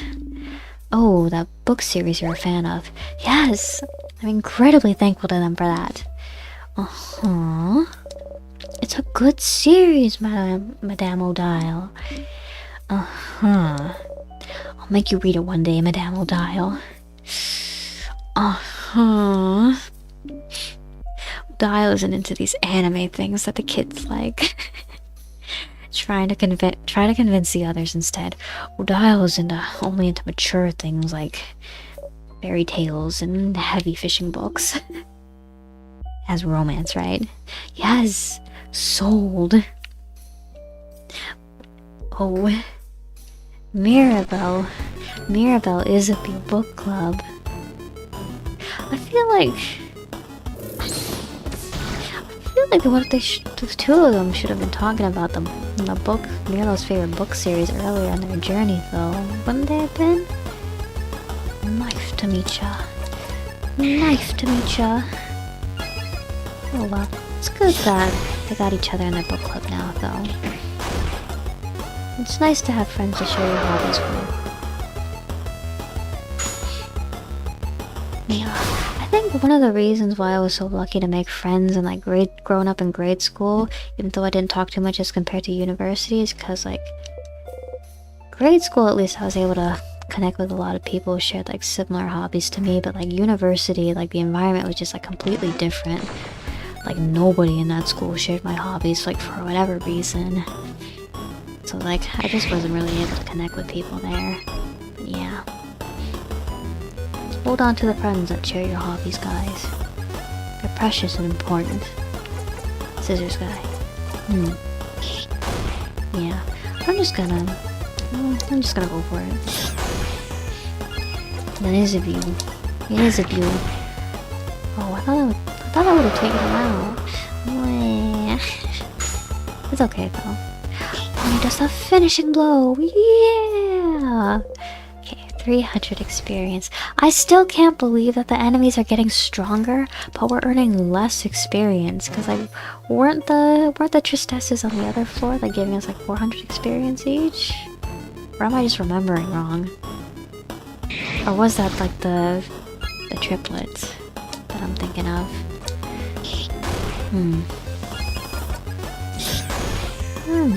I don't know. We're gonna loop back again. It's a given. We're gonna loop back again. Slows everyone down, but it's okay. Bonnie? Oh, Bonnie missed. It happens, Bonnie. It happens. If you in and out. 300 experience received. Okay, where do we gotta go next?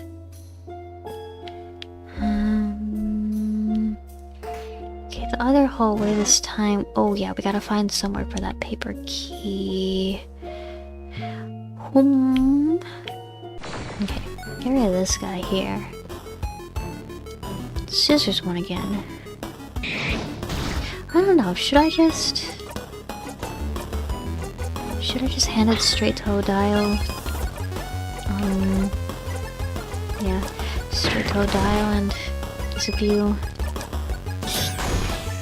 It's probably more efficient that way. I don't know, Siffrin's just so...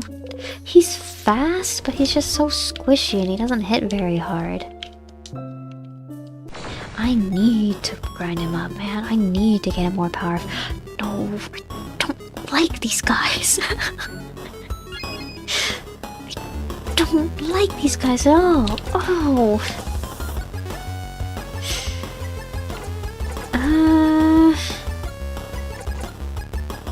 Yeah.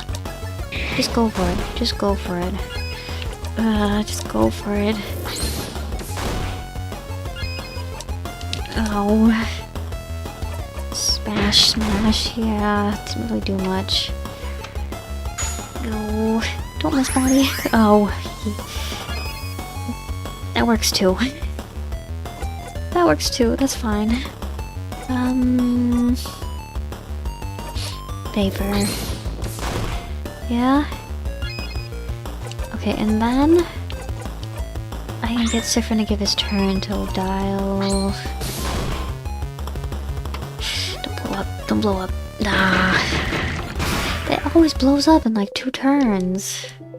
I'm just not doing enough damage to kill that thing. Classroom. Frozen flowers. Also smells like flowers. Pool books. Mathematics, geography, crafting, art, sewing, cooking. A little bit of everything. Board with some doodles in the corner. It's a nice classroom, isn't it? I wonder what classes were taught here. I have bad memories of this classroom. Oh, Mirabelle. Why? Do you have a bad class in this room, Belle? No, not, it's... I gave a class here not too long before the king attacked. You're a teacher? Gasp! You never said. No, I was just one lecture. I had a housemate, and she said it would be good for me to give a lecture. Also kind of like she was TAing. Lecture on... I'm well known in Dormont's house for being the housemate who has taken the most classes.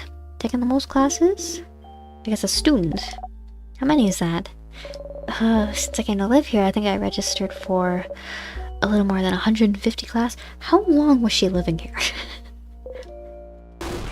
Wait, what's the duration of these classes? And how long was she living here? Was she given like a time management class? I feel like that suit Mirabelle really well. Mirabelle! I want Mirabelle's time management skills. Oh, I want Mirabelle, like actually Mirabelle's motivation and time management skills. Would be very good to have. Oh, Mirabelle. You went to school that long? So she wanted me to do... Okay, wait. No, we need to know how many classes did she take at once? How long do each of the classes last? And how heavy is the workload for each class too? Because like some classes you could just go in and like they don't give any homework. You can just do stuff when you're in class and you don't really have to study or anything and it's all good. So we gotta know that too. We gotta know what the workload was like. Oh man. And then like, yeah, frequency. Some classes are just like once a week. Some of them are just like 5. Some classes can be like 5 days a week though. We gotta know if... There's too many factors here. Too many unknowns here. Not trying to delude her. I'm not trying to dilute her achievement, but I'm trying to like get into her mind here. I gotta know. I gotta like start getting a handle on what her strategy was here. So she wanted me to do a lecture on what taking all those classes taught me. So like a mindfulness class then. And was it a mindfulness class, or was she actually just trying to like repeat everything that she learned across all of her classes? Should we drop it? Yes, please. Oh, Mira. Oh, Mira. Teaching is hard. Like, especially if... I've never taught a class before, but I can, like, imagine, like, if you're just one-on-one tutoring somebody, you can, like, kind of adjust to yourself and, like, see how they're doing and, like, sort of change your approach depending on how they're doing in their, like, one-on-one session. But, like, if you're, like, in a whole classroom of people, I feel like... Because it's not really possible to do that, right? If you're, like, with an entire group of people all at once. Like... I didn't do any TAing when I was in university, but like it just seems like super over, because you gotta like think of a lesson plan. You gotta like make sure you know it too beforehand, because like you gotta like consider like questions from like all angles from all people that are gonna be in your class. Mirabelle, oh man, Mirabelle probably just like completely overwhelmed up there, and it's just like a horrible experience for her. I can imagine that. That would be awful. That's awful feeling though, when you're like up there giving up on, like up in front of a group giving a presentation, you're just like completely unprepared for it. Man, I've given too many presentations, I feel like, where I've just gone up and I was just completely blanked out. Anyway, it gets better. It gets better with practice, definitely. But like I think like also me just being how I am and just like having that baseline anxiety for everything. Yeah. Scripting though, again, back to the scripting. Coming up with scripts, like just like planning out exactly what you're gonna say, I think helps with anxiety a lot. For me at least. A lot of students staying for a month-long class. Okay, so month-long class, so it isn't just like semesters, trimesters. It's like month-long, so a little bit shorter, it seems, than other classes. Some of the students have more than their first and last names listed. Huh, the student has 1, 2, 5 names? It's a Valguardian practice, as I recall. Having more than one name? Yeah. A lot of Valguardians have more than one name. Usually it's one masculine name, one feminine name, and one free one for good measure. Many named. But some parents just go wild and give more than that. I give my children 18 names. I had a cohort, 10 names. The many names represent our capacity for change, our power to evolve, to become someone new at a moment's notice. If you decide to change genders or become someone different than who you were before, you already have a name ready to pick out. This is lovely, actually. Yeah. How Valguard's goal of change goes even as deep as names. I have another name too, so I feel a little closer to Valguard at this moment. VTubers are also many named, I feel. You do? I wanna know. I'm curious as well, if that's okay. Tell me yours, I might. Unless that's frowned upon. Not really frowned upon, but some people might keep it a secret for personal reasons. That's why not everyone on the student list wrote down every name. See? I wouldn't mind telling you though, Madame Odile. I'll tell you, but I forgot mine. My sister's the one who... Oh, Bonnie has another name too. I'm gonna... Wait, does everybody here have a second name except for me? I want to keep them... You do have... Wait, everybody here has a second name except for me. Or does Siffrin have more names and I just don't know about them? I don't want you to already know how to call me. Oh wait, because if I do change again, I don't want you to already know how to call me. I want it to be a surprise. Oh, of course.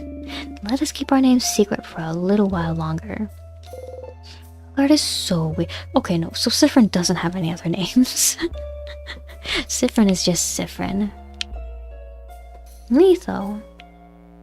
Akira told you, also known as Mar. You guys know that though, I say at the beginning of every stream. Is there anything else in here? There's stuff on the table, so I should look at them. Some vials, let's see. You got one super sweet tonic. You give it to Bonnie for safekeeping. desk. On it is a notebook titled Marked Super Awesome, Great, Amazing, Super Duper Cool Notebook. Do not touch. Out of respect, you leave the super duper cool notebook alone. The desk on his open issue of The Cursing of Chateau Castle. Issue number 32. Issue number 32? We should remember this number. Okay, then we can ask about it later. Empty desk. This one open notebook. It has very lovely handwriting. Ooh, I recognize this handwriting. See, they're a very stylish, very scary lady with amazing fashion sense. She often wore this very cool dress. She always has her hair. Is it the fashionable one? I haven't had the same classes, but she probably doesn't know I exist. I'm a little sad about it. I always want to ask her for fashion tips. Wait, this sounds like... It's the stylish lady I was talking to you about. Who? The stylish lady next door in Dormont? Yeah. Yes, her. Your fan. You have a fan? The Mirabelle fan club. Mira, remember us when you're famous? So that's who you meant. Yes, I know her. But see, if you said she was scary, I would have known who you meant. She's a very intense glare, and she talks in a way where I never know if she's making fun of people or not. She's the villainous character. Not like an actual villainous, but just like the... She's the uptight young lady character. You make a face. Stylishly didn't look very scary when you talked to her. If you see her again, look into her eyes. You know what I mean. Might try that. Does Siffrin not look people in the... Okay. Yeah. No, I understand. Either way, you should go talk to the stylish lady and let her know what Mirabelle knows her. Will do. Next time we die, we'll make sure to go back to the stylish lady again. But who are you? Agnos. Devil strikes wild. Is there two of them here? Wait. No, I don't like this. One shot. What happened? Wait. It's over. Sadness looms over you all. Odile is passed out. But Odile is frozen. Bonnie is giving Isabeau a tonic. Isabeau was trying to stand up, but can't. Won't. Mirabelle is... No, she's breathing. She's fine. She'll be fine. You will not. You feel... cold. Oh no. Oh no. You... can't... move. That's scary. That's an awful way to go. Siffrin was actually killed by the sadness. He's actually bleeding out here. You can't let it end like this. The sadness is about to strike. This is just as traumatic as being killed by the rock, I think. If not more so, because Siffrin is like sitting here watching his friends about to die and he can't do anything because he's dying. You grip your dagger, and with the last of your strength, you... Is it over?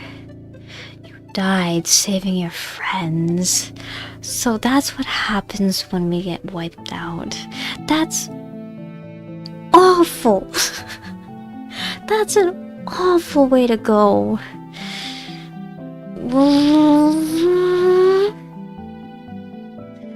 That's a horrible way to go.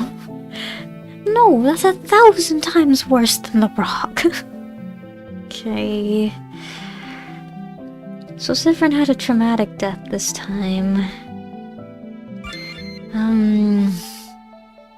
Should we go back to this time? This time... we need to talk to the fashionable one. Okay. So, let's go loop back to Dormont. We'll go talk to the fashionable one again. And then... yeah. We'll call the stream there because it's getting kind of late here.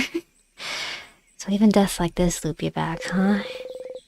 At least you managed to make sure you dealt the final blow. Everyone should have been able to continue without you. But we still don't know what happens to the timelines where Siffrin dies. Does the world continue after you die? Yeah, see, he's wondering now. Does looping restart at all? You can ask Loop later. Actually, let's ask Loop now. Okay, no. Fashionable one. We ask Loop what's going on. And then the usual, please. Hey, Mira. Smile and nod. Yeah, it was alright. Yeah. The usual. Sounds like an amazing idea, Mira. Yeah, sure. Yeah. You think so? Yes. Let's say probably not this time. Well, I'm related to... Oh, she reacts exactly the same. Here's a note. Yes. Thank yous very much, yous. Okay. So, let's go tell Mira about her fan. Let's go tell her about the Mira fan club over there. Hey, Mira. Oh, wait. No, we gotta talk to the lady first. Okay. We gotta talk to the lady. We gotta look her in the eyes. Hey, fashionable one. Stylish one. Big hat. Impossibly warm-looking cloak. You must be one of the people traveling with Mirabelle. She's pretty well known around here, the chosen one, you know. Blessed by the Change God with the power to save Valgard. Plus, before all this, she was a housemaid at the House of Change nearby. She'd take classes, help out with chores, help the other housemaidens with their studies and craft. Little perfect Mirabelle. As for me, I think she's also wonderful being on Earth. No wonder the Change God blessed her when she's this wonderful. I used to go to the house a lot for my classes. She was always there, taking the class with me. I never had a class I didn't share with her. Yes. Tell her what Mabel thinks of her. She thinks I'm scary. No. Her world has been shattered. No. But wait, you said you also like my style? You're not. Oh, change. Oh, yes, so wonderful. I know exactly what to do. Give me 3 seconds, had it one. 1 Mississippi. 2. Oh, she only took 2 seconds. Yes. Okay, let's go. Can you give this to Mirabelle? I hope she likes it. You got the fan mail. It's a package and a letter addressed to Mirabelle. You better give it to her before tomorrow. Put the mail in your pocket, along with your souvenirs. Thank you. Please give it to her. Please. I don't want to scare her. Please. Oh. Resting scary face. Okay, Mirabelle, I have a present for you. Mirabelle's here, sitting on a bench and looking at papers. Hi, Siffrin. Do you need anything? Questions? You have fan mail. Give her the gift. Fan mail? From a stylish lady? Okay. Oh, it's from one of my classmates. Oh, that's from, a scary classmate of mine. I thought she was scary. She had a very intense look, you know. But she's gifted me a bow she made. She thought it would fit me well, and she says... Suddenly Mirabelle starts tearing up. She's such a nice person. Mirabelle, you're so sweet, Mirabelle. I'm so glad that... Anyway, look at this bow. Isn't it pretty? Mirabelle managed to make another friend. Mirabelle seems like the type that doesn't have a whole lot of, like, confidence in herself, right? So, like, it's good that she's able to, like, connect with people, like, because she's probably thinking that, like, they might not... She's probably doubting whether they can succeed tomorrow, too, so it's probably a big relief to her that, like, she's able to, like, connect with somebody and make another friendship before... go off to the House of Change, especially like Mirabelle being how she is. She seems like the person that's not really a reach out to others kind of person. Yeah. Change comes in little steps, Mirabelle. You grow a little bit every day. Look at this bow, isn't it pretty? She's crying, but she must not want you to mention it. You look at the bow. It's a very bright shade and it seems to sparkle in the light. Probably fit Mirabelle very well. Looks wonderful. It does. You got the stylish bow. Mirabelle keeps it safe. Why? Oh.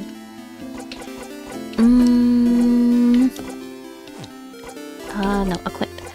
Mirabelle. stylish bow. Made by a fellow classmate with love. Boosts attack speed, recovers 2% HP every turn. Nice! Nice! Health point regeneration. Okay, and then let's go ask Loop about stuff. Favorite treat. Okay, I gotta talk to Zabu first. Hey, Zabu. Visa, Sif! Yeah! Okay. Anyway, he's just looking at the favorite tree. Joke time. Yeah. I have to tell him this joke every time. Okay. You did the hand thing again. You're too curious. You'll have to ask later. That was funny. Okay, but we're gonna do this Loop again. I just want to talk to Loop right now. So we'll ask him next, Loop. Okay, I'll be going now. I'll see you at the clock tower later.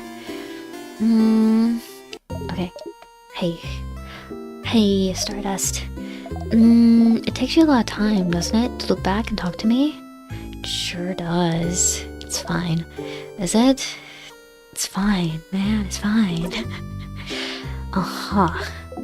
But, I wonder if... Yeah, that's a good idea. How about I teach you a special craft skill so you talk to me whenever? Craft skill? Talk to a Loop even if you're not near them?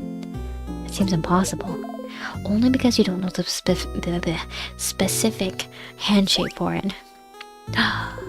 Yes, Stardust. The 4th hand shape. So you can talk to me whenever. Time, space, hand shape? Rock, paper, scissors, time, space? If anyone would know about this, it'd be someone like Loop. You nod. Great. Alright, are you ready? You nod again. So, take your hand and make a fist. You do so. Then you're going to raise your thumb and little finger. Oh, raise thumb, raise little finger.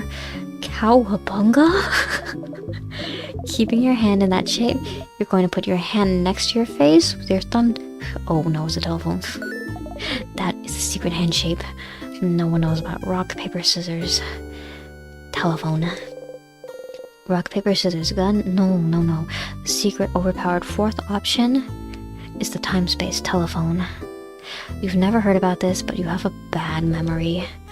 You may have just forgotten it. And then the very last step. There's more? There is, Stardust. You just have to think very loudly. Boy, I sure wish I could talk to Loop right now. I sure wish I could talk to that one right now. Now that part just sounds silly. Yes, that's definitely the silly part of this ritual. And that's it. Now, you can call me whenever. Well, mostly whenever. It might not work sometimes. Especially if you get too far. This thing's got reception? Oh, we won't be able to chat very long or anything, so you'll still need to... I've got minutes? You still need to come back whenever you want a breather or you need to chat. But now I can help you out, give you hints. I don't want hints, I want you to give me lore. If you want me to put it another way, you just learn this skill called Loop. Call me anytime to get some precious hints. But I don't want hints. I just want you to dump lore out. I want exposition. To call me, just go into your craft menu and select Call Loop. Easy peasy, easy as pie. Easy as cake. Piece of cake. Okay. How can I help you on this wonderful new loop? Question. Yeah, I had a question about... Mir has a fan. Oh, I can see where the keys are. No, I wanted to ask about... what happens... Actually, nah. Questions. What should I do next? No, wait, I wanted to ask Lupa about what happens during the timelines where Siffrin dies. No, I don't want you to give me hints. No. Anything else? Questions. I had a question about, book fan, Mir has a fan. Well, I'm figuring these ones out, I think. Should I check everything again? I don't know, how come I can see where the keys are? What? You can? How can that be? Is it thanks to you? Maybe. I figured you have other things to worry about than where a stupid key is. No need to thank me. Okay, should I check everything again? You mean, should you check the same barrels, same closets, same objects on the tables every loop? I mean, you can, but you know things won't change, right? If you really want to get a certain item game and listen to your friends repeat something funny, you should. I personally would only check 2 or 3 things every loop and ignore the rest. It would just make you crazy to expect them to change, but nothing will. All that might change is your reaction to it. You might become a little bit more jaded, a little bit more... Okay, nah, nothing. I was hoping you'd give me exposition. They waved you excitedly. Okay, yeah. Okay, yeah, so... Looks like Loop isn't ready to talk to us about what the goings-on and... Yeah, the goings-on on the failed time loops yet. So... I'm gonna go ahead. I'm gonna... save. We're still in Act 2. But we made a little bit of progress today. So... I've been playing for a while, so I think I'm just gonna go ahead and end the stream right here. So, no, oh wait. Let's bring this back up so you guys have something to look at. Okay. Yeah. Wait. Okay. Yes. There. Okay, yes. Sorry. Alright, so, yeah. Thank you to everybody that came by today. Thank you for sticking around. Thank you for keeping thank you for keeping me company and listening to me make my noises, listening to me do my ramblings. Thank you for those watching from the future as well, watching the VOD. Thank you for coming back and sticking around to the end of the stream too. So, I hope everybody has a good night. I hope you have a good day tomorrow or today. The sun's up for you already, and I will see you all later. Yeah. No stream tomorrow. I have to get up early on Sunday for some Easter celebrations I'm doing with my family, so yeah, I'm gotta get to bed a little bit early on Saturday, so I can't stay up too late streaming. But yeah, next stream I also have a little bit of overtime. I gotta work next Saturday, so I have to be in bed early on Friday, so no stream next Friday night either. Next stream will be next Saturday night, 26th. Yeah, 26th. Same time as usual. Yeah, so I'll schedule it soon. I'll figure out what we're gonna play too. And I'll see everybody then. Yeah. So goodbye, good night, goodbye. Thank you, goodbye, good night.